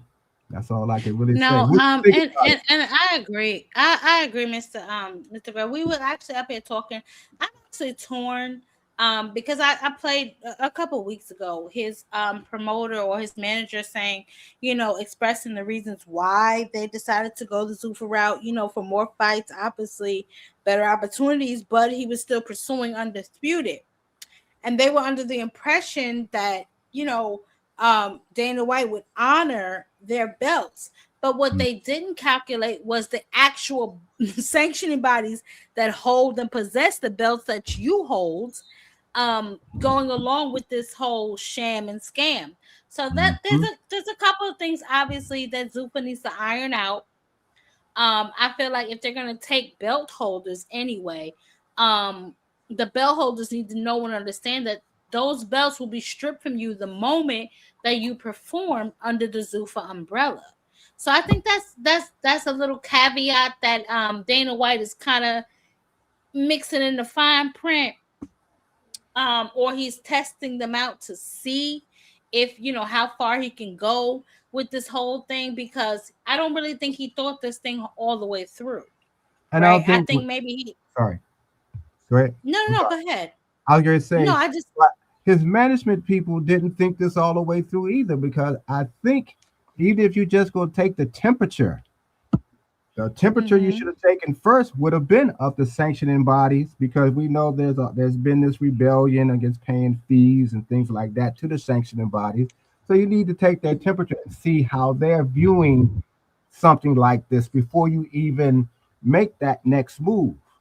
You probably could have avoided it had they done something like that, or had Dana explain further, okay, if we're going to do this, we need to see something in writing that protects us for what the work we've already, you just you have to tread lightly, and you have to really use some sense, and you got to look behind the words of the people who are speaking on both sides of the table, because maybe that could have been avoided. Maybe he would have said, no, I don't want to give up my belt if I have to, to do all of this and do all of that, or go over there if I have to give up my belt.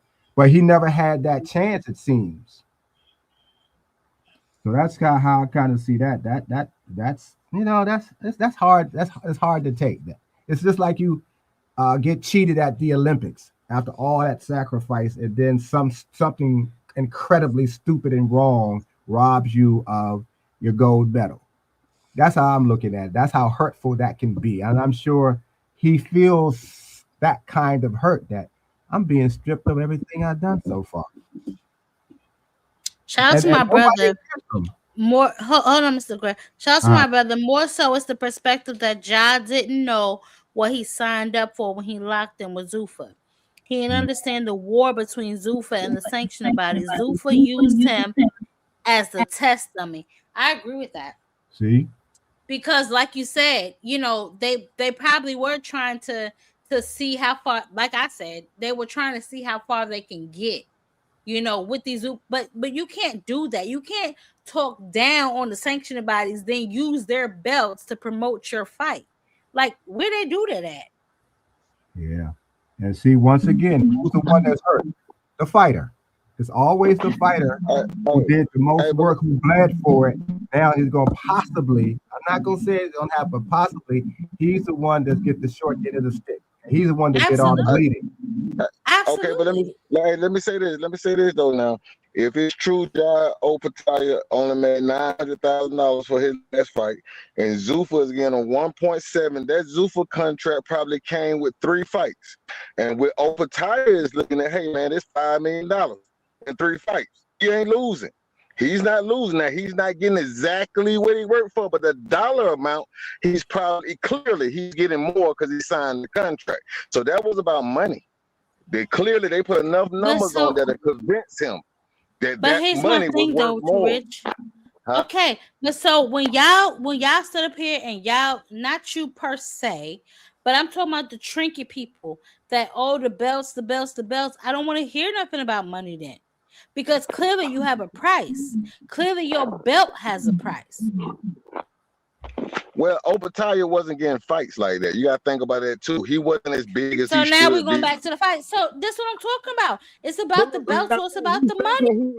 But he's thinking he's going to getting the money, and he's still going to be able to unify, because he said that out of his mouth that he thought that he's still planning to unify. So at some point he thought he was still unifying. Now that's been snatched off. That rug been snatched off in front of him. But that dollar amount made sense. You just gotta know that, regardless of what we're thinking, what our opinions is, that dollar amount made sense, and it was way more than he was getting before, and that's why that decision was made. Was that money he was offered per fight, or was that? Well, that's what For they're saying, 1.7. I don't know, but I just know that for the next fight, you get 1.7 supposedly. We're just talking. That's why I say I hope at the the very least that it's the fighter who benefits at least financially. But anytime little stuff like that starts happening before even you get to fighting, you find yourself being on the losing end. So far, he's been stripped of his title. So what's his value to Zuffa now? If they haven't already, I'm assuming they've already signed him and they're committed to giving him the fights and giving him the money. But he's lost some of his value that they wanted him for, because he's now over there without the belts because he's been stripped of it. We probably sold his value. I'm pretty sure he got it. Like I was trying to say, boxing is not MMA. They understand that boxing is gonna cost more money. So regardless of what them contracts we saw online, Jao Battaglia is clearly getting paid way more than that. So I would assume they're telling him that they got fighters coming for him. That's what I'm assuming. I guess we would have to assume they're gonna have some type of fights for him. So I don't know. So we don't know. We watching it play out. So I ain't got no exact answer. We just watching it play out. Yeah, but that's just my thought on it, because it's so many ways that it could go, and what we're starting to see doesn't bode well, in my opinion. But I could be wrong, and I hope I'm wrong. I'm pro fighter. I don't care if I don't even like you. If you're fighting, I understand from my limited experience myself what you got to sacrifice to even get to the point where you're getting fights at that level. That's a lot of sacrifices that you have to go through. Mm-hmm. And most times, if you can get a little money and you're younger and you're young, get it. But understand what you're going to give up now. And I think he never understood that it was a possibility that what he already did the work for is what he has to give up to go over there. I agree. And Mr. Greg, I don't disagree with that at all, because he genuinely looked confused. He didn't sound confident. But I wanna say this, right. I want to address the aircraft carrier. He said, I thought y'all didn't care about belts. Me personally, I don't aircraft carry. You've been following me for a while. You come to a lot of my shows. Shout out to you for sure. Because I know you a real fan. I don't give a damn about belts, because I know that all champions are not. I'm about the competition, and y'all know I talk heavily about Jerron Boots Ennis and the Virgil Ortiz fight on my channel, which ain't for no goddamn belt. They might magically delicious a belt after some time, but I'm about the matchups. You know what I'm saying? I don't really give a damn about belts, because I know the sanctioning body belts can be bought. I know you can buy your way into the rankings. So truthfully, I really don't care about belts. A lot of y'all I know are trinket people, so it is what it is. We're a very eclectic group over here. Me personally, mother, y'all know I don't give a good goddamn about no belt, honey. Give me a good squabble and I'm good. That's all I care about. But my white chocolate. What's up, baby?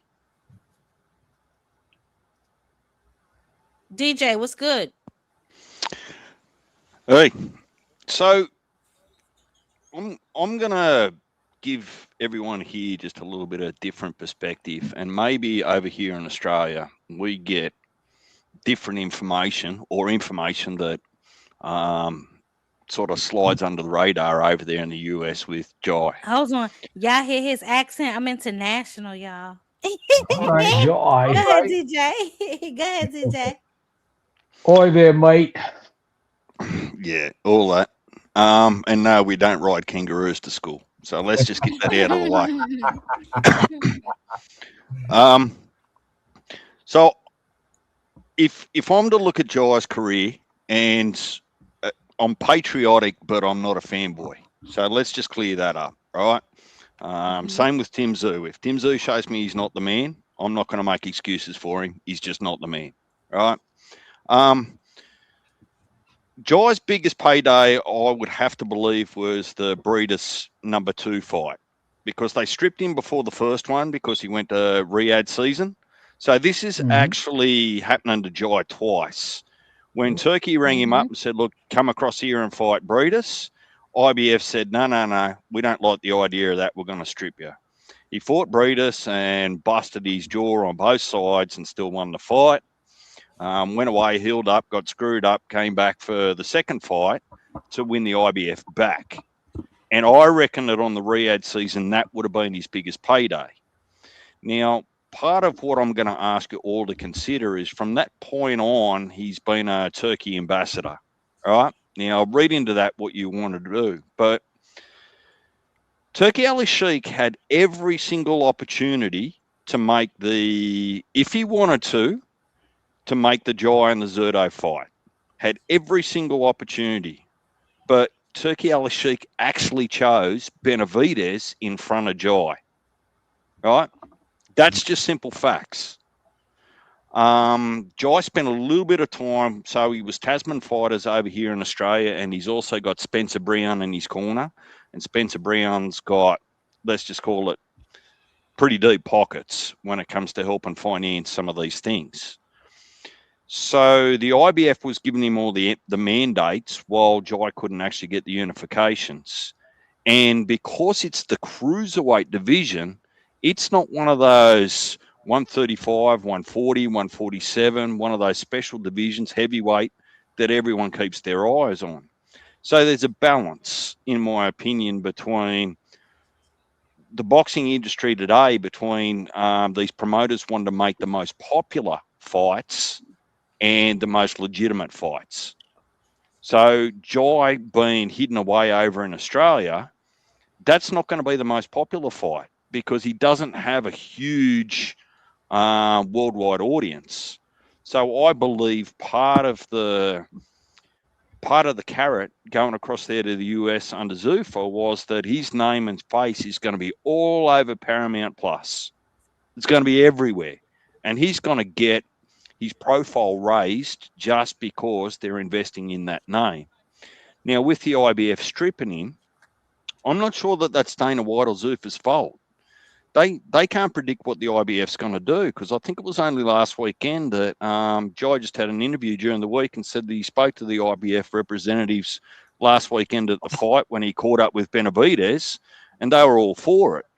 So I'm not even sure what we're getting told as public, because we're saying he's getting stripped. At the press conference, he's saying, no, we are fighting for the IBF. And then we're finding out after that the IBF stripped him.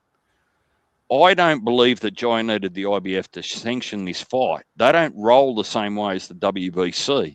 Because what we didn't hear was the IBF say, hey, Jai, for you to fight on Zuffa and have any part of our belt attached to that, you owe us $120,000. We didn't hear that anywhere in the media.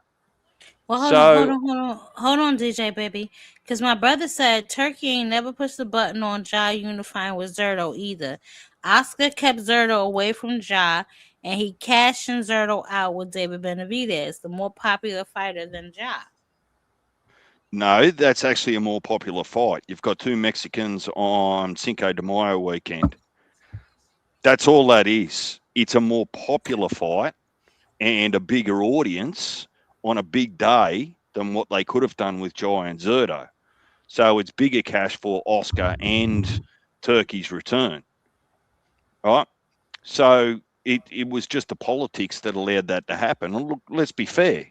If I come to any of you on the panel and say, look, if you're going to invest $1, where do you want to invest it? Do you want to invest on the returns of a Jai and a Zerto fight, or do you want to invest on a return from a Benavidez and Zerto fight on Cinco de Mayo? You're all going to put your dollar on the Cinco de Mayo weekend, right? Yep. Oh yeah. So, look, I think it's too early, but the IBF's got a history of getting emotional and stripping people pretty quickly. Let's remember it only took 5 minutes for Bud to get stripped of his IBF belt at 147.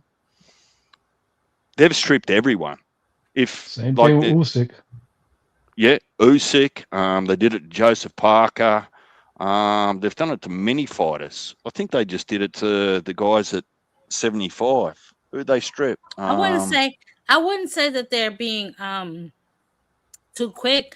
I would say they standing on business, their business. I feel like the IBF is the outfit that can't be bought.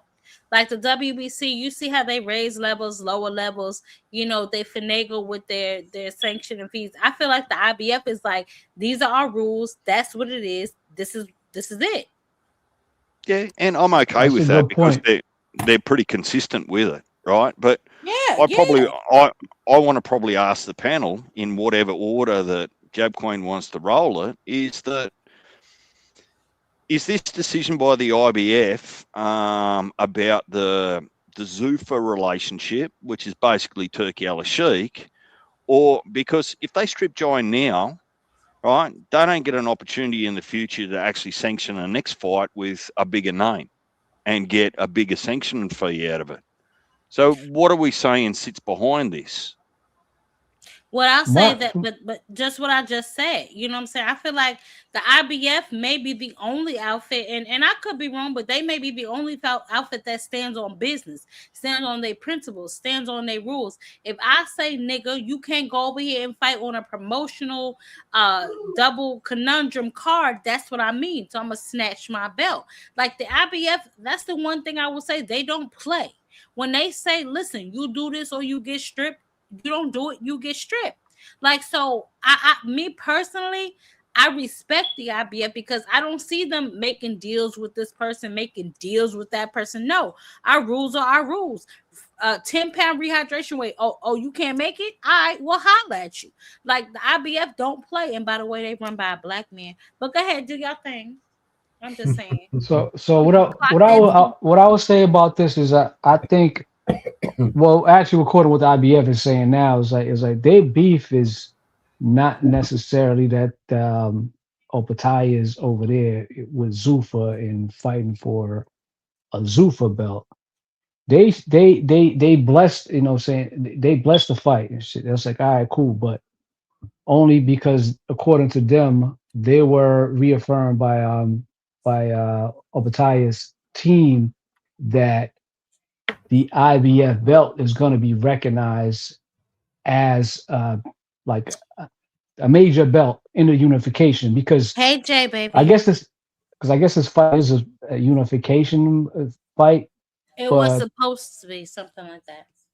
yeah, but supposedly IBF's beef is that the IBF belt is being treated like the Mickey Mouse belt, what I'm saying, and during the press conference or whatever and shit.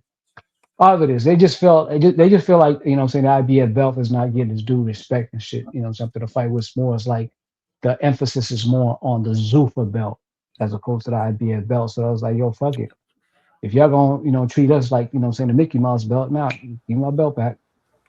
Go fight for the Zuffa belt and saying keep it at that. At And, least and that's the I way I and I understand it. personally don't see nothing wrong with that.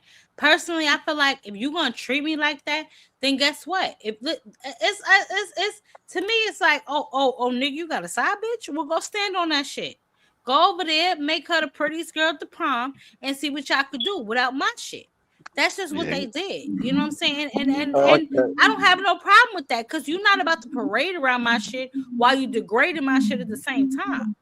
You No, just but Let can't me what say do that. this. Let me what say you this right might quick. do is get free advertising. The IBF gets free advertising for all the work that Zuffa and Paramount are putting into Jai But how Opetaia. if you putting me down, how did No, DJ? If you putting me down, how if you over here talking about some Zuffa belts, the only belt that matters, while you flashing my shit on the table? Hey, well, well, look, let me say this. Oh, go ahead, DJ. no, I asked everyone's opinion, so I'll wait. You go ahead. Okay, I'm just saying. AI is saying it's because y'all participating in an unsanctioned contest with Zuffa, and they don't recognize Zuffa belt Okay. as a Yes, that's whatever. correct. Yes, correct. Yeah.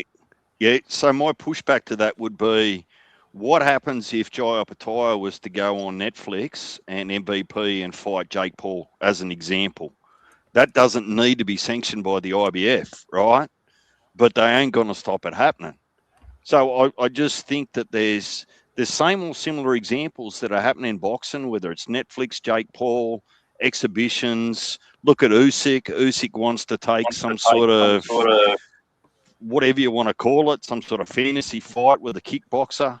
I think that you have to pay your sanction fees and your due respect if you want the sanctioning body, whichever it is, to actually sanction that fight. But I just think that you should be allowed to have fights outside of those sanctioned bodies without pretending like someone stole your firstborn kid as a sanctioning That's not body. that, Like, but that's not what happened. That's the thing, though. You talking about something, you should be able to have fights outside of that sanctioned body. And you know what, my nigga, that's cool. But don't use my belt as a enticement. Don't sit up there with my belt as if like all of it's on the line because I work for all of this. Because guess what? You're not following our rules. So you can't sit up here and parade around like, oh, I got a husband, I got me a man, honey. But then you run around here sleeping with everybody. Do you really? So guess oh, what? I'm gonna take my shit that's a back. hang on. That's a terrible analogy. We're not having that. Oh, Wait, no. like okay, like, look,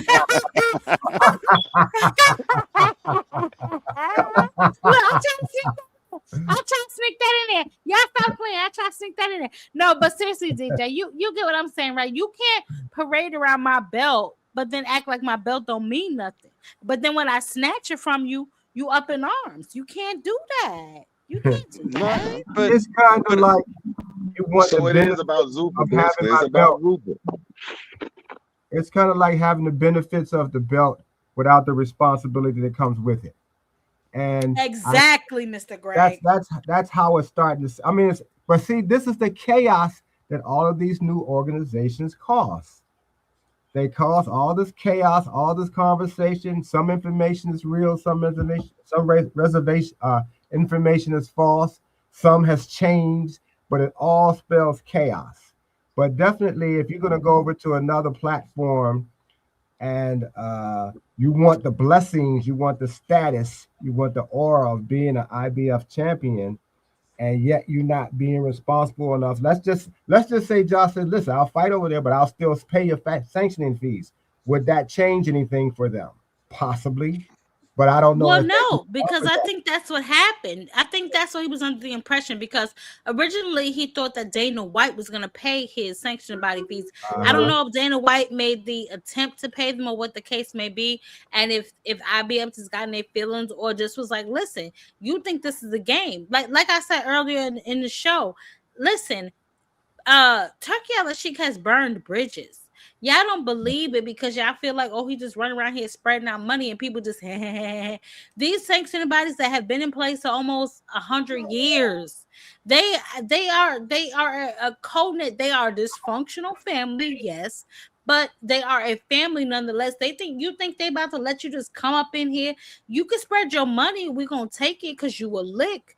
But when it comes to taking over our ish, nah, baby boy, you gotta go the other way with that. So you starting your own situation, that's cool. But don't think you're about to use our belts to build your own situation. We ain't having that. You better go sit down somewhere. It's like Carry it's like your ass. sometimes money doesn't matter. It's the Exactly. principle. I said Sometimes that that actually is a it's principle. relationships. It's Yeah. relationships. And that's what Turkey he didn't understand. He thought he could come over here and spread his money around, and it worked. A lot of niggas started diddy bopping, flip flopping, and coochie popping. A lot of them did that. But Well, the ones who didn't was sitting according to you, down looking Jab at him Queen, like, in your analogy is I'm having lots of relationships that you don't know well, about. listen. Hey, DJ, I don't know what you do in your spare time, baby. That's your business. but, Hey DJ, um, can I Yeah. ask TJ something? How strong is the overall the boxing scene locally and just in your country over there? Look, I'd say it's proportional. So Mm. if Australia's got, I don't know, 27 million people population, right? And the Mhm. US has got, I don't know, I'm going to say 350 million, right? Mhm. So the percentage of sporting fans that follow boxing in the US by way of proportion, right, is similar. Like it's if boxing's still a little bit niche in the US, it's niche in Australia as well, right? So look, it's healthy. It's just Okay. it's difficult because we can't compete, or when I say we, boxing can't compete with the major codes the majority of the population follow in AFL or rugby league or cricket, right? You're always going to finish second to that, no different to boxing finish second to basketball, NFL, baseball, those sorts of things. So if you just do the ratio check, you've got a population of 350 million, and we've got a population of a tenth of that at 30 million, right? The amount of actual people that follow it by way of population is a little bit less. Who are the But big boys over there? In I beg terms your of who's pardon? running, who locally, over there in the country, who are the major powers who are running boxing over there? Because I don't know. That's why I was asking. So Tasman Fighters, where Jai's kind of still with, co-promoted, like with Mick Francis, and they've got Terramona and Justice Hooney as well. But mostly it's been No Limit of late. And I'll say No Limit because they've got the Zoo Boys, and that last name in Australia carries some weight and Yeah. carries some familiarisation. However, Matchroom have just signed a deal that they're supposed to be delivering 7 cards in this calendar year here in Australia, 4 pay-per-views and 3 non-pay-per-views. Mm-hmm. So that's Eddie Hearn getting his fingers back in the Australian market. The challenge there will be, if you didn't know, I think someone put in the chat there earlier about Matchroom going to purse bid if Turkey didn't pay for it. Well, yeah, that's that was exactly JL. that's exactly what just happened with Liam Paro and Crockett purse bid for the 147 IBF title.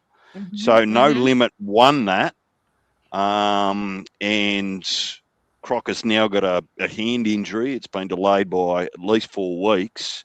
But interestingly, they're both sharing the same broadcaster. So Matchroom signed a 5-year deal with DAZN, and DAZN actually own Foxtel, Fox Sports, which No Limit broadcast their fights on. So work that shit out. So basically, you've got No Limit and Matchroom going head to head under the same broadcaster in the same country. I don't know whether that's going to be healthy or a disaster. Yeah, we just So got no ways to matter go what on that. country That's you're in, it's crazy. still a whole bunch of business machinations, and everybody's doing Well, under the table, the, across the tables, and what go what ahead. what I will say is the biggest difference in Australia and the UK compared to the US is the way that contractual and commercial law is written is that the boxer is the boss. You don't answer to a promoter in Australia or the UK. They work for you. That's interesting. Okay. That's interesting. And that's just the way the different laws in the different countries work, right? And I've had this discussion with a few people that are Jab Queen to be familiar with, and they can't get it out of their head. And I said, no. If you ask Eddie Hearn whether he tells AJ what to do or AJ tells Eddie Hearn what to do, I guarantee you AJ tells Eddie Hearn what to do, and he just goes and does it. The It's same just thing I said about Ryan Garcia. That's why he can't really. That's why Oscar can't really get his head around Ryan, because Ryan knows you work for me. I don't work for you. Mm-hmm. Yeah, that's interesting because with all of with all of the changes that are taking place globally, actually, because it's really a global sports. Now you got to deal with, and one of the reasons why I was asking all this to have a better understanding is the laws that are different in different countries and how that coincides with when, say, a powerhouse promoter wants to do business in Australia with the Australia fighters. Uh, are they prepared to deal with the fact that Australian fighters don't have to kiss your behind? They'll well, tell you what they think want. think about it this way, for ease of explanation. In the US, a promoter signs a boxer. In Australia and UK, the boxer signs a promoter. Mm-hmm. Yeah, I And like like, that. it's just the way that it might have something to do with unions. It could have, I don't know. I can't go back in history. I just know for a fact that there's no planet in Australia that a boxer can't walk away from a contract with a promoter. There's Mm-hmm. just Wow. Yeah. like, you want it to be amicable. Like, if somebody owes someone some money, well, you do that, but nobody signs a lifetime promotion or a contract that if one party or the other breaches that, they can't walk away. Like, if you look at the Virgil situation, that wouldn't have happened here in Australia, Mm. and most probably not the Hey, UK either. That well, let makes me all say the this difference in the too. world. One Hey, at a look, time, yeah. hey, I was trying to tell people, right? A lot of people complain about, indeed, you might can speak on this, but a lot of people over in America, they claim the Muhammad Ali Act, right? But the UK, as well as Australia, do not have a Muhammad Ali Act, right? The Well, they kind of don't need to. To the best of my understanding, is that the Muhammad Ali Act was created to actually, at least for the promoter and the managers, to be transparent about what sort of money they Absolutely. took from Hmm. gates, pay-per-views, and those sorts of things, to make sure that the boxer wasn't being told that the the match drew 50 million, but the promoter was telling the boxer it only drew 20 million and pay him accordingly. So all the books by law have to be open that don't require the Muhammad Ali Act in our countries. So because the boxer is the boss, they get to see all the numbers anyway without relying on the Muhammad Ali Act. But the funny thing about it is that the whole intent of the Muhammad Ali Act was to stop the boxers getting exploited. And I've got to tell you, well, there's plenty of examples to say, well, it's really not helping them because they are getting exploited. Well, and I'll tell you what, with the Zuffa shit, they definitely gonna get exploited. You know what I'm saying? They're gonna get bent over, no Vaseline. Little do they know that they're letting Dana White and those boys over there entice them with a couple of dollars, but that is going to surely stop. And y'all mark my words, it's going to stop. I've been following this heavy. I don't know, about 6, 7 videos, lives about the situation. Um, Dana White is running Zuffa Boxing the same way he did the UFC. And I don't understand, which I really don't understand about that. But we're going to go around and do closing arguments because we are about to shut down. We've been up here 4 hours plus change strong. I will start with you, Crush. We've covered several topics tonight, so you can dig into whichever one really ticket your fancy. We did Shakur, we did the Jao Bataya, we did Usyk, we did MVP signing with ESPN for the women. So you can pick your poison, baby, on what your closing thoughts are. But we got to round it up. Crush. Hello. Okay. Uh, Too Rich will go to you, baby. I'm gonna say this. I know a lot of people don't want to hear it, but since Turkey came in the game, things have changed. I'm telling you, anytime, any kind of promotional business, if you got a lot of money, you got time on your side. And we're watching the game change. It's being restructured. And at one time, a few years ago, that's what we wanted. People wasn't fighting. All this was going on.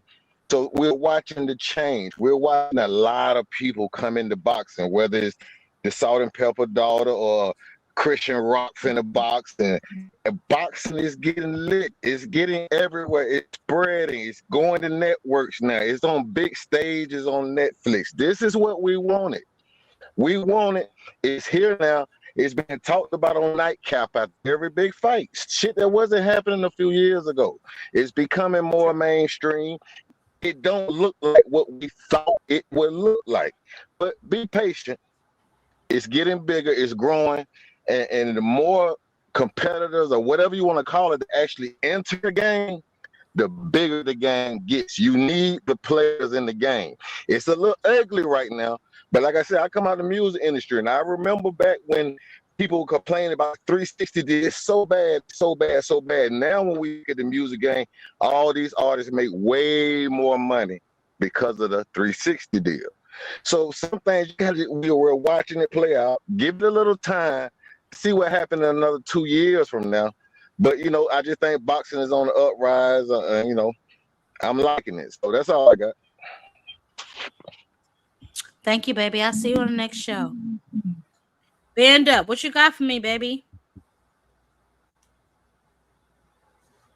Band up. I'm here. I had to click the mute button. You know what I mean? Band up here.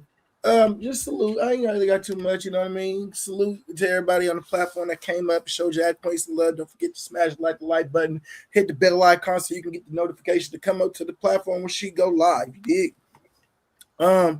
Man, like I said, we at a point right now where shit got to get moving. It's the beginning of March. We should have some shit announced this month from somebody, from a Shakur, from a Dev, from Boots, for somebody. That's what I'm waiting on. But salute to everybody, and salute to OG Greg, man. I'm so glad you back, man. For real, man. Well, I feel good that I'm somebody's happy to hear from me. Hell yeah, man. Hell yes. All right, salute to everybody. Salute to you, baby. I'll see you next live. Miss DJ, final thoughts. Look, if anything, I'd probably just encourage people. Like, I was part of a lot of conversations like this about 3 years ago, and we were complaining that we just weren't getting the body of work every calendar year in boxing. Like, you might get, 5 cards a year. We're getting more boxing than we can poke a stick at, and I just want I would hope people remember that the industry was nowhere. And I'm not going to give Turkey all the credit, but we seem to be now at times more focused on the fights we're not getting rather than be appreciative of all the cards and the fights we are getting. But look, it'll be what it'll be. And for the record, MVP broke my heart today going to ESPN because it's a bit of a problem for us in Australia because we're supposed to get VPNs and subscriptions, and it makes it very difficult to tune into the ESPN boxing side of things. But we'll work it through. If Jake Paul and his team are going to continue to put these cards on, I'm going to have to find a way, I think.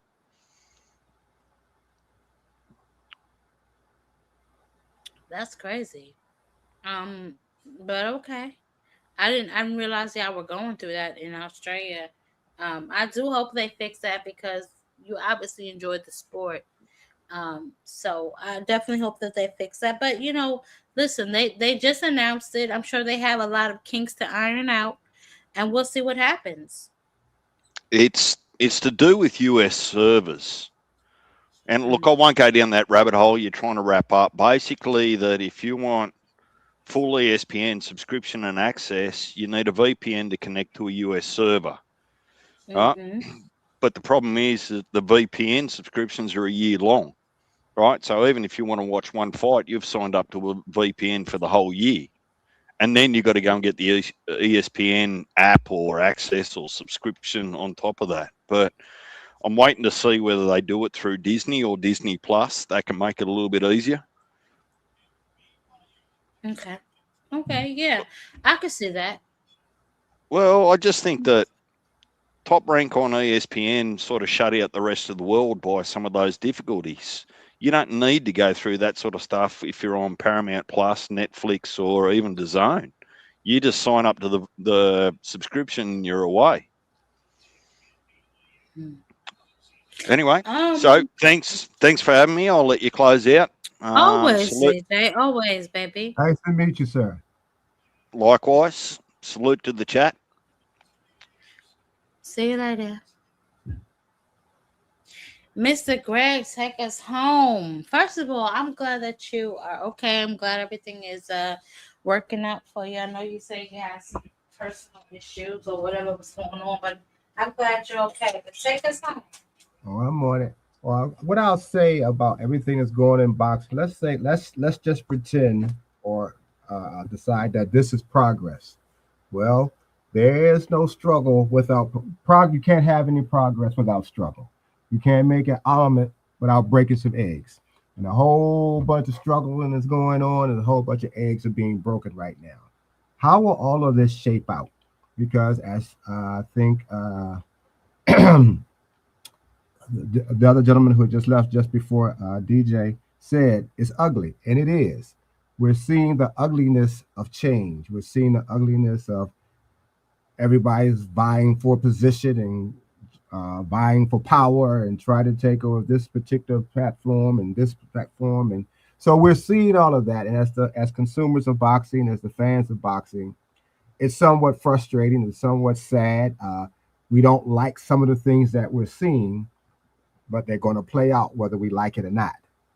And so my feeling will always remain, however everything works out, how when the dust settles, I sincerely hope, that the fighters are the ones who benefit the most. I know the business of boxing is going to get theirs. The businessmen are always in it for the money. They don't really care so much about the fighters or the product for that matter, as long as it sells. I get that. But I do hope the fighters also are the beneficiaries. We hear less stories of fighters no longer can fight. They broke, they got their head out. They've been hurt. No one's paying the hospital bills. I hope a lot of that kind of stuff does not happen as a result of all of these changes that are taking place. Now, how the platforms that are going to broadcast fighters are going to work it out, it's going to be another story altogether as well.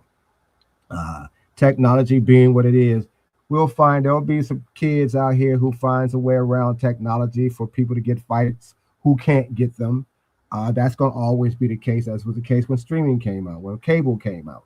So, but boxing has to grow and it has to be structured. And I like to believe a lot of these guys want to have some structure, even though they want to have control as well. Hopefully they'll learn to work together so all of us can benefit. That's all that has to be done. You just have to be willing to work it out, work together, give us the product that we want, help these young guys who are coming onto this game because that's all they may have is boxing, make their better life. Let us who love boxing, have loved boxing for years, still enjoy it, because I much rather talk about fights that are coming up or fights that are happening so we can debate that as opposed to stuck into the minutia and the ugliness sometimes of business. We know what's going on and we can't act like we don't know anymore. That door has now been busted wide open. We're seeing some of the things and we don't like it. But I'd rather us be able to get so involved with how the fight played out and who did what and who's getting better and who showed some new dimensions to their game. That's the kind of stuff I like to have those conversations about a lot, because that's what's happening. And right now, what we're having conversations about the business.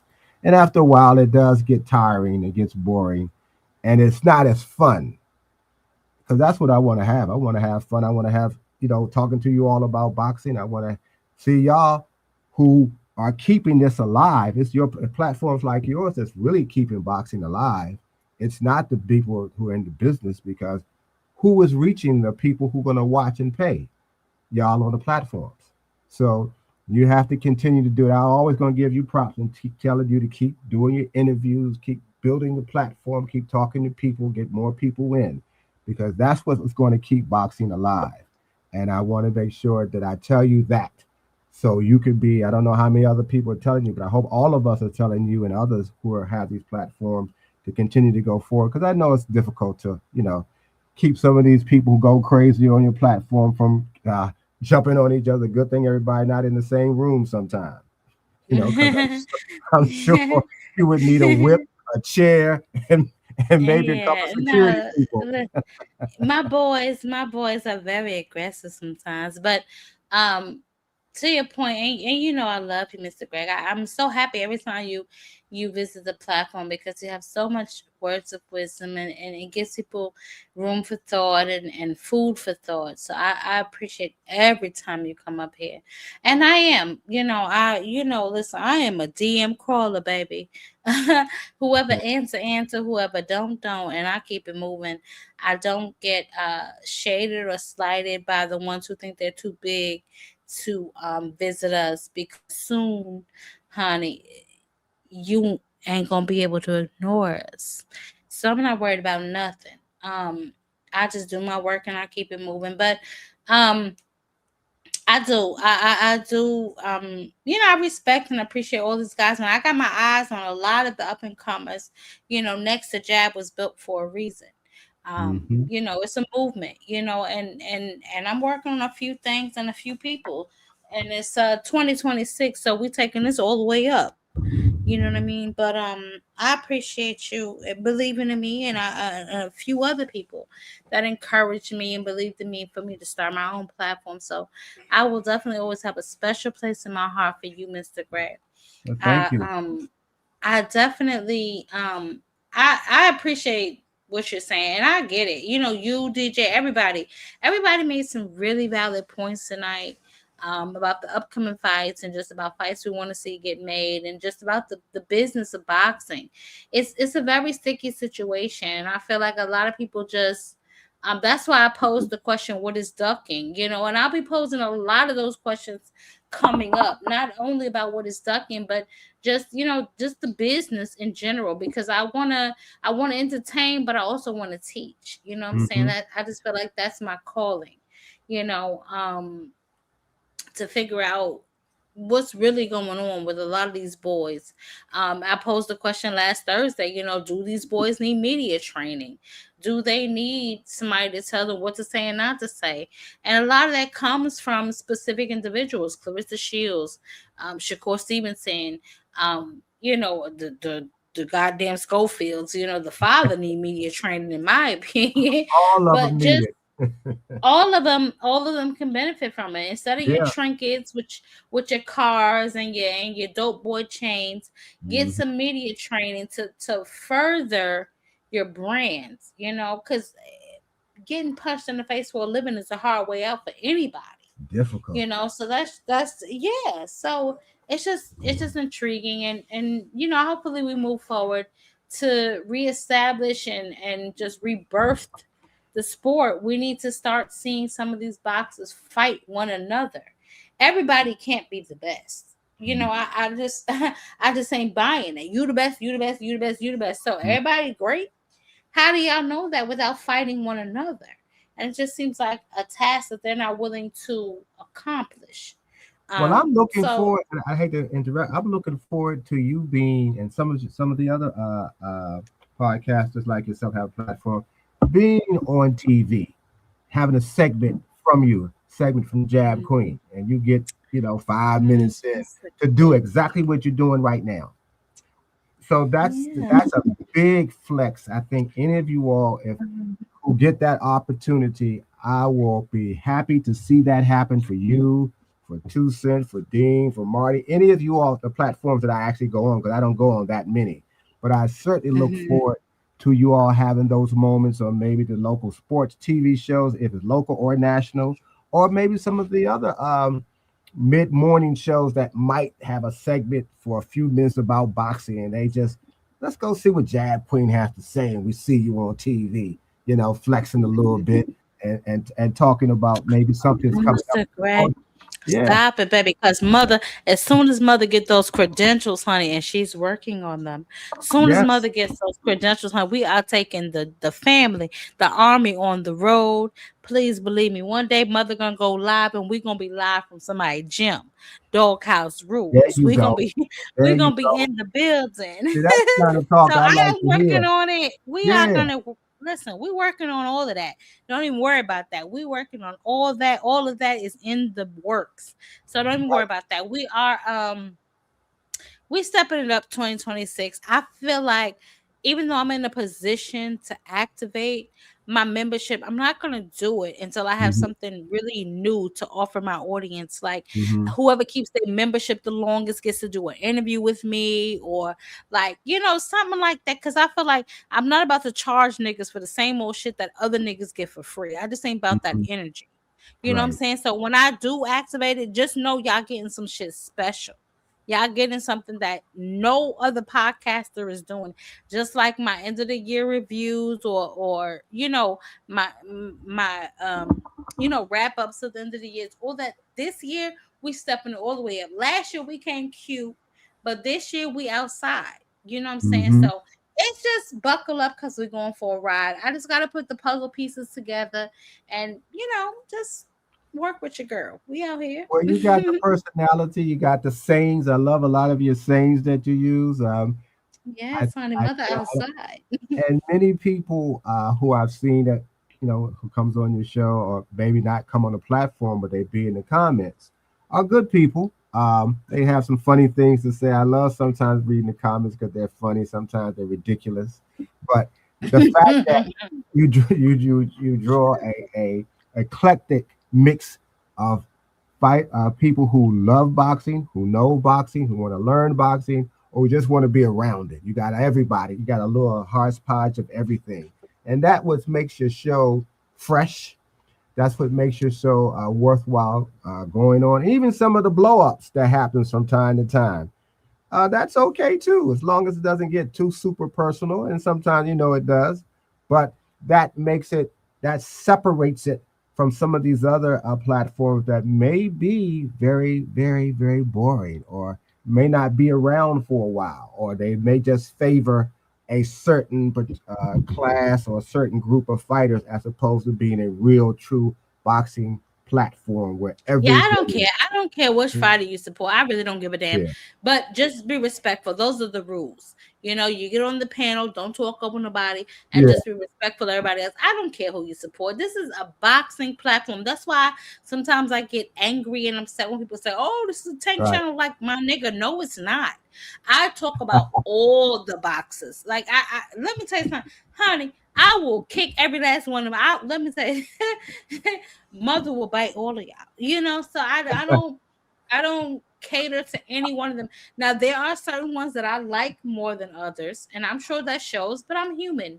You know what I mean? But in Right. general, this is a pure boxing. But talk your shit. You want to come here defend your favorite fighter? Just don't come here crashing out, because that get icky. Emotional men make my trigger finger itch. Y'all gotta Do chill you out. see one of your? Do you see?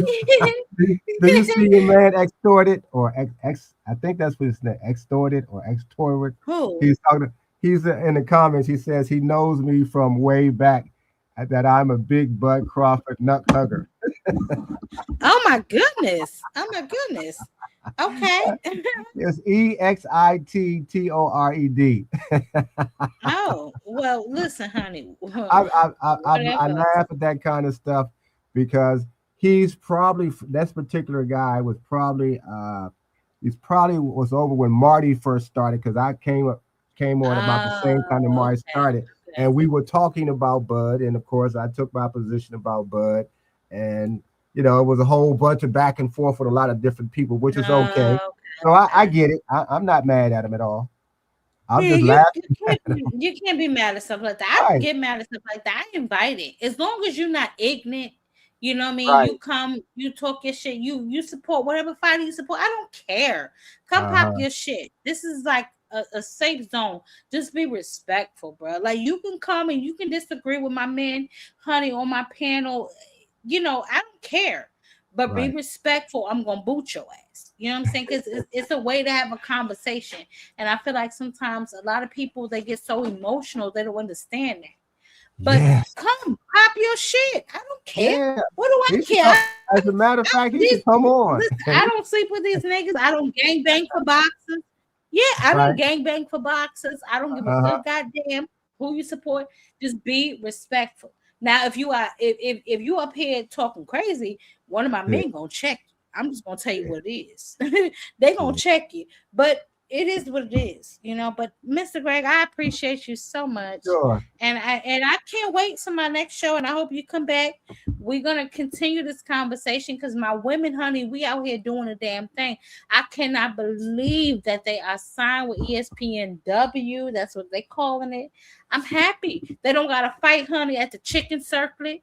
They ain't gotta fight over there at the Little Caesars Arena pulling weave out, signing with Zeus Network. They don't gotta do all of that. That's see that's the thing about the progress, because I think last year we were talking about how women's boxing used to be like pushed Mhm. over at circuses. You're in the mud. Um, Yeah, it was really, really, really down. It was exploitation, to be quite honest. that's At right. that That's a time. chicken circuit. Yeah, Chicken circuit. so Mhm. for it to elevate to where it is now, it's a wonderful thing to see, and that's It's part of the progress we're talking beautiful. about. They struggled against It's it. Nobody's beautiful. taking it seriously, and now look where it is today. Mhm. So, keep I on being a appreciate part of it. that, though, dear. Yeah, and yes, I will be back. I'm not in We any got some kind of interviews coming, y'all. We got some interviews coming. You know I'm a DM slider. So we uh, got some interviews coming at 2026. We turning all the way up. Shout out to my brother, Cam J Network. We have a read the room coming for y'all sooner than y'all believe. Because I know uh, y'all love them and I know y'all miss them. So we definitely getting back on our read the room shit. But on a personal level, honey, we all the way up. We all the way up. So y'all make sure y'all sub up. If y'all have not subbed already, make sure y'all like the content. If y'all got some hypes left, make sure y'all hype this bitch too. And we outside. there you Anything else, go. Mr. Greg? No, I just wanted to make sure I got a few words in with you tonight, and like I Of said, course. I'll be on the show. Like I said, I've just been busy because I'm working on a few things myself. Okay. Um, Okay. I'm not. I'm going to actually, possibly. I'm not doing a boxing podcast. So, but I am Mm-hmm. going to do something on YouTube. I've been on a Mm-hmm. couple of other different kinds of shows. Talking about some serious subjects and things of that nature. But I don't even want to do that anymore because that enlists too much emotion as well. I think I want Mm-hmm. to do something in the. I've been approached multiple times to do something in the menswear clothing in that space, which I Mm-hmm. probably will do because I can draw on a lot of my expertise and knowledge of that as well. And it's And you more could fun. dress. It's more Mm-hmm. fun. We one of the things that I don't mind saying it because it's nothing to hide. I know a lot of men around the country who were into clothing like me, uh, Mm-hmm. and we talk about bespoke shoes, bespoke suits, tailoring, all of the little things that we know and we have experts in. I've sold clothes before. That my background in schooling, one of that was in in Okay. merchandising, fashion Okay. design, textile. So that was one of the many things that I did in my life. Uh, one of the things that we were talking about that I may do is men's closets, and Ooh. from that we will talk about different things and Men's tailoring. closet. I'm gonna hit you up, Mr. Greg. So we'll and probably we'll do a test pilot, or I'll do a test pilot using my own dressing room to see how it works. Because everybody's not into that anymore like it was when I was younger. But there's a community of men across the globe, really. I mean, I don't know if you've ever seen the Pitti Uomo show where all the menswear manufacturers meet in Milan and have this big show in January Okay. and in June. It's absolutely awesome, but it's been going on for a while. But you'd have to be into that to even know it. So anyway, that's one of the things that is being worked on. I don't know how much I really want to do it yet. I've talked about it. Mr. God, but you're really good at it. Like you could dress. You know that's your calling. You have to get into that, and we'll support you. Like Well, no, a I lot of appreciate people. it. Okay, go ahead. Go ahead. No, a lot of people, we support different things. You know what I'm saying? Obviously, we're not all boxing. People have other Hmm. activities and people have interest in other things. So you should definitely do that. Yeah. Definitely a distinguished gentleman's alive. That would be so dope. Well, we looking at that because I a fun. I have one of my friends has a store that he's closing in April. He's been in the business for 25 years, and some of the other guys that I know who were in men's clothing back when I was, and this is when I was 19, 20, that stayed in. They Hmm. had stores like Neiman Marcus and Saks, and as you know, what's going on with that whole thing over with Saks, all the Oh, stores racket. closing, and the $2 billion bailout that they had to get. So everything has changed. Change does come for all of us. So this might be something fun to do because I don't have to worry about.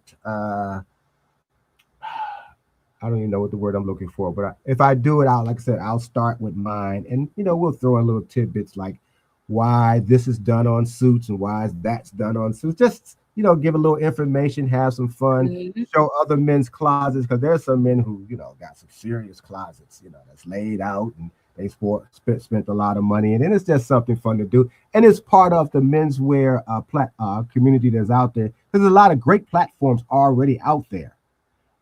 They don't necessarily focus in on closets, but you certainly have a lot of tailoring platforms out there. Some great tailors out there. I wish I had known more than the ones that I already know. Uh, there are the Japanese are doing just works of art when it comes to shoes. I mean, I've sat and watched one particular platform, one particular show where they made the shoe on that. I sat for an hour. That's how intriguing it was to me. And then they filmed it well as well as in the same space. But that kind of stuff for older men or men who are moving away from not dressing and really want to dress well, that kind of stuff. So I think I'm gonna do that, and then that should be fun for a while. So that's what's being worked on actually. Okay. Yeah. So we'll see Okay. how it works out. I'll keep you informed. The first when we Yeah, the yeah, first yeah, one, yeah. I will make sure that you see the first show and you can critique it and tell me what you think and all that other kind of stuff. Because I Well, I appreciate appreciate it, hearing Mr. real constructive criticism or even just Oh, criticism. I'm gonna Period. give it real. I really want I'm that. gonna get it real. Yeah. Well, So thank you anyway, so much, Mr. I Gray. want I don't want to talk to Dell because I can tell you some more stuff. If we be here, it might be 12 o'clock. You can get off this. Well, you got my email. You got my Yeah, email. yeah, yeah. That's true. That's true. I talk long. But It's anyway, all good. dear, I love it. thank you very much for letting me come on and Of talk for a while. course. Salute to all the panel that was on while I was listening before I came on. I hope everybody's having a good Saturday wherever they may be, and you're safe.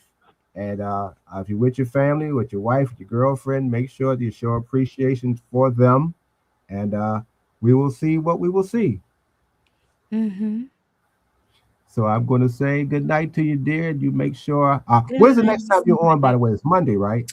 I'm no. I'm not on again till Thursday. I drop a lot of videos during the week, but I'm not live again until Thursday when my Until schedule Thursday. permits. Okay, I got you. Mm-hmm.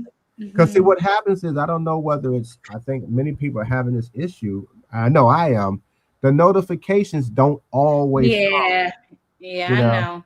Yeah. Okay. So anyway, but I know it's Thursday, so I'll just make sure I put on my calendar. When it goes on, so I know just at least when I want to just pop in or look. Sometimes I'm not always going to be on, but I'm always That's looking. So okay. yeah. That's okay.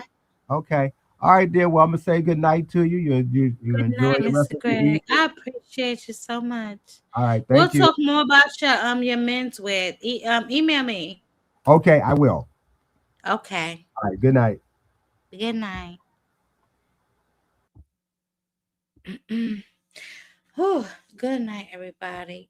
Listen, we've had an extremely long live, and we talked about a variety of topics.